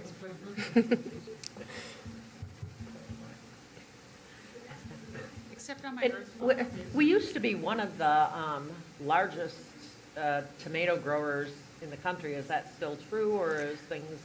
I know that it was a tough time for tomato packers. I remember they were giving them away practically $5 a box. Yes, we have definitely decreased in commercial acreage, but we flip back and forth between first with California. California is likely first right now. I haven't seen the statistics lately. However, we still have a really strong tomato production area in Manatee County. I would say around, I don't know, 11,000 acres maybe. And will you teach people how to can tomatoes? Do you have a class, your extension group, how to do canning? We used to have a canning class, but occasionally we will get the request, but it's not necessarily something that we get all that often. So we don't necessarily know that it's something, that we would offer for just a handful of people, but we do have a lot of really great extension documents that will teach you how to can. So we can share. If you have that question, if you're interested in it, just let us know. We can teach you how to do I it. think they actually did a class out in Cortez on canning. I think they Okay. did do one out at the That museum. Maritime Museum. in Mhm. Canning. I remember recall that. seeing it. Yeah. Yep. My sister knows how, I don't. All right, other questions? Okay, all right, so the video will not work, so we're going to go ahead and continue with the presentation. We will email it out to you later because it is a really, really great piece of work if you haven't had the chance to see it. So we'll go ahead and continue with residential horticulture. Susan Griffith is actually standing in for Alyssa Vinson today. So thank you, Susan. I'm Susan Griffith, and I'm representing Residential Hort on behalf of Agent Alyssa Vinson, who's actually in that picture you see there, who was unable to attend today, unfortunately. Our residential horticulture program areas are Sustainable Landscapes, Master Gardener Volunteer Program, and the Florida Master Naturalist Program. And our areas of expertise include mangrove trimming, ecological landscapes, urban wildland interface, and our partnerships in Manatee County include libraries, preserve management, parks, neighborhood services, as well as partnerships with Sarasota Bay Estuary Program and Keep Manatee Beautiful. Our major impacts of our residential horticulture program for 2019 through 2020 have been that the Florida Friendly Landscaping Program has helped to save over 1 million gallons of water due to behavior changes by our citizens. Our Master Gardener Volunteer Program has 109 active volunteers who donated over 10,500 hours to the program in 2019, which is a really significant amount of time. And under our Sustainable Landscapes and Urban Ecology umbrella of our program, our surveys indicate that 80% of our attendees plan to implement at least one new positive behavior change based on the information they received in our educational programming. Our group learning participants, we had quite a few in 2019 with 1,679 attendees, but we've actually really surpassed that in 2020, remarkably. We've had over 2,800 attendees to our workshops just in 2020 so far. And of course, going to an online format has allowed us to do that. And this is only the actual webinar registrants. This is not counting the thousands of people who watch on Facebook Live. And how has our program been meeting the needs of the clients during the pandemic? Well, through adaptation. The Florida Friendly Landscaping Program, we have begun to assist homeowners and HOAs with our Landscape Assistance Program via teleconferencing platforms, assisting an even greater number of participants this year than the same time period last year. We are able to do socially distant site visits, yard evaluations, and recognitions of municipal landscapes. And actually, we've noticed, all of us have noticed, there's just been a newly revived interest in landscaping since people have been home more. Our Master Gardener Volunteer Program has transitioned its formerly in-person plant diagnostic clinic services to email and phone-based services, and have helped nearly as many customers as we did pre-pandemic with those formats, and actually more with email since the pandemic started. Volunteers, in addition to staff, can now present educational programs as webinars instead of in-person classes. So that has increased our reach as well. And we've started doing a monthly email update that goes out to 5,000 plus residents. And volunteer engagement has continued via online means and socially distanced gardening activities. And finally, the Master of Naturals program in Manatee County was the first in the state of Florida to offer a completely online core module. And that's all I have. Thank you very much. Thank you. Madam Chair, while the next person's coming up, do we still have a welcome packet that we give new citizens when they come to the county? I don't know if it's us or some Sherry may do. We do? We do? It's mostly at the tax collector's office when people are registering, and then also the chambers have packages as well. Because we got so many people coming, it would be kind of great to include our organization here, as well as Parks and Preserves and Animal Services, stuff like that. When you're new in town, you may want to volunteer. I don't know, maybe they do it already. I'm not sure. Yeah, I know. I'll have to take a look at what the packet is. I'm not sure what the current packaging is, but I know our Convention and Visitors Bureau helps to design and put those together too. We can take a look. Thank you. Yeah, I know somebody does that for a private business, puts together welcome really? packages for different groups. Okay, please go ahead. Good morning, good afternoon, everyone. My name is Wael El-Wakil. I'm the Commercial Horticulture Agent with Manatee County and IFAS Extension.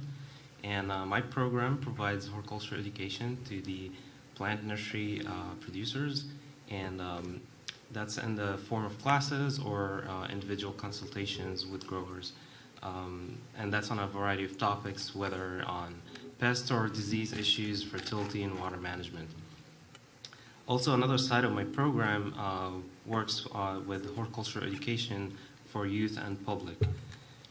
And I'll also try to stay involved with research that is inspired by current events and also relevant to the growers.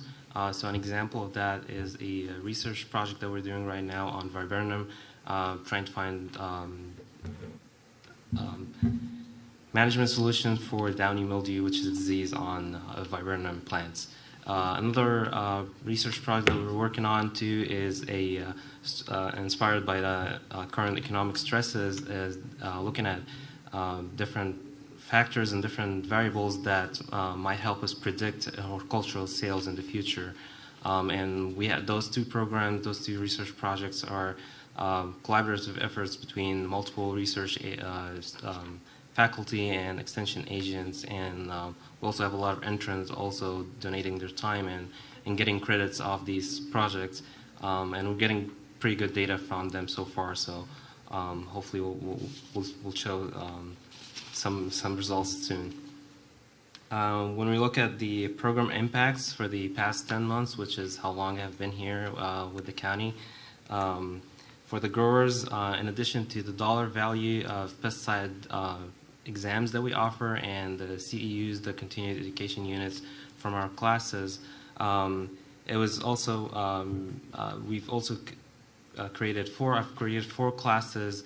Some of them are recurring classes, and we've switched 100% online on these classes as well, with no cancellations.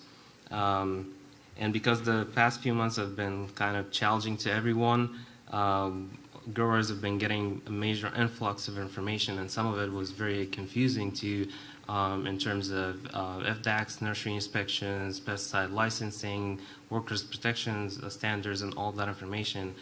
So I was spending quite a bit of my time helping growers navigate some of that information and disseminating that through email blasts or individual phone calls. In terms of youth and public education, we have the 4-H and FFA plant project that is through the Manatee County Fair. And what we do with that is the students will plant their own plants and maintain them for a period of a few months. Then sell them in the plant auction in January. And it's a really good experience and introduction to what goes into plant nursery businesses. Also, this past fall, I've been involved with the Farm City Week ag tour, as one of many participants in that, and we've been providing ag awareness to public through those tours, while also shining some light on the local ag businesses in the Manatee County. And during the past challenging few months, we've adapted the program quickly to serve the clientele uninterrupted through doing emergency visits or phone calls or emails to the growers. And all classes, like I said, they were all moved to online platforms with no cancellations. We've been also working on streamlining the plant show and sale project, the FNGLA plant project, incorporating so many different online components to the program, so we'll be able to work through that program during the next few months coming up in the fall and early spring with no interruptions. And lastly, for development of the program, I continue to collaborate on the local and regional level to continue to strengthen the commercial horticulture program for Manatee County. Thank you. Thank you.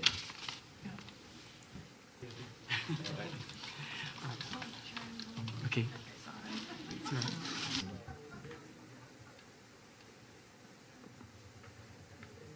Well, Lou is new to our area, and only been here for 6 months, 10 months, all right? And you'd be interested, you know, we draw talent from all over the world, and you're a good example of that. I just want to let you tell a little bit about your background before you came here. Please do. Thank you.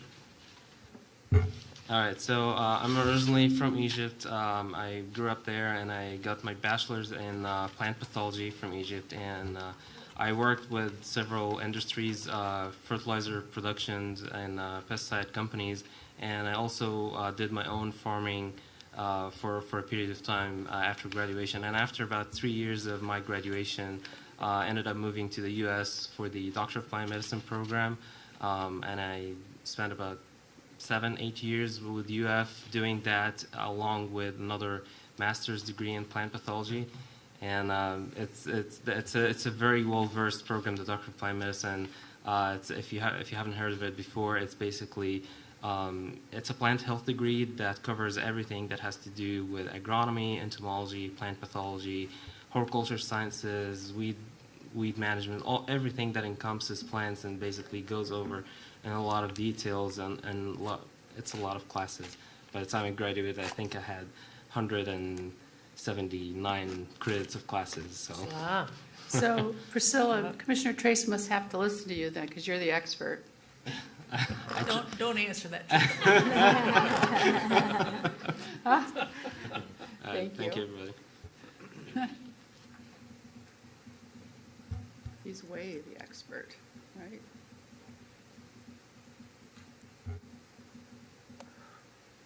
Hello, everyone. I'm Lisa Hickey, and I'm the Sustainable Agriculture and Food Systems Extension Agent. And my clientele are everybody from the time a fruit or vegetable crop goes into the ground to the time it makes it to the plate. And I work with the fruit and vegetable small and large farm producers. We have a community and school gardens program that's underneath my supervision. And part of the expertise that I do is I work with the growers on what we call best agricultural practices. I also do pesticide and worker protection standards training with them. And currently I have 8 research plots out in the community on soil moisture sensors, and this helps growers regulate their irrigation based on how much soil is already in the ground. So it's a real good best management practice for them to learn. Many different partners in the community, everything from the sustainable team to soil and water. Currently I'm doing a project with IT and GIS. We're trying to map out where the different farms are in Manatee County and what do they offer as far as a commodity to the community. That's good. Whoops. That's okay.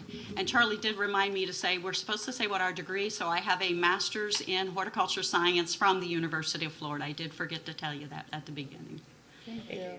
Okay, and some of the major impacts I've had over the last year with our programming is there's a few of us that do pesticide exam preparation for those that are applying pesticides, and then we offer CEU classes to that group of people that have the applicator licenses.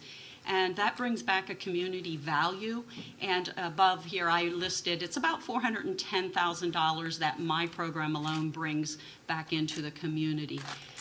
We also have created 2 series of classes over the last year, one for beginning farmers, the other one for community garden managers to learn how to manage and everything that's involved in the community garden. Our community gardens coordinator has sought out grants of $3,000 to do some improvement in the Department of Health community garden. That is a county run community garden, so he has utilized the grant money to do some work there. They ended up getting the Keep Manatee Beautiful award this past year, so that was quite an accomplishment under Mac Lessig's supervision. One of the biggest impacts that I had is during the pandemic, I was working with the wholesale farms to turn around and offer their products to the online farmers market and give a little retail service or help to their income. And then over the last year, the total outreach between myself and the community gardens coordinator, we've touched over 7,200 people. In that, it was roughly about 3,200 were children activities.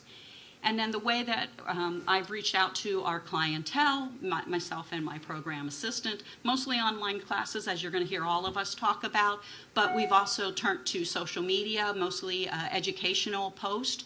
My sidekick Mac and I do a weekly Facebook Live series on different crops that you can grow either in a community garden or as a small farm. And then the other item, so back to that real quick, we've had over 6,000 views in a 3-month period, and 25% of those views have actually come back and reached out to us for more information. So that's been really impactful for going online. And then the last item that I did is I would actually go out to some of the farms during the pandemic that could not bring their product into the market, and I would bring their products into the market. That's in a nutshell, sustainable ag and food systems. Thank you. Thank you.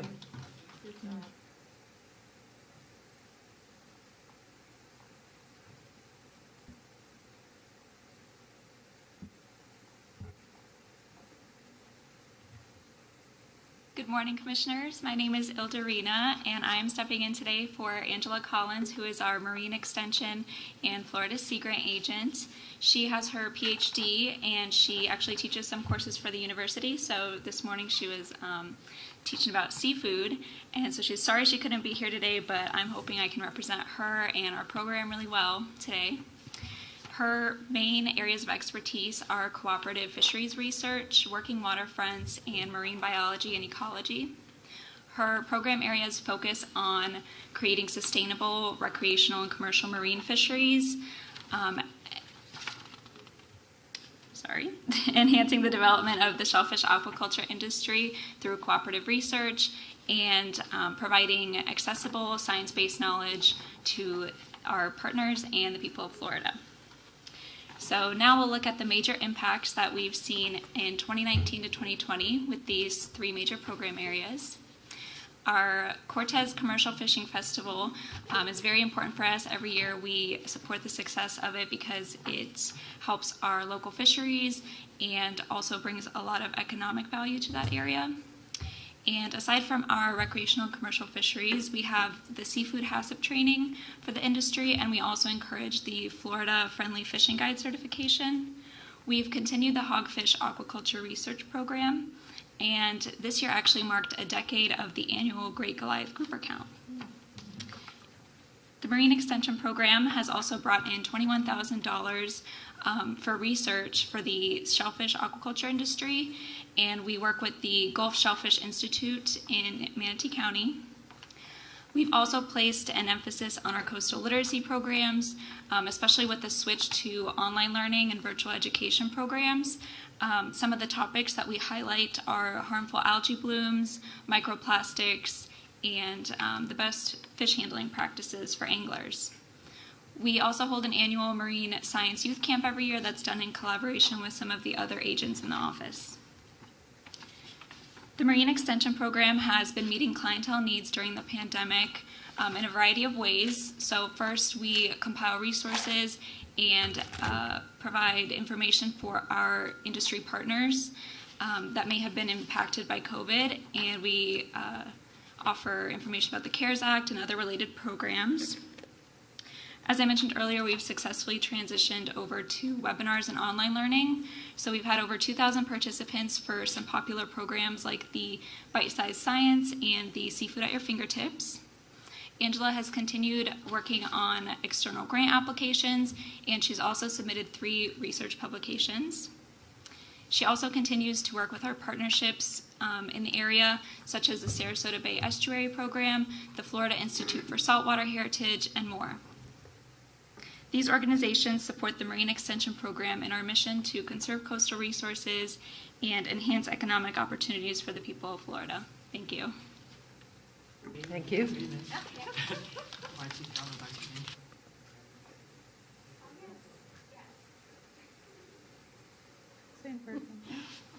Most of you might remember me from my internship. January to April this year, I was with the Neighborhood Services Department, and then I started here with the Extension Office in April. So I've been working remote most of the time, but it's been a really good experience and a nice switch over from the internship, and it's nice to see all your friendly faces again.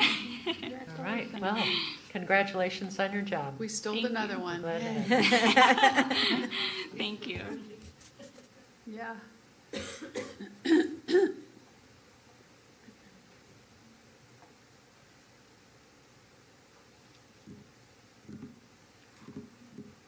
Good afternoon. My name is Nellie Nelson. I'm the Family and Consumer Science Agent of Extension. I was born and raised in Colombia. That's the reason of my accent. And the majority of my programs I'm teaching in both languages, English and Spanish. I have a Master Business Administration, and now I'm going to pursue a doctorate degree with the University of Florida. The majority of my partnerships internally with the Manatee County government are with neighborhood services and the different divisions that they have. I have working with probation, drug court, libraries, and in the county I have over 90 partnerships. Main of those are Department of Health, the School Board of Manatee County. With the Sheriff's Department, I have the partnership teaching the inmates in the recovery path. So the individuals that are there in the recovery path for minimum 100 days take my classes and is very well received. My area of expertise is health and wellness. I'm teaching everything from relationships to parenting, nutrition, home aftercare, human development, and drug addiction and financial management. That's a lot. Yes, a little bit. I have a lot of help with my food and nutrition program. That is one of the major impacts that we have in the county.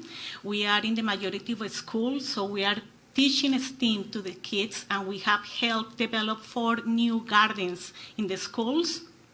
We are working in partnership with the community gardeners as well. And something of the impacts that we have accomplished is the relationships and parenting classes in Manatee County are well very received in both languages for individuals, as well that my volunteers, I have a group of ladies and gentlemen that knit and crochet, and all the things that they do that are donated to all the nonprofit organizations in Manatee County. So you have seen their blankets, their hats, their clothes, their dolls, in all the organizations that are here in the county. That is the work of my volunteers. Something I was impacted last year, I did a presentation of the work I do with Hispanic individuals in the county and in the state in Barcelona, Spain, in the Family and Pursuit of Happiness Conference there. How I reach the clientele in Manatee County. Given the need to reach audiences at national, state, and county level that no completely understand English in many areas such as grocery stores, farms, and agricultural workers, pesticide companies, and their employees, it's essential to prioritize community messaging. These documents provide information for essential workers and general citizens about CDC guidelines for employee health, basic cleaning instructions, and protecting employee and family safety. Thus, what I've been doing during these times in both languages, and something that I've been doing, like my colleagues, is everything is in social media right now and bloggings. Thank you. Thank you.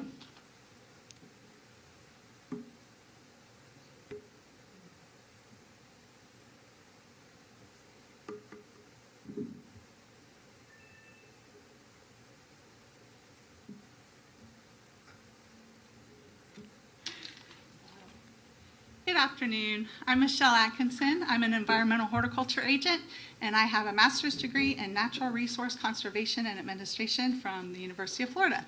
Go Gators.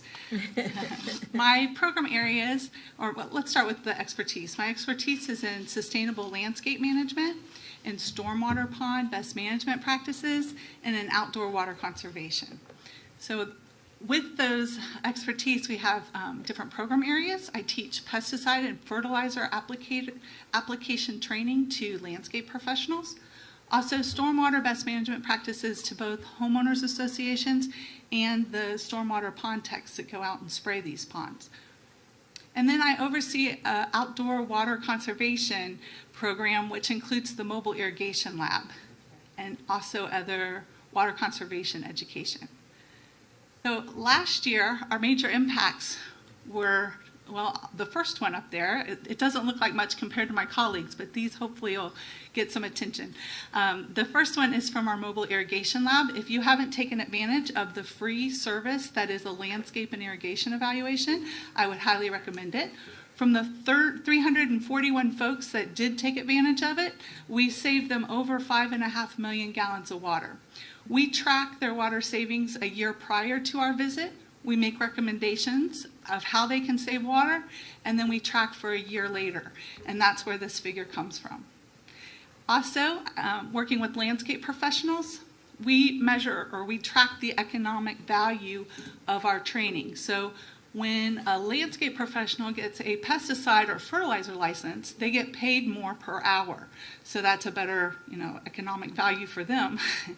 And so with the training just for this audience, Wael and Lisa addressed other audiences, but for the landscape professional audience, the value is just about $2 million.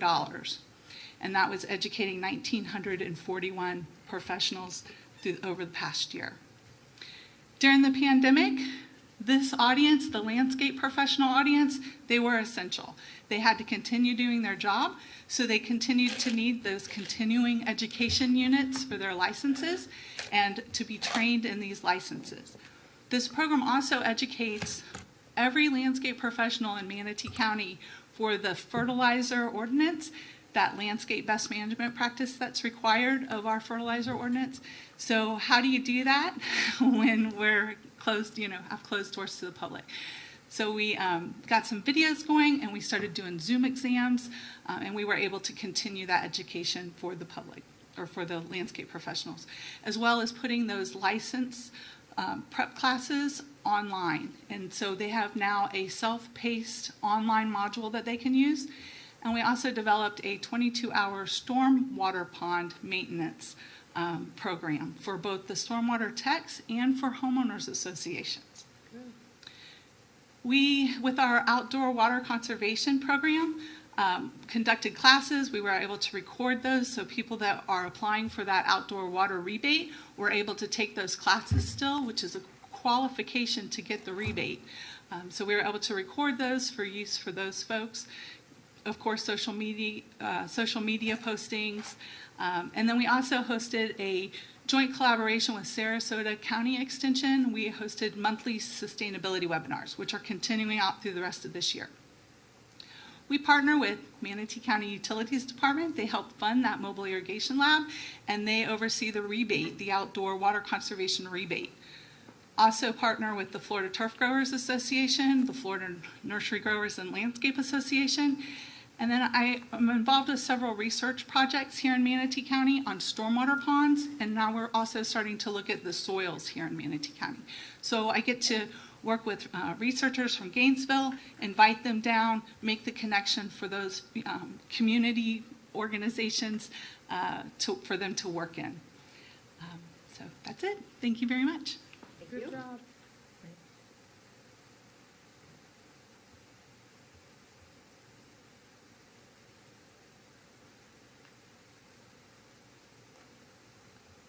Good afternoon. My name's Krista Kirby. I am the Livestock Extension Agent here in Manatee County. I received my Bachelor's of Science degree from the University of Florida in Animal Science and my Master's degree from Webster University in Human Resource Management. So today we're going to talk first about the livestock program here in Manatee County. My different areas of special expertise is animal science, but also with our best management practices to help keep our waterways and our environment clean and moving for future generations, along with pasture and weed management. The different program areas that I work in are enhancing livestock production, agriculture literacy, and youth livestock programming. I work in collaborations with South Florida Beef Forage Program, which is an organization of livestock agents ranging anywhere from Citrus County all the way throughout South Florida. I also work very closely with the state specialists from the University of Florida Range Cattle Research and Education Center, which is located in Ona. Some of the major impacts from the last year under enhancing livestock production were beef cattle and pasture and weed management, making sure we're producing a quality beef product through our cow-calf operations with beef quality assurance programming, along with cattle and wildlife cohabitation and control methods. Under agriculture awareness or literacy, I participate in agricultural tours, webinars, and school enrichment programs to get the community involved in their agriculture industry here in Manatee County.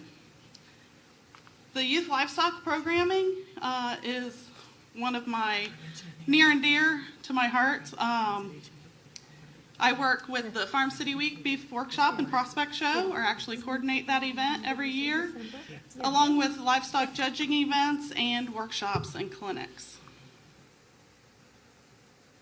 And then, how did we meet the clientele needs during the pandemic? We moved, like everyone else, to virtual programming through webinars, a lot of YouTube videos, and also Facebook Live events. We also turned to social media to get our information out through Facebook and blogs, and also we helped connect some of our producers that had the capability of having product and connecting them directly with the consumers. I also wear a second hat currently, and I am the interim 4-H agent. As you know, Diana Smith decided to retire right about the time the pandemic hit. So I have been filling in that role as well. And that's actually how the human resource management component came to my education, because I was a 4-H agent over in DeSoto County for 6 years, and that matched quite well with the volunteer component to the programming. So my areas of expertise are youth development and volunteer development. And through everything, we like to remember the 4-H motto, to make the best better. Some of our impacts over the last year, we've maintained 20 traditional 4-H clubs, which are led through 40 organizational volunteer leaders and 33 project volunteer leaders. Those project volunteer leaders are knowledgeable in specific project areas, and they help the youth gain more knowledge throughout the year. We enrich the lives of almost 29,000 youth throughout the county through 4-H clubs, special interest activities, camps, and school enrichment programs. One of the most popular programs is the 4-H Tropicana Public Speaking Contest, which was started right here in Manatee County. Overall, we had almost 5,000 volunteer hours donated to youth programming alone here in Manatee County.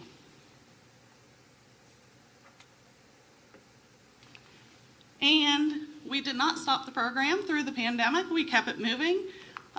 We moved everything to a virtual platform, including our club meetings along with our volunteer meetings. And as everybody knows, the youth were much more adaptive to that than some of our adult volunteers, but we made everything happen and helped everyone through the switch. We also hosted our county events public speaking program virtually, and this week, every night starting at 7 o'clock, our state events program will be being held out of Tallahassee through virtual means. We also had a series of summer enrichment programs that the youth could sign up for. And with it being virtual, it wasn't just here in Manatee County that youth could participate. All the youth across the state of Florida, or really across the United States, could participate in any county programs, virtual summer enrichment programming. One of the numbers I'm most proud of was out of 329 youth we have in our 4-H club program this year, 300 of those youth turned in an end-of-year record book. And with that, I'm going to turn it back over to Crystal. I just want to take a moment to thank all of my team members for being here. Really appreciate you spending the day here and updating everyone on the good work that we've been doing. One of the things that Charlie asked me to just touch a little bit on is that one of the expectations of a faculty person is that we present our work at conferences when we work on research or with other groups, and then often we're recognized with awards, and that looks really good on those packets that we turn in for tenure, permanent status, and promotion. So I can't recall everyone's awards that they've had recently, but if you could raise your hand if you have received a national or state or regional award in the last 2 years. Okay, so almost all of our agents have. YL, it's a little bit unfair for him because he's the newbie, but his awards are coming. So thank you all for doing that. And then I just quickly want to draw your attention to the 2 infographics that we had given you earlier. Obviously, we have a lot of impacts that we've shared with you today, but they kind of help to kind of focus in on those. Last year, I completed the Results First program, and that was really helpful to try to tie in and bring together some of the results.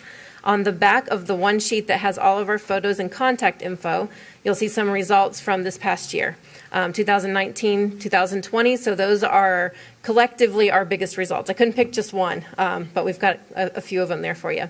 And then the other one, Ildarina actually created this lovely infographic for us. And this one has what we have done collectively during the pandemic and how many people we've reached. I think, opening things up to virtual, it basically required us to be virtual, even those folks who were more of traditional teachers. It's really been a good thing for us because we've been able to reach new and more clientele. So thank you all for having us here today. I really appreciate everything and being able to talk in front of you today. So with that, we'll take any questions. All right. Questions? Priscilla has to go first. Well, I don't really have a question per se. I just want to, I'm really happy y'all were able to come down here because normally y'all come down here for one thing and we just, all wave and say how nice. This is an organization that's near and dear to my heart. I grew up at the extension my whole life. 4-H program was important to me. And you don't realize how much information you get from the extension agent. All of our life as agricultural people, it goes from one crisis to another. Tristacia, canker, nematode, sweet potato whitefly. I mean, there's not a disaster known to mankind that you kind of don't go through. And before Google in the era, you depended on your ag agent. And you couldn't communicate with everybody around the state. And I don't know if y'all noticed, but these people are smart. I mean, they didn't just walk off the street and said, I used to be a farmer and, give me a job. I mean, they have really, really good education. And when they have a problem, and they're like, oh, I don't know either, but they start testing and they figure it out. And it's important to the ag community. But also, if you notice, youth is important to them. And most of the time they're saying we did this, we did that with the youth. Most of that stuff is Saturdays and Sundays, or a lot of Saturdays. So they're donating their time, but it is part of their job and part of their criteria. But they donate their time. And you can kind of blame not them because I'm older than almost all of them, but they're the reasons I had to do those speech contest. I had to do the judging, and the soils. A lot of that's about water management, soils and water, and it's about protecting the soil, doing what's right. And it started off mostly in commercial, at least in Manatee County, and they have always evolved. Once again, ag people always realize what's going. We didn't even have a commercial horticulture person which did the master gardener and stuff, I don't think, till the early 80s. I could be wrong about that, maybe even long. So they're always evolving, always realizing what do the folks need? How can we educate about these very, very important resources of ag? And I have a great admiration for them. I work with several of them quite a bit. I go to a lot of the same meetings that they go to, and I know how much they love this community, and I know how much they take care of the youth of the whole community, not just the ag. And I'm very proud of them, and I'm glad that y'all got to meet them kind of like I know them, and I'm very, very proud of them. You guys are going to dare follow that. Carol. Well, I just want to thank Sherry for organizing this because I had requested that they come because we only see them. We were at some presentation where it went into a little more depth, and I said we needed to have you. And I was wondering if, we look at our engineers that come up every year and they all introduce themselves and tell them what department and then their degrees. Maybe that's when I thought of this, but I mean, this organization we don't hear much about.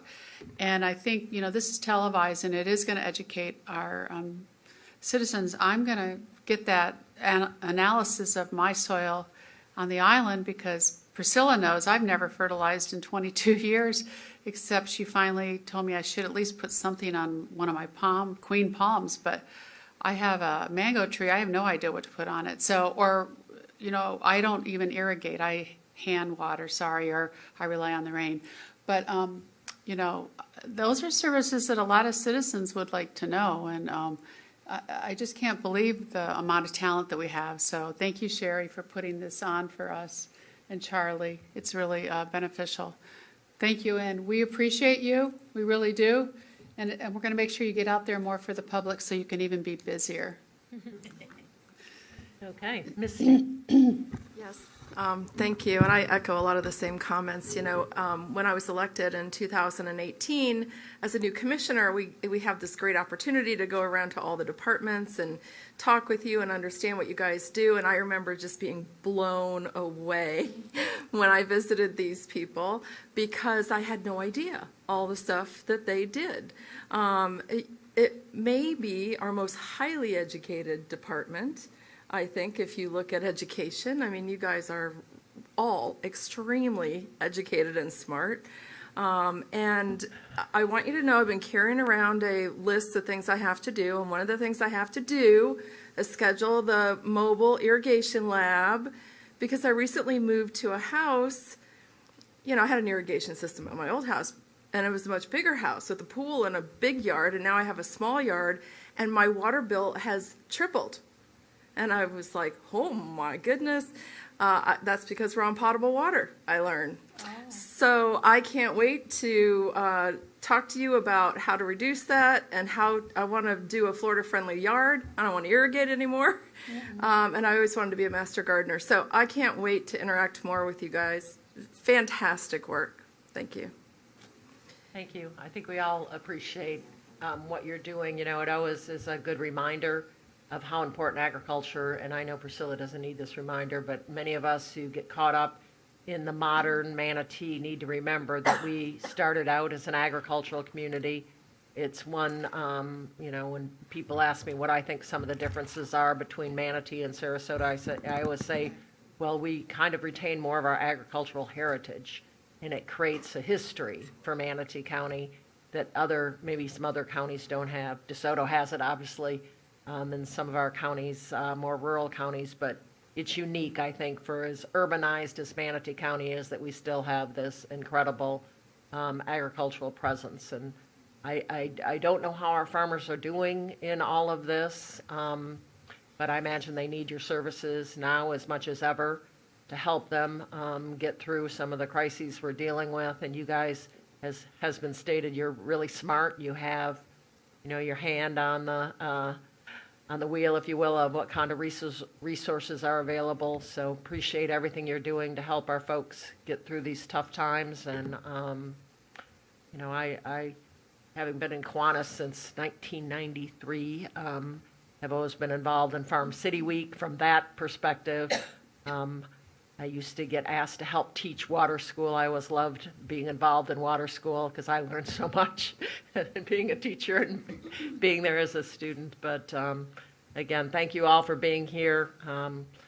Keep us informed, things that we can do. We know you guys are a good bridge between the state and county government because you kind of got your feet in one on each side, right? So you know what's going on. But thank you very much for all your presentations today. Steve, anyone else have any comments they wanted to make? Madam Chair. Mickey. I'm going to drop a name from the past. Travis Seawright was an extension agent many years ago. There's noise back there. They must know who he is. Speaking of the early 80s, but so that was, it was my very first introduction to what you folks do when I was a young prosecutor, and I needed some expertise on soil types that had been, some soil that had been gathered from the bad guy's clothing. And Travis Seawright wound up being an expert witness for me in that case. And so that was my first introduction to what the extension folks do. Is Travis deceased now, do you know? Or? Yes, he is. Yeah. Yes, he is. Yeah. So in any event, I've dated myself, but I thought I'd throw out an old name there too. Actually started out as a Southeast Yes. back in the 70s, I think. Then he came on. Krista, you replaced him, correct? He was started off as citrus, then went to the cows. I think so too. Great guy, Yep. And of course, many of us work with Dick. And his wife was in the 4-H department for years. Travis's wife? Yes. Of course, many of us work with Dick Alberg. I worked with Dick, and he was, of course, a big Kiwanian here in Manatee County. And Brenda Rogers, who I still see because she still shows up. She's still doing she does the scholarships for the Kiwanis Club of Bradenton. So we still see her when she comes in regularly for that. But I know you guys are probably in touch with Brenda as well. I don't know how she is, but she kind of moved up the ladder, right? She's at the state level. So She's in charge of Crystal and 8 other offices. Yes, so she's our 9 district states total, 9 counties. District Extension Director over 11 counties in the Southwest District. Okay. Yep. That's good. We miss her too, but okay. Yeah, and I want to thank the board for letting the Ag and Natural Resources team do the presentation today. It's so good to understand that while the pandemic's going on, all of your staff in the departments have had to make these adjustments. And Crystal and Charlie and all of my friends out there, amazing job to transfer everything to virtual online to try to keep everything available to the citizens. I don't think people even missed a beat because they knew that you would take care of them. Some other things, you mentioned about all the rich education and backgrounds that we have here too. The great thing is during other emergencies such as red tide and some other things, we have experts to call upon within the organization to be helping each other with how we address things. I think we're going to just mention one final thing, which is we also, in March, this group had put together your sustainability and resiliency visit out to Jim Strickland's farm. We had to cancel that because of the pandemic. But the Crystal and Krista and the gang are rescheduling that, and it's scheduled on your calendar for December. Fingers crossed that we get a chance to do that, and they have a great lineup of experts from across the state that'll be talking with all of you at that point. And hopefully Betsy can still come. We want Betsy to still come. Thank you. That's nice. She can come. We invite her. Don't worry, we'll invite you. And I tell you, one of the big impacts we're making, we didn't really talk about it, Not is me. the clam and the oyster research that is being done and helping the new farmer. That's Right. almost like a totally new, it's not new, but I mean, kind of for Manatee County to push it as hard as we Reinvent. get. It's like starting a new farming program, so to speak, and we're really, I know that, Ed? Ed Childs? No, Ed's been working on it, but I just forgot her name. Sea Grant lady. Angela That's what I Collins. always call her. Huh? Angela thank you. I Collins. wanted to say Allison, I knew that wasn't right. Working really hard with the growers and helping them, and I know Charlie and I have been trying to work on, because they have some insurance problems and some other things, and working with FAC and trying to get that.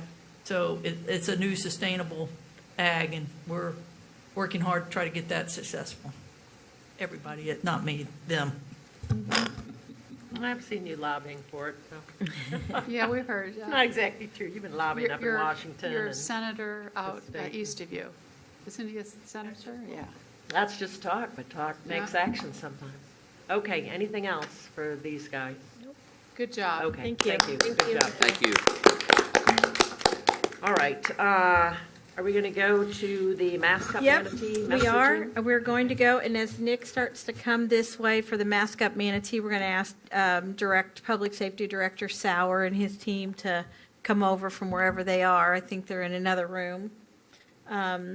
Again, we want to make sure that the community understands who the team of people are that are working with them on all the things that are going on. And there's been a lot of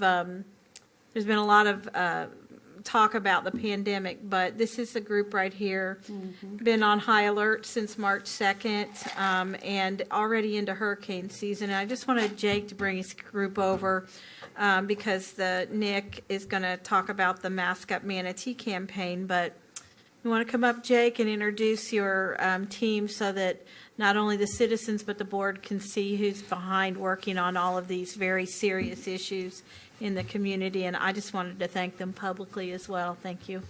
Good afternoon, Commissioners. Jake Sauer for the record, Director of Public Safety. This is definitely not all of our team, but this is the main core of the team that keeps me informed and is able to, I can keep up with our administrator here. So Mark Jones, he's Assistant Chief of the EMS, and he manages all of the data and all of the administration with EMS, especially during this pandemic. Chief Larry Liu, he manages all the paramedics and EMTs out on the road. As you know, Chief Steve Litchauer, Emergency Management Chief, he's been my right-hand man for the past 4 months with this pandemic. And then his team, Joel Richmond, we kind of call him Cinderella because he's not allowed to leave the stock room that we've made, passing out all the PPE during this pandemic. Cinderella. My left hand during this pandemic, Nicole Knapp, she's our planning manager. She also gathers a lot of the data for me that I give out to you guys during your board update. She's been a tremendous help to me. Tristan Morath. Every day at 3 p.m., you guys get an update on all of our data and where we are with this pandemic, and he is the one who compiles that information. Tom Kitchen, Operations for Emergency Management. He kind of handles everything else that occurs day to day in the pandemic and emergency management. And then last but not least, Sean Dwyer. He is our ESF 8 lead, and he manages the hospitals, the data they give us, the long-term care facilities, all of their data, and how we interact and respond to their needs. So this is not all of them by any means. Chief Crutchfield from EMS, he is actually down in the Keys on a 1-week vacation, which looks like it might be ending early for him. Keys. Renee Israel, our finance manager, who's assisted us greatly with moving monies to assist them with the pandemic as well. So this is definitely not everyone, but this is our core team that assists us every day, every hour of the night as needed. I've called them many a times at late hours of the night to get some information, and they're all here to help you guys and help us. And I just want to say I can't thank them enough for the work that they have done. Yay. So thank you very much.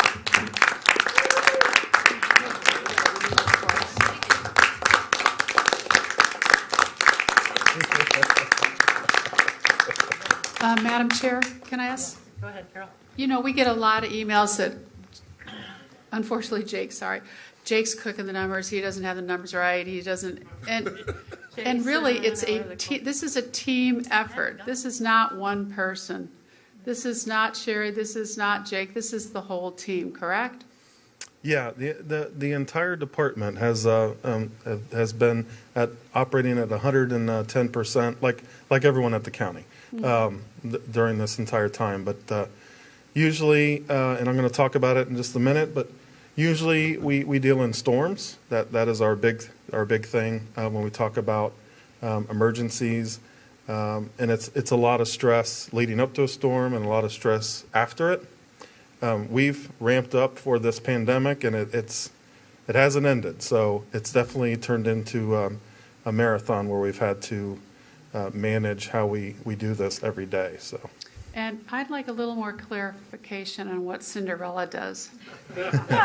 So over, what is it, Joel, maybe 360 separate missions to the state Florida Department of Emergency Management. Every time we receive a shipment. So all of our bays at the Public Safety Center we've moved all the vehicles out, and it has become a staging area for all this PPE, ventilators, anything we receive from the state to push out to the long-term care facilities and hospitals comes to Joel first, and then Joel schedules for them to pick it up and how many they get. So it all comes through us, through the EOC at the state to Yes. you? Yes, ma'am. Oh, okay. I didn't know that. That's very interesting.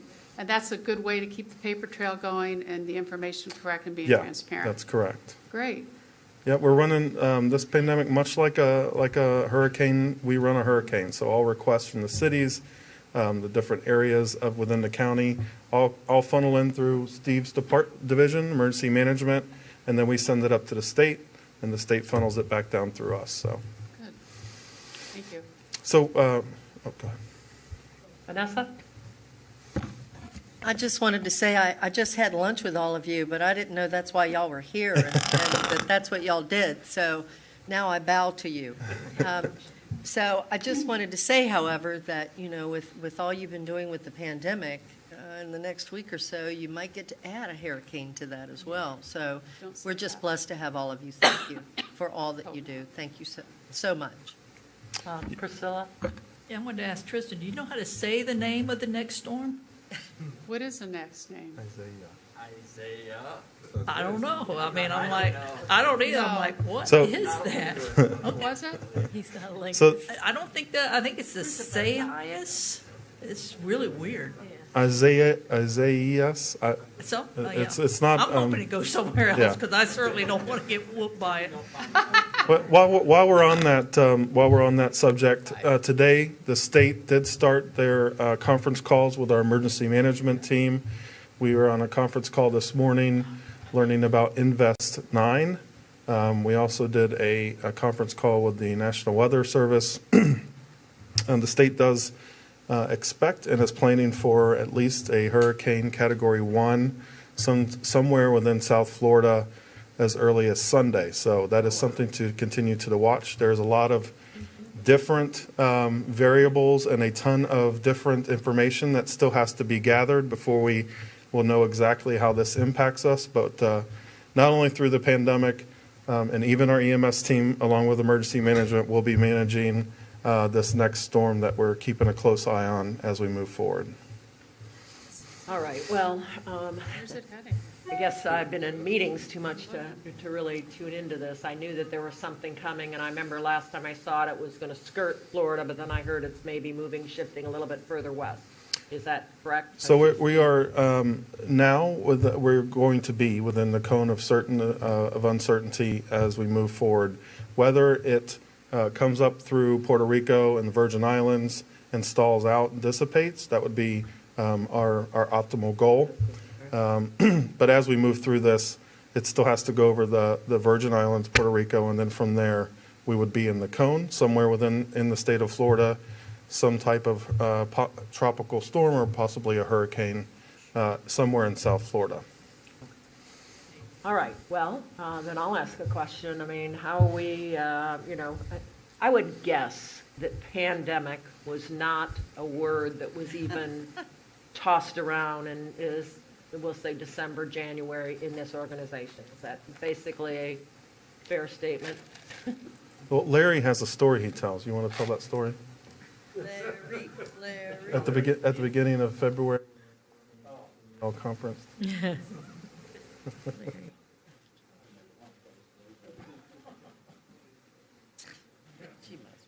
I wasn't prepared to tell a story, so thank you, Larry Liu with EMS Operation Chief. The director in early February, before we even knew about pandemics and PPE and things of that nature, he had came down into the EMS suite one day and basically told us all that we should start getting prepared for this thing that's happening out in Europe somewhere. Really? And I don't think I was even paying attention to that back then in February. And I said, exactly what do you want us to look at? And he says, start counting your PPE mask, N95s, and whatever you need, start getting today. So we did that, and we actually did a chronological listing of items. I was just telling the deputy administrator in lunch about this story as well, that if it wasn't for Jake, our director, coming in and probably kicking us to do that, we probably would have been behind the curve by about 4 to 5 weeks at least. And I think by him telling us to get geared up, we did. We went out and bought thermometers. All of our staff got thermometers before all this stuff hit. When you could get a thermometer, right? Yes, we got quite a few thermometers ahead of everybody else. It's like the N95 mask. I was telling the deputy administrator that we had so many thousands of N95 masks. We were kind of afraid to show our cards because we were afraid everybody's going to come to us for our mask because we had them for our staff. And we were well prepared. And I believe we're well prepared, too, for anything that comes down the pike for public safety in Manatee County through the teams that are behind me. So, thank you. Good, because that was actually going to be my next question. I mean, we know how difficult it is sometimes. I think of Irma, I think of some of the other situations that we've been in. So we're going to be able to handle this, team? Whatever it takes? That wasn't the story I expected him to tell. Larry's been here for 35 years. He's been one of my mentors. And at the beginning of this, we were talking about Larry said, I think I have finally seen it all.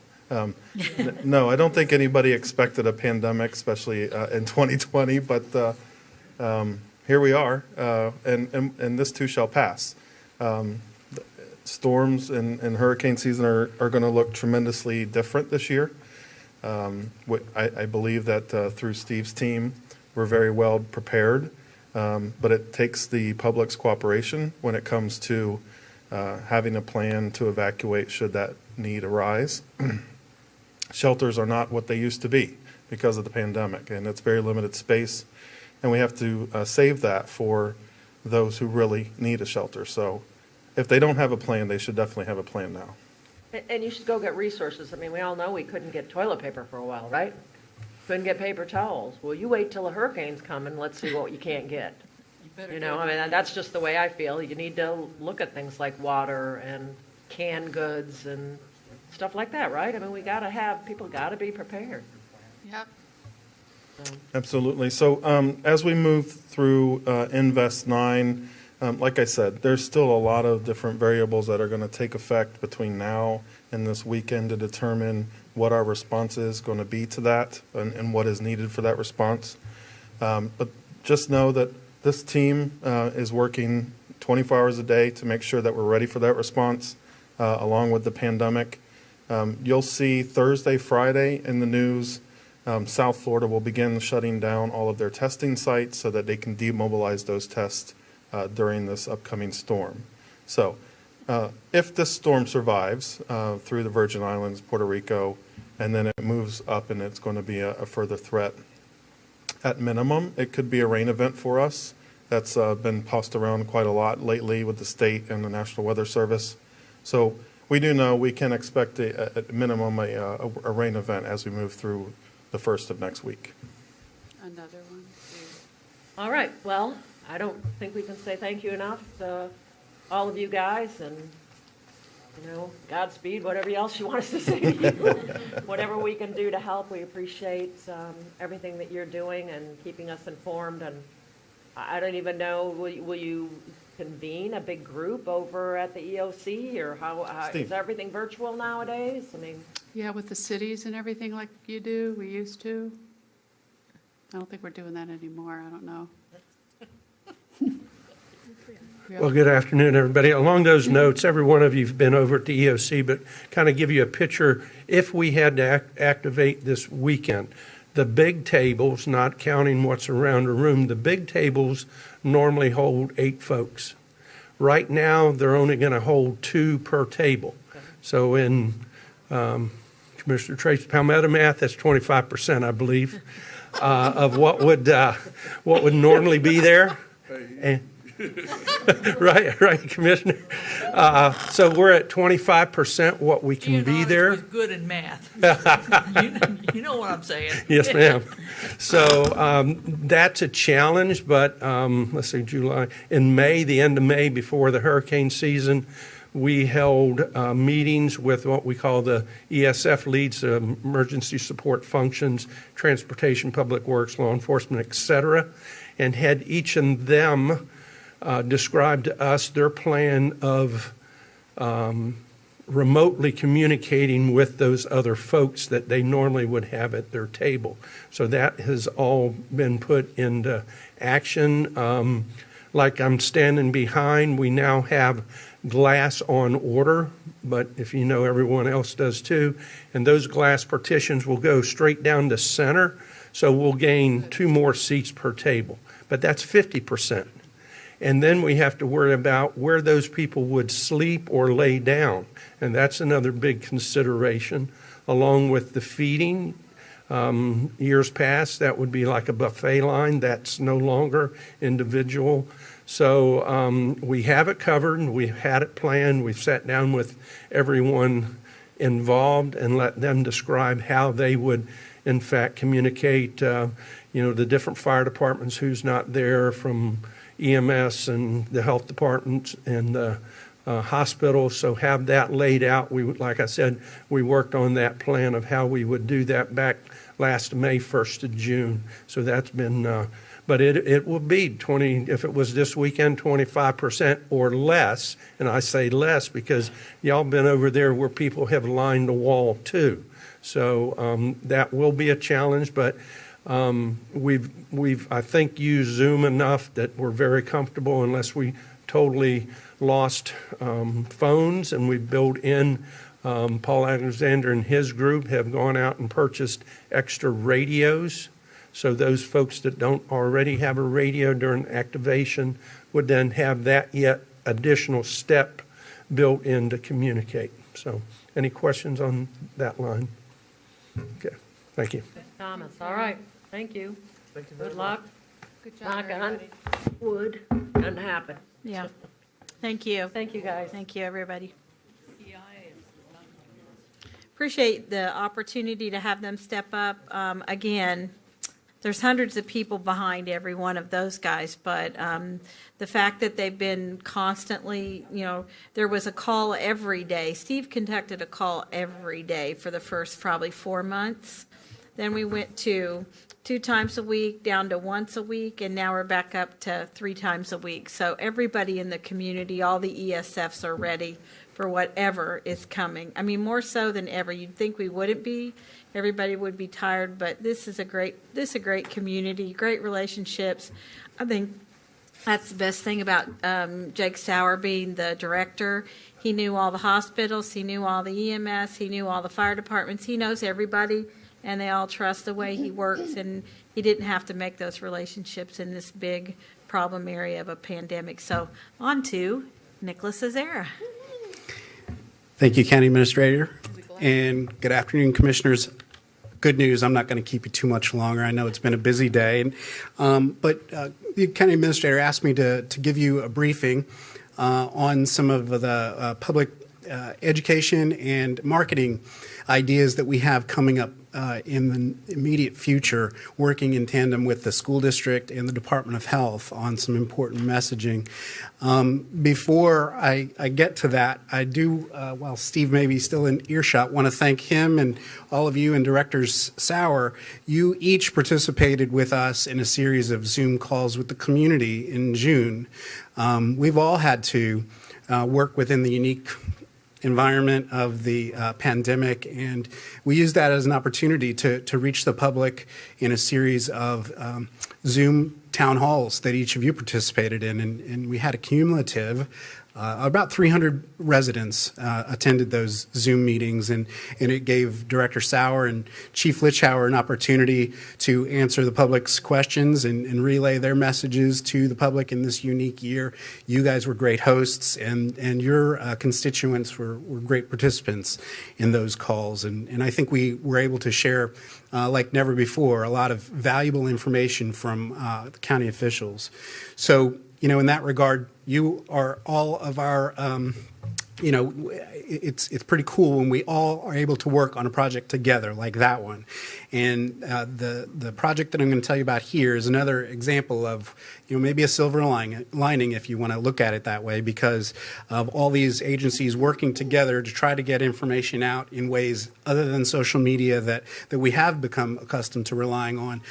But because of the unique circumstances with the pandemic, we're having to think outside of the box, right? So another piece of good news today is that the information I'm going to give you is not going to require any additional county funding.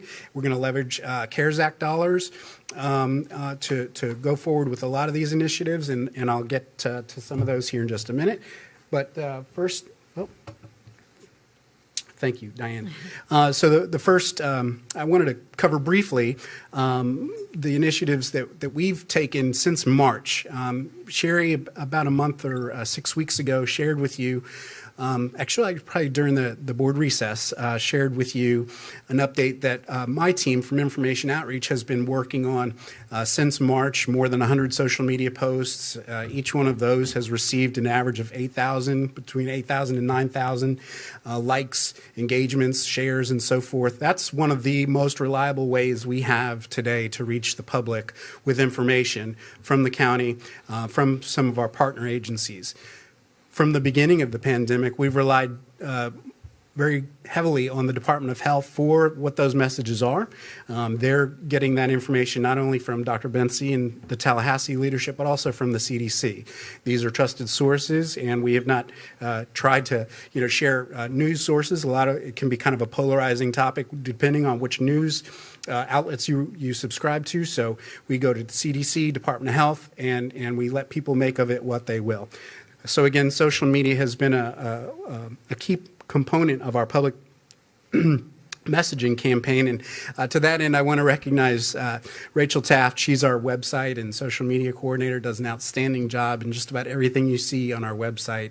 If people are able to find what they need to find, it's thanks to her. And if they can't find it, she can usually track it down and get it to people very quickly. She's learned how to do a lot of graphic arts on her own, and we've had other people contribute to that as well. Shelby Ward, who several of you have met as well, is starting to chip into that as well.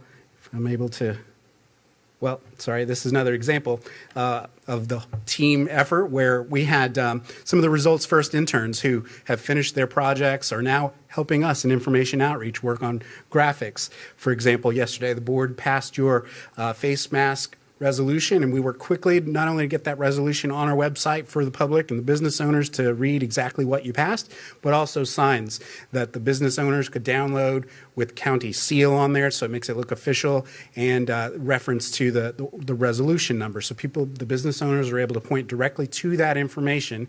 Will probably be later today, once I get back to the office, sending out another press release to announce not only these downloadable signs, but also where you'll be able to pick up disposable face masks like these at our public library system. A couple of other interesting ways that we're trying to communicate with the public through this pandemic. I mentioned the social media efforts, and a lot of those become shareable graphics. These are examples of signs that you may have seen already in the county building. We call it Mask Up Manatee, and we started using this phrase maybe 2 or 3 weeks ago when the board was on recess. You took that action to endorse the Surgeon General's recommendation for face masks, and after that, maybe for 2 or 3 weeks, almost all of our public messaging focused heavily on the Mask Up Manatee message, right? So we took a familiar image in Rosie the Riveter, who everybody knows was a symbol during World War II of the community-wide effort, really country-wide effort at that time to make the United States ready for a potential world war, and we put a little fun twist on that, and we call it Mask Up Manatee. We took our 2019 Employee of the Year, Teresa Wunderlich, and even before the quarantine period, I had spoken to Teresa about working with us on a campaign that involved cleaning your workstations and keeping common areas clean for the public. And this is what it turned into. We're pretty proud of it. And where Teresa might be familiar to those of us in the county building, we think that Rosie the Riveter is probably a little more, resonates a little bit more with the public. So Rosie is going to become one of those downloadable signs for the business owners. It'll, again, have that county seal on there and say, by resolution of the Manatee County Commission, face masks are required, and maybe have some more good content information on there. I mentioned these initiatives because, again, I talked about the silver lining. It's allowed us to be a little bit more creative in the messaging that we've been able to do and do things like this and rely on some extra resources within the county. Our Neighborhood Services Department has been invaluable, not only in translating through Debbie De Leon some of the information we have into Spanish, but also getting those materials out into the community. Commissioner Servia, Commissioner Bellamy, each of you held face mask distribution events. We were able to get some of these graphics into the hands of your constituents who came to get those face masks, and they were able to find out how to wear the face mask correctly, where testing sites were, and so forth. So it's things like that we're thinking, how do we reach the public more directly? Well, that's all background to tell you that since March, we've been working very hard to share with the public all the latest information, both available at the local level, but state and federal levels, and guidance that's been handed down from the CDC and the Department of Health. Well, maybe 2 weeks ago, County Administrator, the Superintendent, and Dr. Betsy determined that all sides needed to be pulling in the same direction while the school district was sharing information to all of their channels. Department of Health was doing theirs. We decided to come together. Those three strong ladies brought us together in a meeting 2 weeks ago on a Monday, and we heard from the leadership there, and they challenged us, the PIO groups for each of those three organizations, to come together on a community campaign.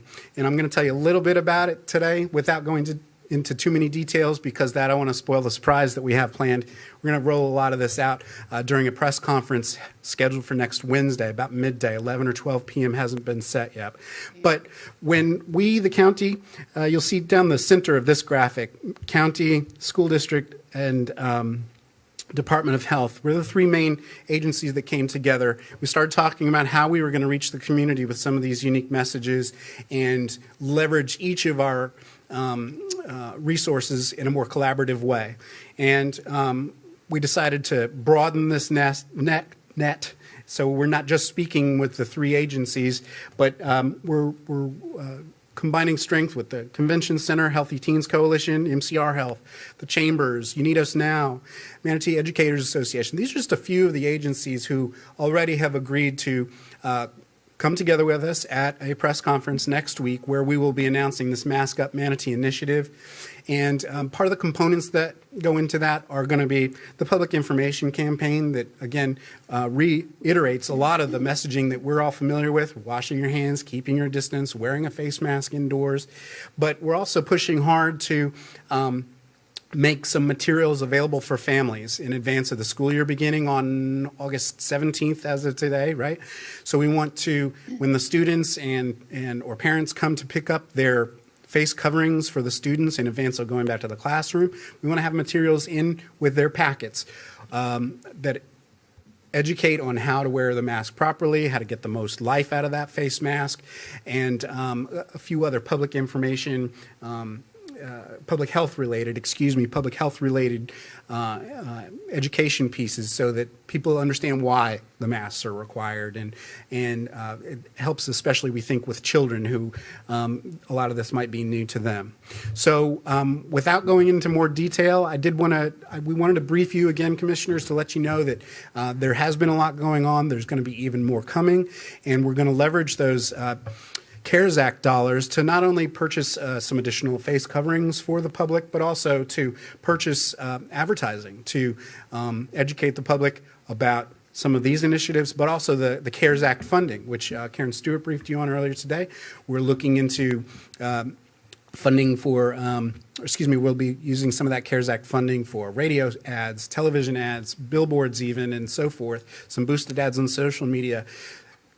I say all of that because this is an unprecedented time for us. Obviously, it was already going to be a busy year with public messaging on hurricanes and the census, but add to that mix the pandemic and now the relief effort. There's a lot going on, and I'm happy to report that across the county, not only within the county, including each of you helping to spread this message, but now we're going to be working across agencies to spread more of the same. We're going to unify behind one logo that I'll share with you in advance of that press conference, and that will announce we're calling it the Mask Up Manatee Coalition, and we'll announce even more details at that press conference next Wednesday. But special unprecedented effort here being put forth to educate the public on the relief funding that's available to the businesses, the individuals, the agencies, nonprofit agencies, and so forth, but also on all these other huge public education initiatives going forward. So thank you for being a part of those town halls. I'm happy to answer any questions you may have. I don't want to give away too many other details behind the coalition, though. That's a warning. Yes, Commissioner. I just have a question about the masks.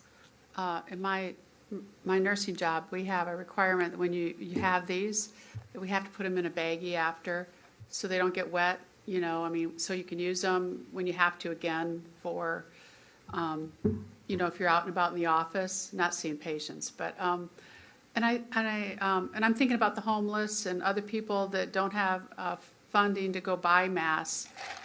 And I know this costs more money. It's just a little sandwich baggie, but at least could somebody in the health profession see if that's viable to do so? These don't get wet in somebody's pocket and then they're useless.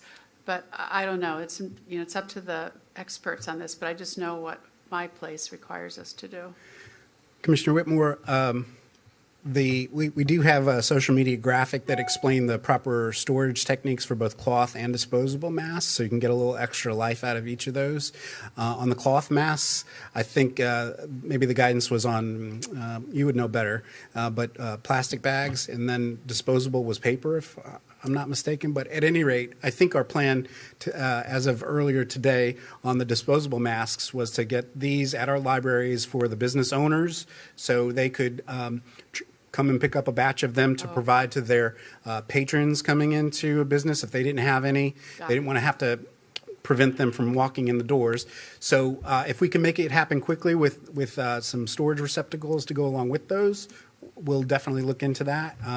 Definitely don't want to hold it up either, so maybe it would come on day 2 or 3. We'll try to get those, Commissioner. Priscilla shared a story about 2 guys this morning that shared a mask. One went in, did his thing, came out, gave it to his buddy, and then his buddy went in and used the same mask. Well, at least he wore a mask, right? Wasn't what we intended, but. All right, Priscilla had a question, I think. Love the cooperation. I think that's tremendous. I did, on the last graphic you had on there where it had the social distancing, I'm sorry, I'm not as smart as my ag colleagues. 1 to 2 meters means nothing to me. No, me neither. I mean, I'm just saying. 6 feet. So I could figure it out, but it would require Google and a couple other things. Two arm lengths, right? That's what I was told, 2 arm lengths. 6 feet. It says 1 to 2 m, and I'm like, Yeah, just saying. You're right. And I threw that together quickly for this presentation I'm just today. saying that I would We've change used 6 that feet, graphic, Commissioner, but 6 on all of our public unless commissions. you're trying to change the world to meter again, like what they do in the 80s and 70s. Another one of the fun graphics we made had the length of a manatee in between the 2 individual people. So that's a good 6 to 9 foot distance that we recommended. There was one item I mentioned that I want to talk about that actually was Sherry's idea specifically, and that was to take a fleet vehicle that's not in use now. When I mentioned this to the school district and the Department of Health, they said, oh, we have vehicles too. We could be doing those things. So you talk about reaching the people who may not rely on social media or the traditional television and print media. We're going to be taking mask mobiles out into the community with whether they're disposable or cloth masks, I don't know yet, but we want to have a little care package that not only has masks for individuals who may need them, but also a little pamphlet or flyer on how to wear the mask, how to store the mask, and then some of the other information on, washing your hands, social distancing, but also we're going to take that opportunity to plug the CARES Act relief and also the census, because again, these are all important things that we, the government, we're trying to get information out to the public, and if that's just another way to reach people outside of the parameters that we're accustomed to working with in social media, we're going into the neighborhoods and we'll be distributing those. All right, Reggie. All right, so my question. Are we going to have information in different languages as far as, okay. Yes, sir. That's for consistency purposes. Thank you. The quick answer to that is the school district they've got translators on their staff. So for this coalition initiative, some of the things that we're going to have ready for the press conference commissioner, those will all be there in 2 different languages. But going forth, we've had authorization from the county administrator to tap into the CARES Act funding for some of the more elaborate, some more detailed topics that we'll need more translation help with. We'll have to go out to the community to request some help on translation services for items that are longer and can't be done immediately. Right. Have we identified some support for the Creole speaking as of this point? We're looking for it. So if you have some more to refer to us, we're working with our procurement office to try to reach out, because that is one of the main categories in the CARES Act under at least 3 of the categories, maybe not under, for varied translation services. So we're looking for anyone that you have to refer to us. We've got to make sure that we can contract with them, but we want to get them on board because. Well, and that's another thing on what we're talking about when you're saying make sure we can contract with them. The vendor processes is obviously another thing that we're talking about. But I just want to make sure we look at efforts to address them also. And the hospitals contract with that also. They have contract services. Yeah. Thank you, commissioners. Anything else? All right, well, we look forward to it. Sounds like a good plan in action, and we just need to implement and take it forward. So yeah, before Nick gets too far, that's another group. I know we were talking about people today, but literally Jake, Nick, myself, and all those people you saw, and then all of Nick's people, pretty much 7, 8, 9 times a day, just back and forth with each other about things, and we share reviewing press releases, and we do that because of some of the things that you've said to us about, do people understand what we write? Like I'll read it for the people, Nick's putting it together on the proper way to get it out there. And then of course, Jake is looking at it from the professional medical side. And so Nick's been real good to let us change words, maybe not be as perfect as they might have been, but so people understand. And we've been really trying to do that. And his team, they've just been doing a fantastic job. And again, like you said, there's a lot of people behind the scenes, some of the interns, some of our other staff. Each department has graphics people. And it's really hard for me to express the overwhelming commitment on behalf of all of your staff, all of the county, just for the length of time this has gone by, but just every day thinking of something new, what about this? Or I heard that. And then also taking criticism, which we take it. We understand that criticism's right sometimes, just like when you think you're right about everything, when we do sometimes. So we listen to what everybody says, and then we try, as Nick mentioned, to stick with the same trusted, reliable resources.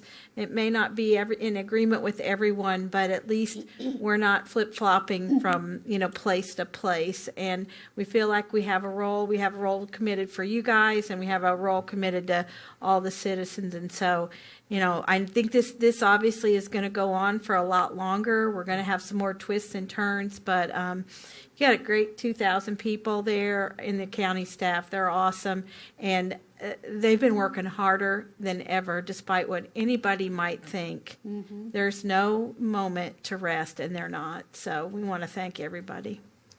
Okay. Madam Chairman, and may I? Mm-hmm. Thank you for saying that, Sherry, because I recognize that too. I have been so impressed with how hard everybody works and comes together. And Nick and Rachel, you guys getting the message out like so perfectly. You're really spreading the information out to the public that they want.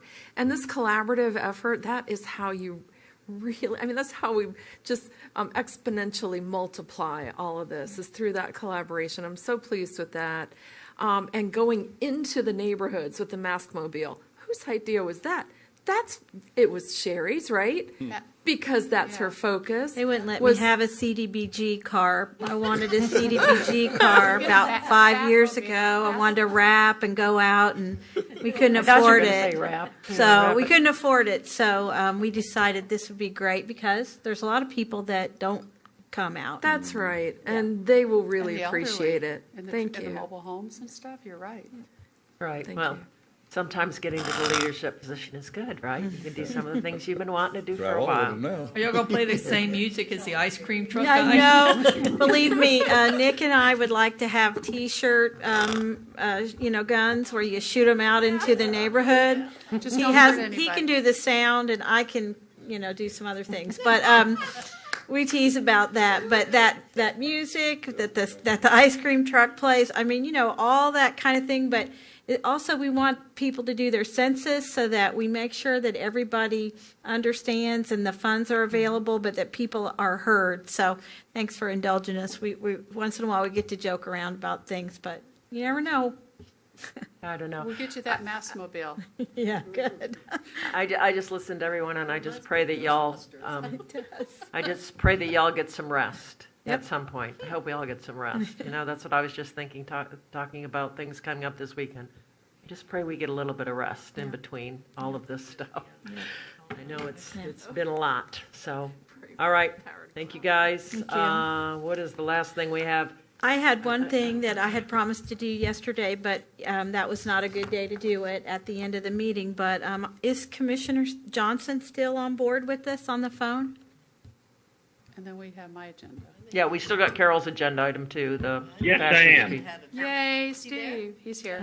Then I would like the chairman, you could put me wherever you want to, but when at the end of the meeting, I was going to go over the meeting options that for your meetings that I mentioned. I would just give you an opportunity to look at some different options. So thank you. I'll just wait. All right, we'll wait. We'll do passage key, and then we'll move to that. Go ahead, Carol. I think you're going to present this item. Yeah, this came to my attention during Memorial Day weekend, and you've all got it attached to your memos, your agenda with the photographs. And what I'm requesting is that we add to next year's platform a designating Passage Key as a critical wildlife area.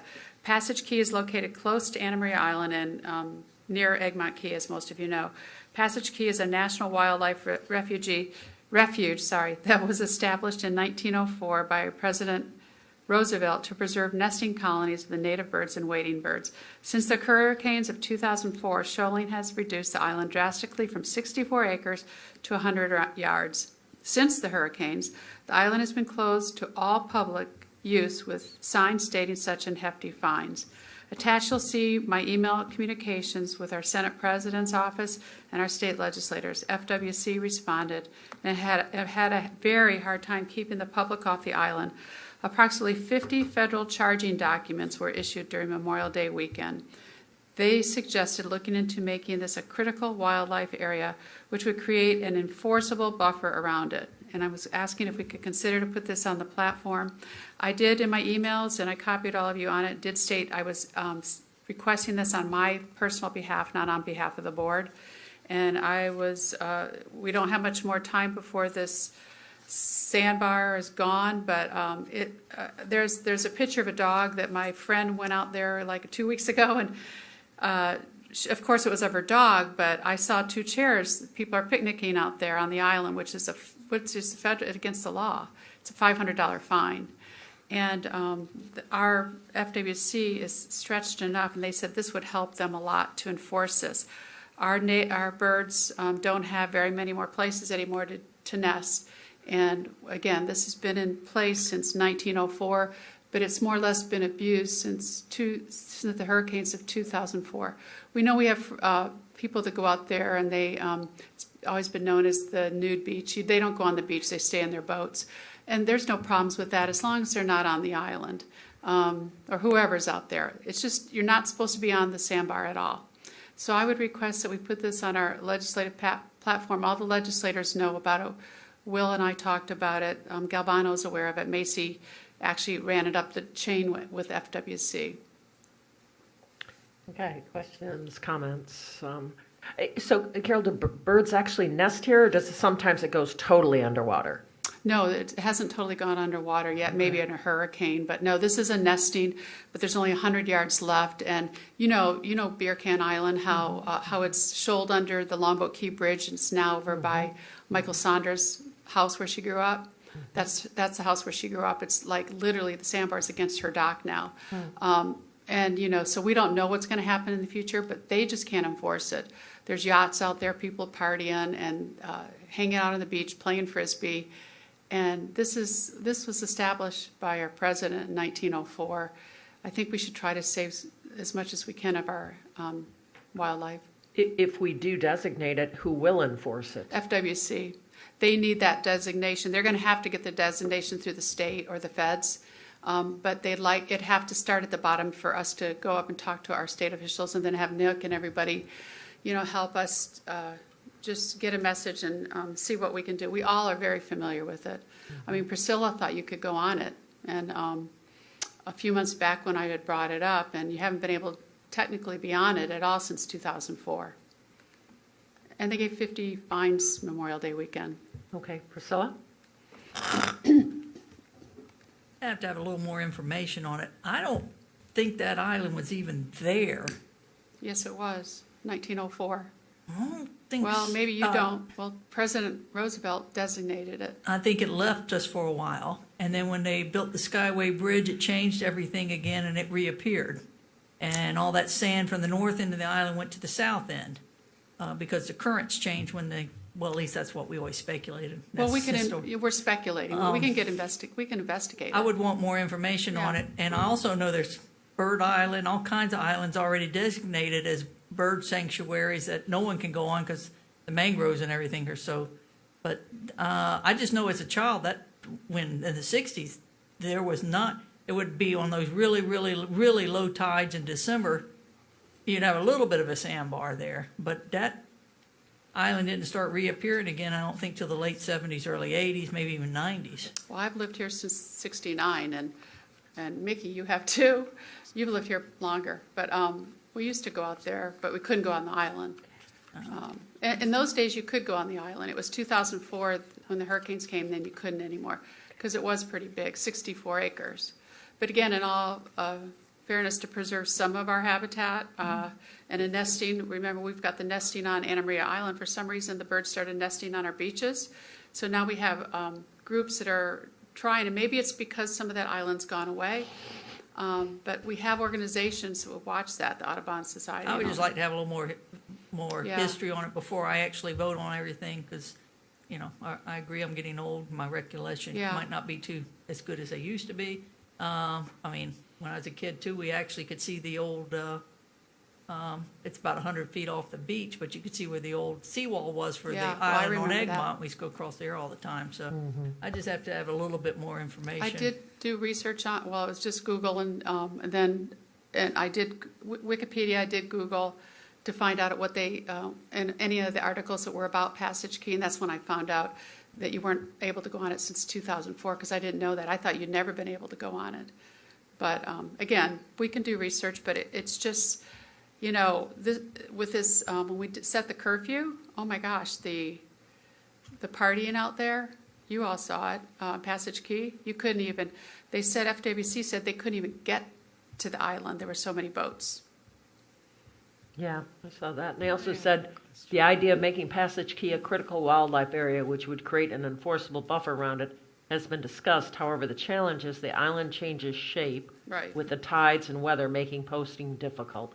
And I guess that's my concern. I mean, It moves. Yeah, I know. Well, Egmont kind of was the same way, right? I mean, Egmont is right. Look at our Beer Can. I mean, there was actually when I was a kid, there were still parts of the fort on Egmont, and I don't think I took Blake out there when he was like 10, and I'm like, where'd the fort go?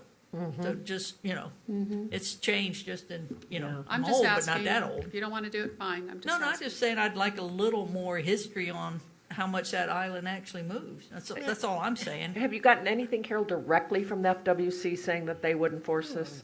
Because Well, that's they said that's in my order to concern. they Because they said got a lot. if you look at their email, in order to enforce it, it has to be designated as a critical wildlife area. So I guess we could research more what Priscilla's saying, but that's the only way they feel that they can enforce it. Right now, it's just a wildlife refuge.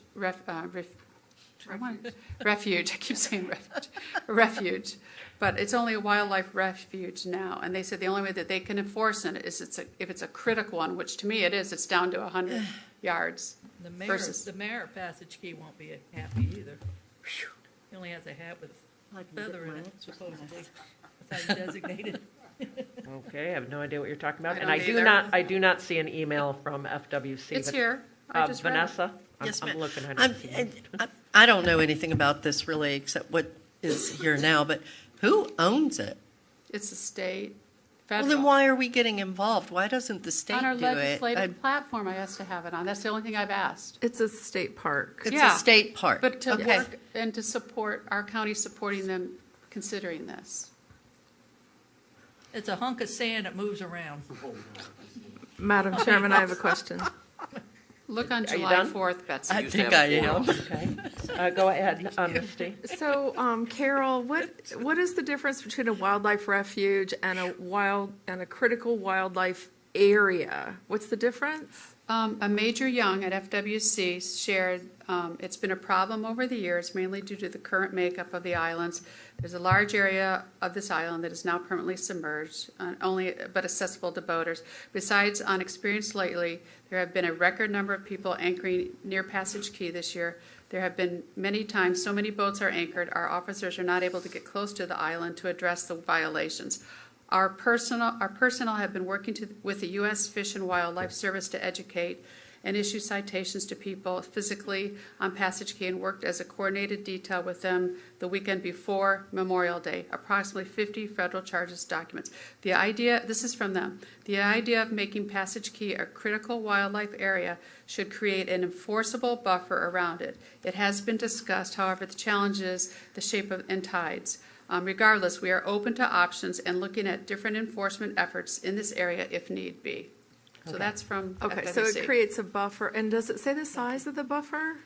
Well, the island's only 100 yards. That'll be up to the state. Like you said, Okay. this is a state park. Because it's currently closed to all public use. The island is. It's supposed to be. But we don't have that protective buffer around it, so we have all these boats that are congregating. Okay, got it. Okay, Priscilla?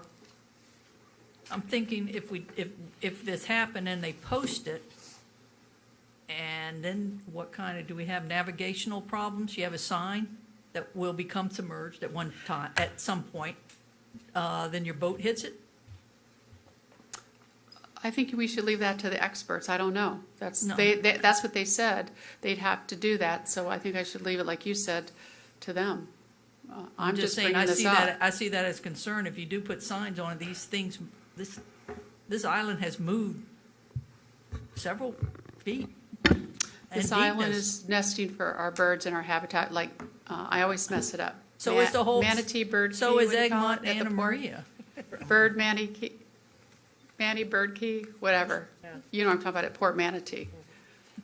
So is Anna Maria and Egmont. Should we keep the people off the beach? I'm sorry, they aren't supposed to be on the beach now. On A lot of people Egmont, probably I'm go a for pass. that, so don't offer Yeah, that. yeah, that's true. Okay, Vanessa? Yeah, I'm just curious, if it's owned by the state, and FWC is who is supposed to be taking care of this, why don't they come and, if they want us to get more involved, do a presentation to the board? Well, that's why I'm here today, to move forward with it, and see if we can put it on our platform. And if you want, that they would probably be more than happy. That's a good idea. I just made a request out to them, and this is what I got. But I know better than to go any further without getting the board's consensus. So I'm not going to go that route. And that's why I'm here today.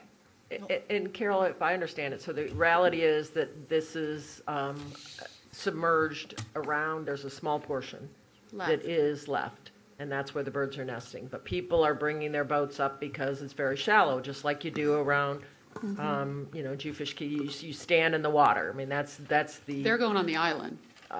So you wanted to post it, stay off the island, and to post that needs some action from the state. I thought it was already No, protected. the state says, I just read to you, that they need it designated as a critical wildlife area to be able to do the buffering that we just talked about. If I'll tell you from my perspective, if I have a letter from someone, say, someone officially asking us to designate that as a critical wildlife area, because it is a critical, I respect your opinion, but I don't know that you have the authority to say that this is a critical wildlife area. If somebody tells me that, FWC, if we get a letter from them saying, please protect this as a critical wildlife, and then I would be more inclined to vote for it. That's why I want more research, because they recommended it. I've never heard of critical wildlife area. They recommended it, that's a way that they could enforce it, because it hasn't been a problem for them. It hasn't been, or it has? I read it to you. It has been a big problem for them. If somebody says this is a critical wildlife area, if we have something from, all I have is something from Macy saying what they said. If I had something on their letterhead saying this is a critical wildlife area, from our perspective, we would like help to designate it as such, then I wouldn't have any problem with voting for it. Can we move this forward, and then I will ask Macy to get this Major Young, whoever he is, to put something in writing to the board so we can talk about it in the future, because... Are you making a motion? Yes. What is your motion? That we ask myself to contact Macy Moon from Senator Galvano's office so that we can get the contact information on the person from FWC to put something in writing that they would like to request or us to designate this as a critical wildlife area. Does that now sound good, or somebody want to help me? Mickey's laughing, so obviously it needs to be I was going to straight. say, can Mickey get involved in this? I would please? just say maybe your motion should be that the Manatee County would pursue designating this as a critical wildlife habitat. If the FWC concurs, is that what you wanted? Because you told me just now you wanted something from him in writing. I do. I want some. So if FWC concurs, then. I want some, I'm sorry, I want some history. Well, look it up. I would suggest that the board simply, that somebody move and the board simply vote to instruct Commissioner Whitmore to further pursue this with a goal of obtaining something in writing from FWC making this request. What she said. And then you can do, and I'll make that motion, and then Priscilla can do some kind of her research if You she'd will like. not like the research I come up with. No, because it's all There- history, okay, it's not So facts. we have a motion. Vicki, you got the motion? Saying. Mass really do come. Which one? We'll find Mickey's. we'll find Mickey's these motion. Alzheimer's. To instruct Commissioner Whitmore to further pursue this, seeking something in writing from FWC regarding designating Passage Key as a critical wildlife area? Yes. Okay. All right, we have a That's motion. what I Do we have a needed. second? I'll second. Okay, we have a motion and a second. Any more, Public comment. any more discussion? Excuse me. Is there any public comment? Okay, I'll go ahead and ask, Steve, how do you vote? Yes. Okay. Thanks, Steve. Vanessa? Why not? I assume that means yes. It's a yes. Reggie? Yes. Carol? Yeah. Misty? Priscilla? Sure, yes.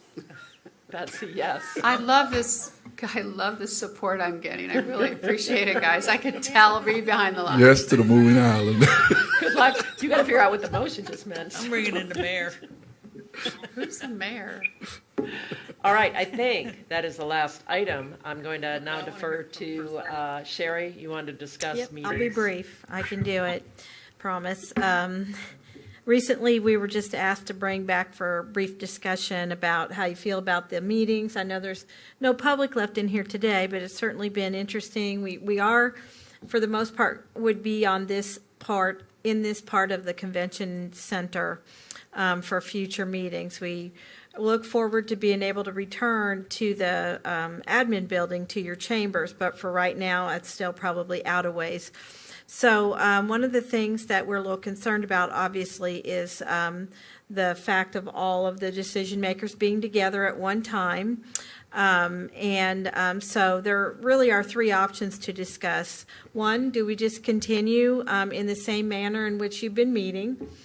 which may cause some concerns at times for our production crew here, METV. They may have to break down and put things back up depending upon usage of the facility here. And still then allow the call-in with Mr. Osborne leading that effort, and obviously individuals able to write in, able to attend, and also able to watch the meetings on TV and or YouTube and stream them. That is our current method. We try our best to make sure everybody can participate. It works. It's worked out, pretty well. We've perfected it. We've got a lot of great people on it. That's one option. The second option that we wanted to bring up was having the board resume to Zoom-only meetings, where in the initial months of putting together these meetings when we weren't able to freely meet, you all met on Zoom. We still had myself and the county attorney down in the chambers, and there was an opportunity for persons to step up in person. We weren't having the call-in then, but we have call-in now. So you do have the opportunity for people not to have to call in. With the new face coverings requirement, individuals would have to follow CDC guidelines, and we would require them to do that if they were coming in person.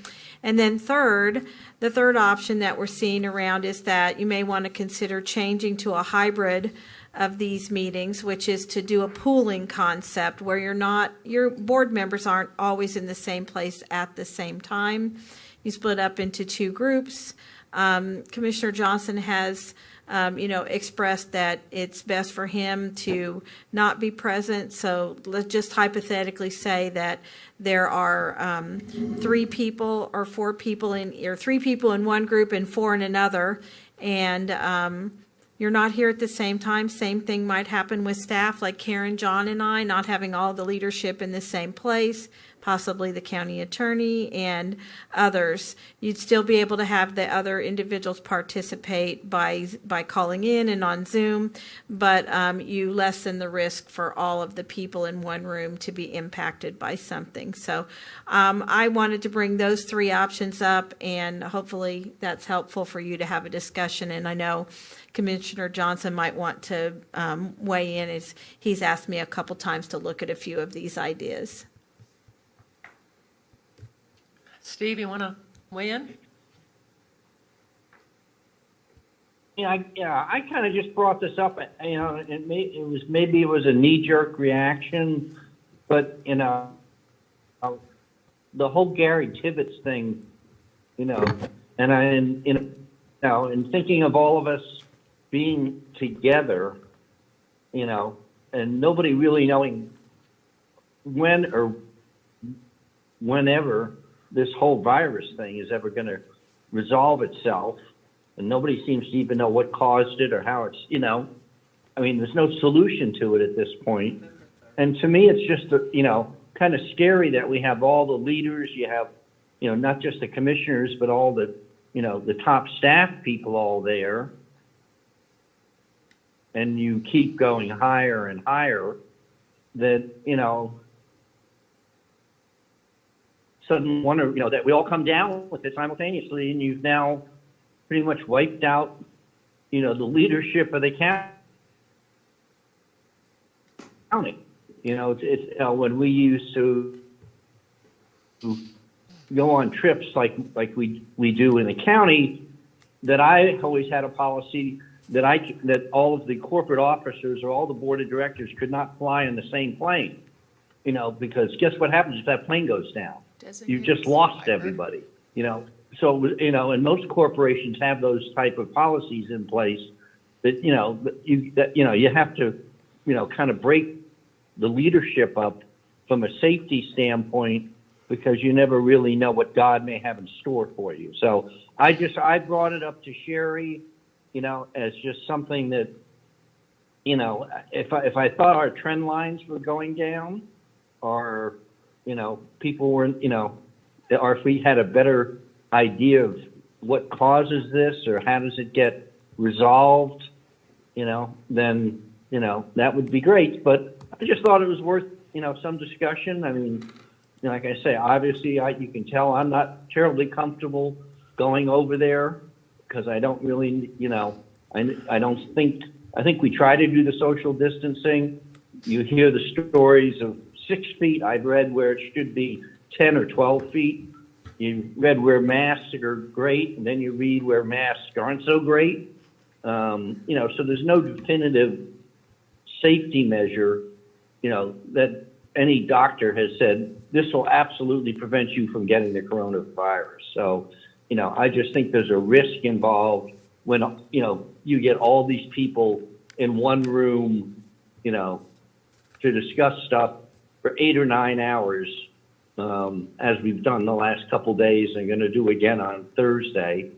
Like I said, I just throw it out there. Whatever you all think is fine. Everyone's in their own independent contractor. It's just a, suggestion that I thought was worthy of some discussion. Yeah, it's, I'll just say, when we moved to meeting inside this building, I kind of did an assessment myself. I have purposely tried to keep out of restaurants because people say, well, why do we have the disease in areas where it's so hot? The virus was not supposed to handle the heat. Well, it's because we're all in air conditioning.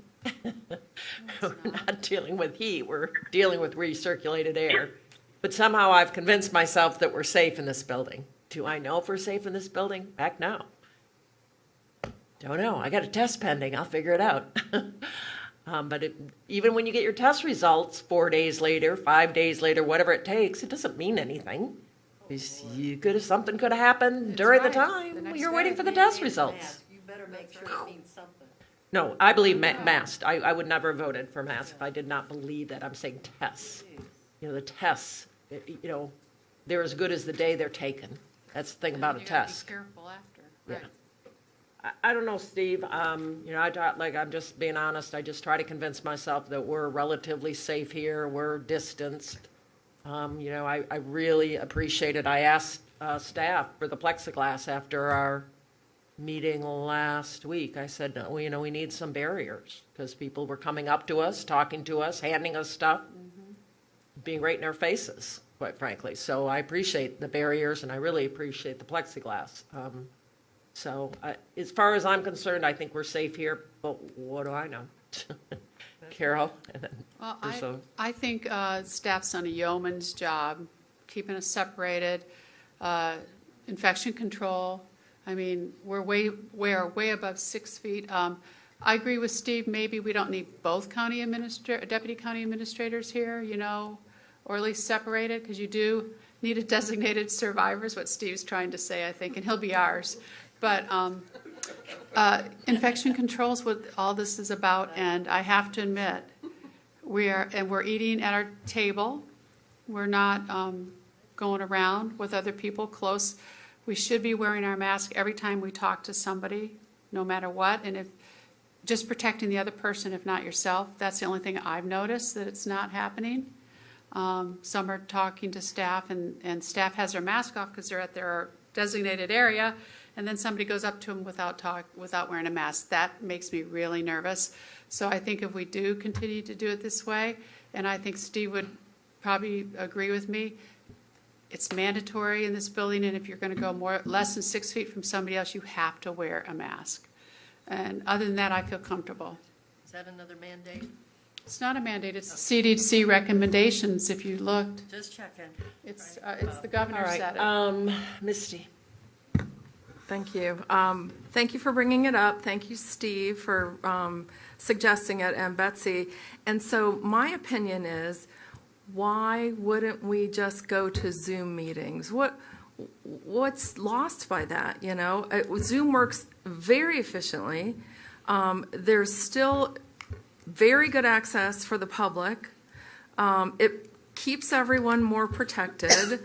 It is a little unnerving, I think, to be in a building with air circulating through a AC system, especially for these very long meetings. Why not do Zoom? The technology helps us to accomplish the same thing as we're doing in person. And I would also suggest that if we go that way, that maybe we say until the positive infection rate drops below 5%, or whatever our goal is. I think it's 5%. Did Dr. Betsy say 5%? 4%? I forget what she said. But as soon as we drop below that, then maybe we can meet in person. Okay. Other thoughts? You guys aren't brain dead. Priscilla? I actually think the deputies probably maybe here, but in their own separate room, unless actually needed or something. It's probably not a bad idea. I think it's elected officials we have. We get paid, well. Exactly. I think we sort of need to come. Yeah, they expect us. I felt very comfortable in the big room, and I understand why we had to move over here. I'm fine with us, but I look back at Vicky and don't know everybody's name back there. Right. You know what I'm saying? And Lisa, God bless her, does a great job.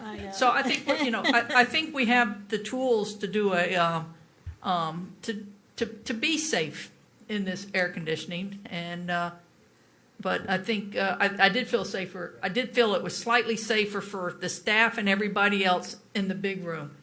So if we wanted to compromise, I don't know if we're ever going to able to go back to the big room. Maybe, It's so cold. Huh? It's cold.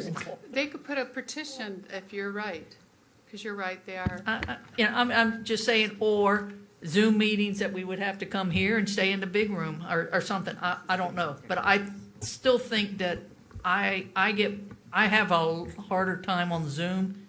Just I don't know. I mean, it's like watching TV. I don't ever pay attention to TV. It's kind of nice wearing shorts, though. Yes, that's true. Yeah, but my Wi-Fi, out in the booties is not par, so I still have to come to the office. Vanessa. Oh, yeah, that's right. Yeah, you know what? I mean, why don't we just go ahead and die? I mean, get real. I think Priscilla's right. You know what? Priscilla's right. If you're scared to come in here, then you know what? Don't. Call like Steve's done. You have the option. But I think you know what? I'm sitting here and I'm the one that bitched about the mask, and I'm sitting here and Mickey and I and John are the only ones that have them on. Yeah, but we're 6 feet apart from you. We're allowed It doesn't matter. Yeah. They're not. Plus, you're talking about now the air conditioning vents. I'm not. Jeez. Turn it off. I'm fine with it. I know. Isn't that the truth? I will not show up if there's no air conditioning. What's the big deal? If you're not comfortable coming into a meeting, don't come. Do the whole call, because I can tell you next week I'm going to have to call in, not because I'm scared to come in here, but because I'm going to be out of town getting my sister and bringing her back here to live. So, I mean, Steve's doing the right thing. He's not comfortable. He's staying home. I kind of envy him. I might start doing it myself. I think it'd be better sometimes. I can get up and go when I want. But the bottom line is we're elected to represent the people. Is that really the example you want to give? It's bad enough that some of our cities didn't stop having meetings. They kept meeting in person. They still are. Other counties never stopped having meetings in person. They've done it all along. Mm-hmm. Other counties that have lower figures than we do. That's really close to us. I'm not going to name any, like Sarasota or anything. I'm not going to name them. But, I mean, where does it stop, people? Do your job. If you don't feel like coming into the meeting, then don't. But you know what? Let's get on with life. Well, I'm just going to point out for the fun of it that you directly contradicted what Steve said. Just for the fun, and I'm going to point that out. Well, you know what? Reggie, did you have a comment? Call him a liar. No, whatever. I'm okay either way. I'm gonna keep getting up, exercising, and doing what I do, so I'm okay. Madam Chairman, maybe the question we need to ask ourselves is, what do we accomplish by doing the meeting in person versus the mixture we talked about versus Zoom? What are the pros and cons of each? I'm certainly not suggesting we don't do our job. I work very hard to do my job, whether it's here or elsewhere. And what are the pros and cons? We heard Priscilla say she doesn't like to watch the TV, and we might lose her interest. And Vanessa too doesn't like doesn't like it. And that's fine. I love to come and meet with you all. It's not that I don't like it. I'm just trying to keep everyone safe, including METV and our county administration. So it's not that I don't want to be here. But what do we do to keep everyone safe? Because the virus is real. It's, it is nothing to get, afraid to live or any of those things. Fear-mongering, no. Just be very smart about the way that we conduct business. That's all. Reggie, then Carol. Don't forget me next time. And then Vanessa. So I'll answer it. all of this has me thinking about where this started and where we are right now. And if you look at the numbers, right, when the incline started, the numbers are worse now than they were back in March. And the mass debate is still out there in some people's mind. All this stuff is out there, but here we are still at high risk. And maybe there's an opportunity for us to send a different message if we go to Zoom. And I'm going to go, and I said I wasn't going to say this, but I'm very concerned about school going back in and putting those kids and those teachers with underlying health conditions around each other. And it's almost embarrassing that we're not addressing this the way we should address it, and that's as a collective body with the other entities in the same area. And I've asked for that a couple times, but in respect to the county administrator, I understand how complicated scheduling that is. So I'm not trying to put her under the bus or anything like that. But if we do things data-driven and we really want to curve the numbers, we may need to look at it differently for maybe 2 weeks with an intent to say we're going to make sure we show our community that, hey, some things have to change.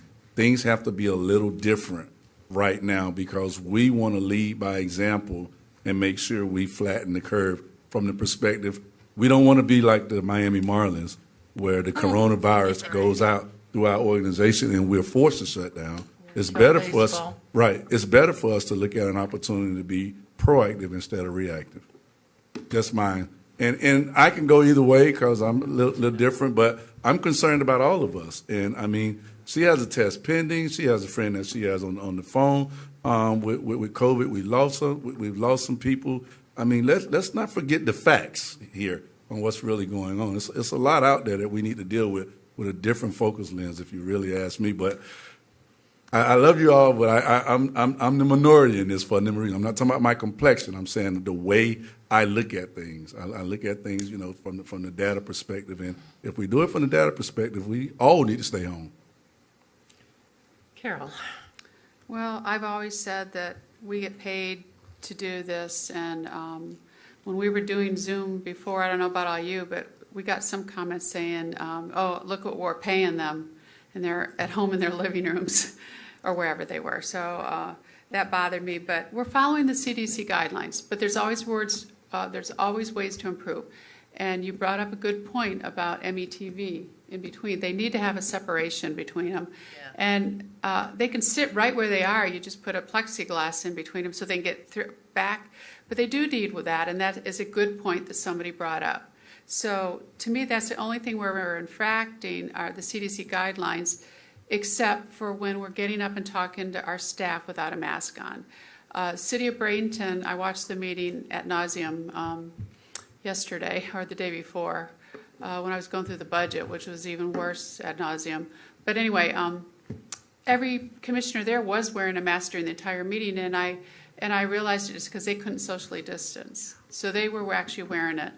To me, I would have been a little too nervous because of the age of everybody, and if they couldn't, I would have put something in between them, But that's up to them, and that's their infection control.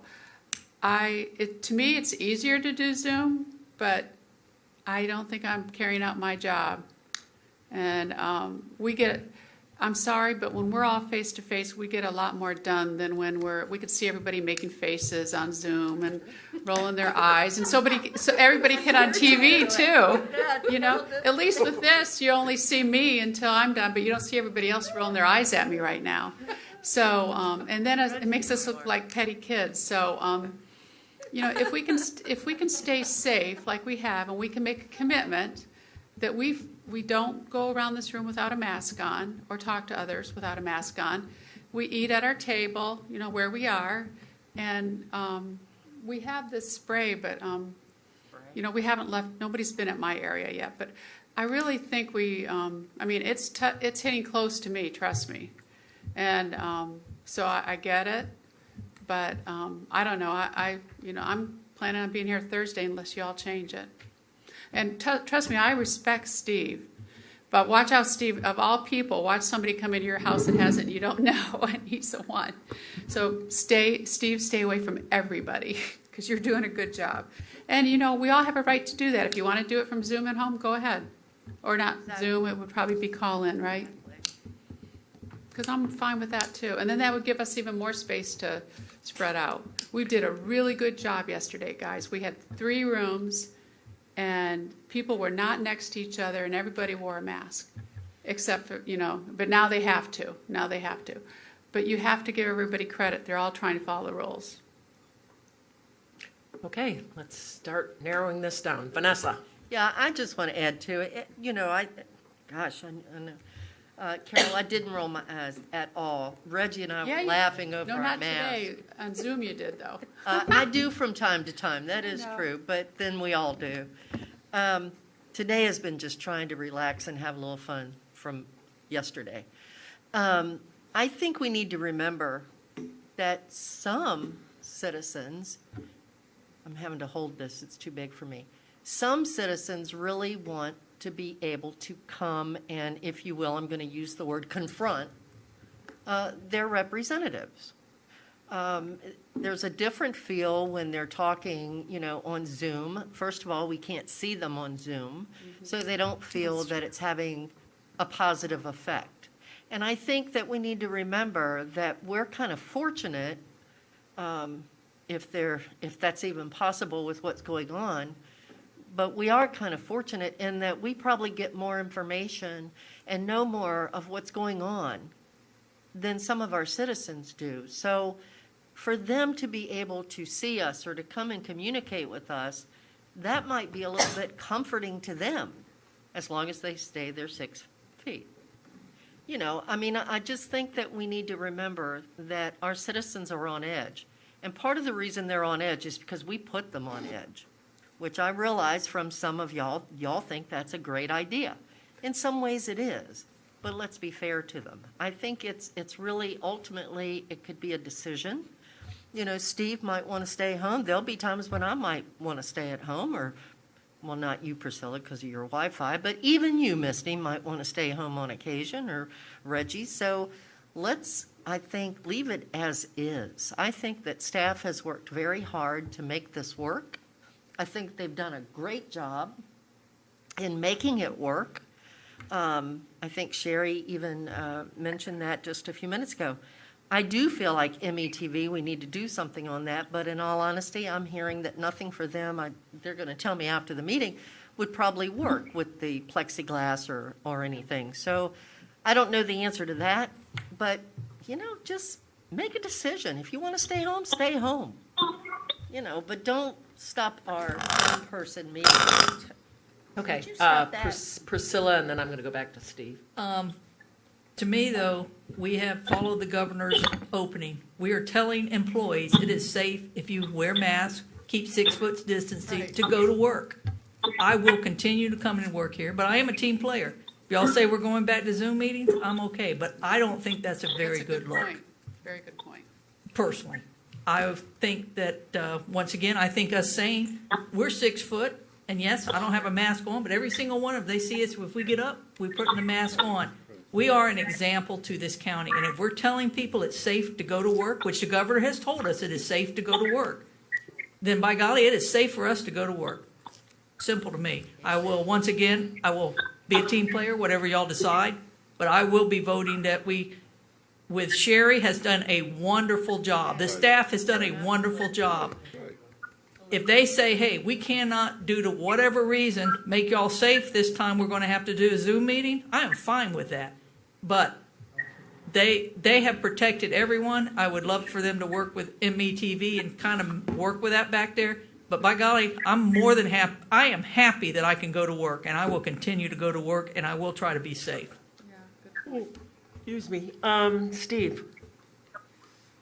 Yeah, I guess I'm kind of sorry I brought this up, but, Yeah, me too.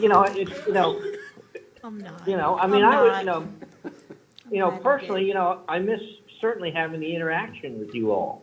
But at the same time, I'm concerned of y'all's well-being.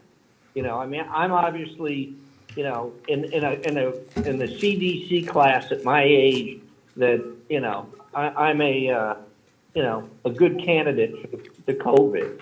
I know, a couple of you have husbands that have been compromised, and I worry about you all potentially, getting infected there and bringing the disease home, So I guess it's just, if you all, I don't have any problem, stay the way it is, but it was just a kind of a compassionate plea on my part, worrying about, spreading the thing, and I'm finding more and more business people that I talk to, because of the way the numbers are, they're pulling the people back out of their businesses and telling them to stay home. Yeah. And that's, I mean, I don't know if you saw today, Google, they told all the Google employees in California, don't even think of coming back to the office till 2022. Really? You're off, you work at home for the next 15 months. Yeah. So I'm thinking, well, they're a pretty reputable company. Totally. I mean, there's got to be a lot of, maybe there's stuff out there that we don't know, that's going on. Yes, and so I just wanted to bring it up as a subject. I think I think Vanessa put it very well. Keep doing what you're doing. If you're not comfortable, call in and, present, your cases that way. As you know, I've gotten a little frustrated a couple times because of the time lag. But if that's the worst thing I have to do during a meeting, then, boy, I think I can put up with that. That ain't the end of the world type of thing. I'm eventually going to be able to get my opinion across one way or the other. So, like I say, I thought it was worthy of a discussion in case you all, hadn't, but I do really strongly recommend that you not keep having, all your top staff people there together at the same time. I think that's, if something happens, and suddenly we start losing, our leaders, then shame on us, because we should have prevented that from happening. So anyway, like I say, I don't know if we need any motions or anything, or just, leave it as it is. But I just, I think we've had a good discussion on it, and I think but you now know my thoughts as to, where I think we should be at, from the leadership in the county. Well, and I Misty, before I go to you, I did discuss this a little bit with Sherry, just talking about some things. And obviously, land use meetings, we've been told we need to have people present. We need to have an opportunity for the public to speak, to see all of the exhibits. Land use meetings are a big deal. We know we got a big one coming up. I guess that's next week. But things like the budget meeting on Thursday, I think maybe that's a little bit different scenario. Maybe that's one we could do via Zoom. We don't have to be here. I love y'all, but 3 times in 1 week, I could miss it. We could do that one via Zoom, and I don't think it would be that big of a deal. I'm talking about my personal opinion, Carol. I get to, and you don't get to comment. Or I can tell you I don't agree with you. Escort you out. Go ahead and try. So I just thought maybe that was nice. We were nice. I just thought maybe the budget meeting, and I'll tell you why. I was thinking about this. When I first got in here this morning and I sat down, I haven't seen so many people in this room as I did this morning. I don't know if it's because everybody was kind of figuring it out, who was going to present what when, but I looked over there and there was a wall of people over there this morning, and it was staff. It was not you guys necessarily. It was METV, it was staff, it was a bunch of people working on things. There was a wall of people, and I was like, wow, there is a lot of people in this room this morning. Were they wearing a mask? I don't know why. I just happened to notice that. I think we do have sometimes a false sense of security when we're in here. We feel like we're all distanced and we're wearing masks, and that's all great. But you got to remember, what do the CDC recommend? Stay away from crowds. When does this meeting become a crowd? Social distance. I think we try to do our best and wash your hands and wear a mask, right? That's what they're telling us. And right now, under the guidelines, it's 50 or less in a social gathering, but socially distanced, following all the CDC guidelines, using face coverings. Yeah. So I don't have any problem with maybe splitting it up a little bit. I do think there is a lot to be gained by in-person meetings. I know you think you watch everybody. I guess I'm kind of like you. Either that or just because since I got my surgery done, I don't see as well close up. So I kind of, when I take my glasses off, everybody on the Zoom kind of blends. So I don't see as well on the close up as I do in here further away. So He reminds me too much of the Brady Bunch. yeah, it's just, and you miss a lot of the nuances of people and what's going on. I mean, that's just reality. I mean, people communicate a lot more than they do with just their words. So that's my thoughts on it. Misty, did you want to? Yeah, good thoughts. And I definitely prefer personally in person. I'm a social person. I like to be around people. But when we're talking about, how do we protect people, then you got to look at it through a different lens. And I would say no matter, if we're working in person or working on Zoom, it's still working. It's not like you're kicked back, with your slippers on the couch, watching TV or anything. It's still working. I'll tell you that my husband, since March, has been managing 90 people via Zoom and WebEx. Not one of them is in the office in Pasco County, and he works all day and into the night. He's working, but he's working from home, as are all of his people. So I'm fine with whatever you guys decide to do. I think that workshops maybe is a consideration, like Betsy said, to do it a little bit differently. But, I'll do what the majority wants to do.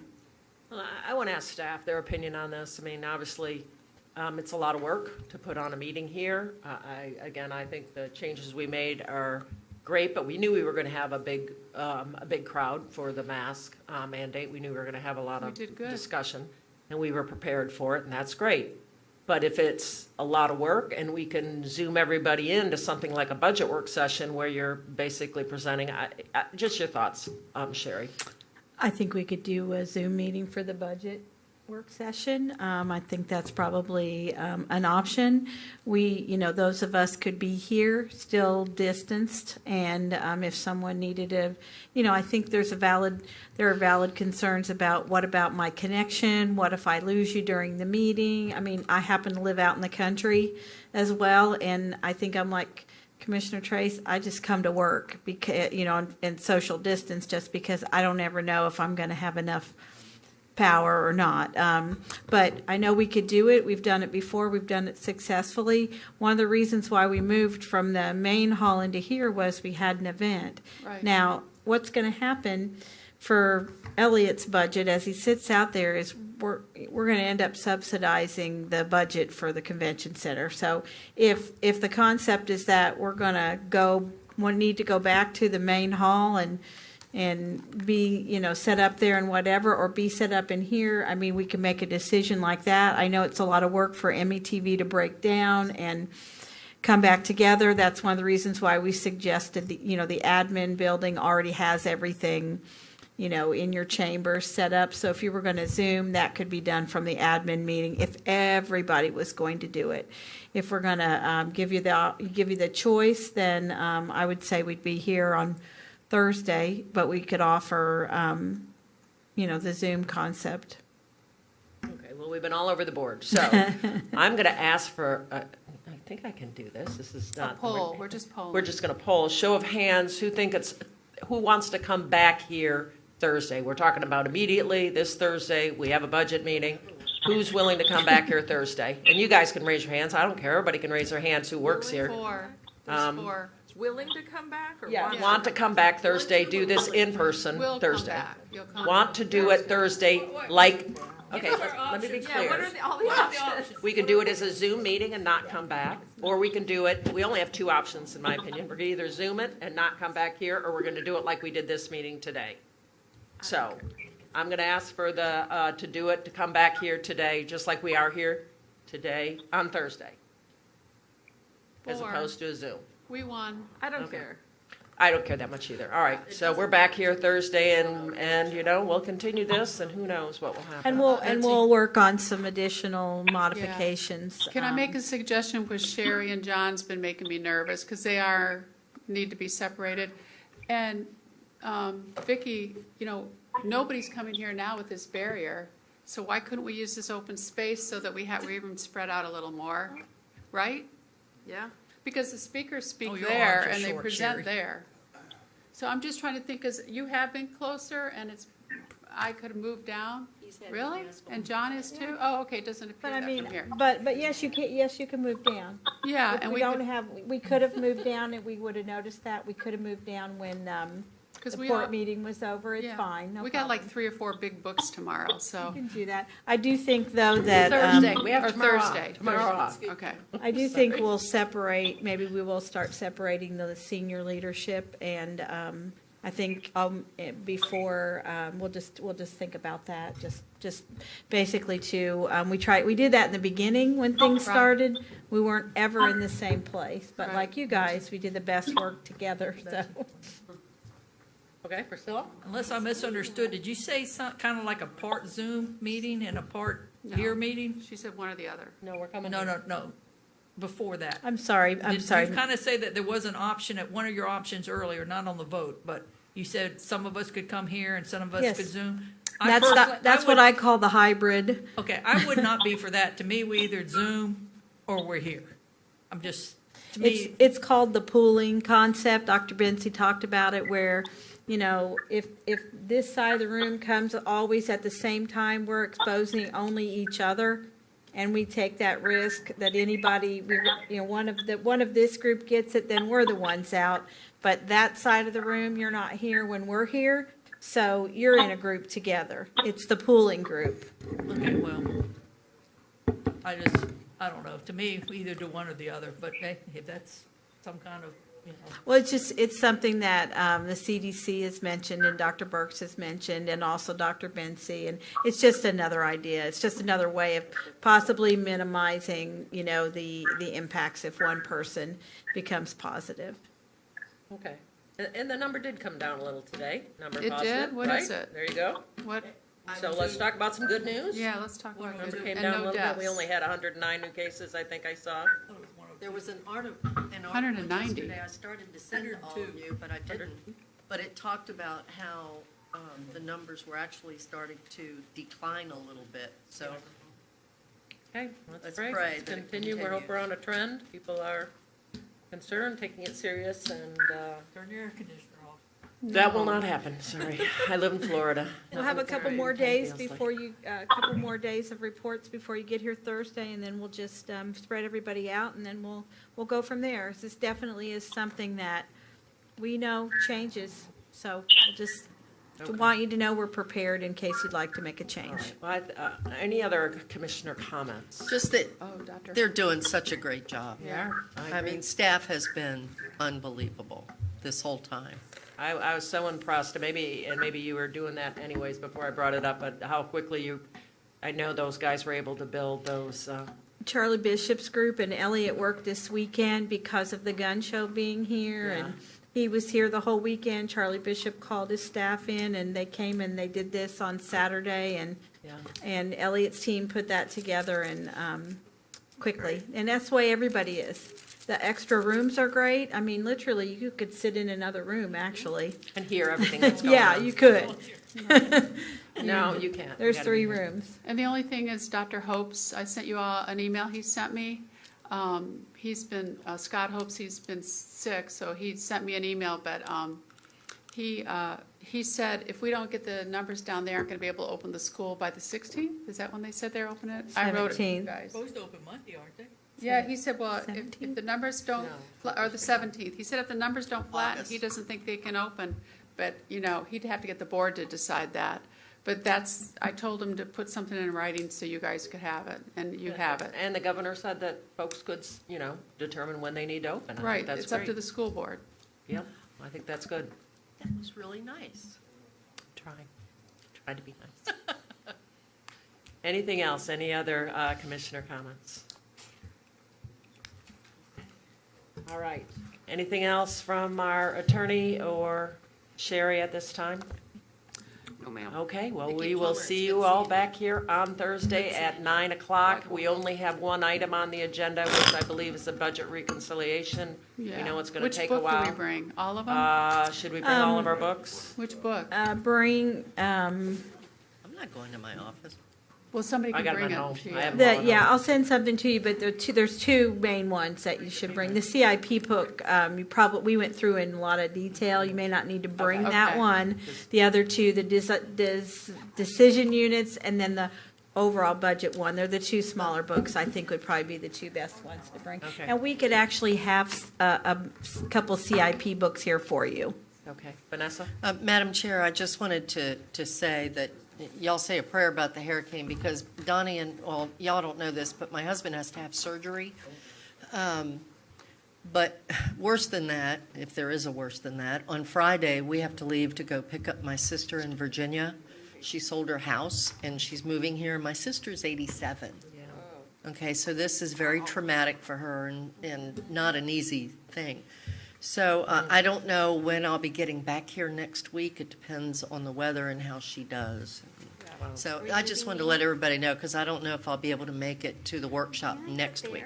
As your resident weather guru, it's really, the conditions aren't real good for it for me. Oh, really? They're not good for it forming? It does have one really bad name, Isaias. It's a really weird name. No one wants to get. I heard it like that song, but it's not, what is what's the song, the Stevie Wonder song? Listen to Bob Harris. The Wonder of Her Name, what was that? But it was an A, it wasn't an I. Okay, I'm just, But weather does I've just change. confused all of you, you don't know what I'm talking about. Listen to the song. Isn't she wonderful? It's the meaning of her name, and that was Asiya, something like that. Okay, it's time. All right, we're I adjourned. think we're all silly now. We'll be praying for you, Vanessa. Good luck. So,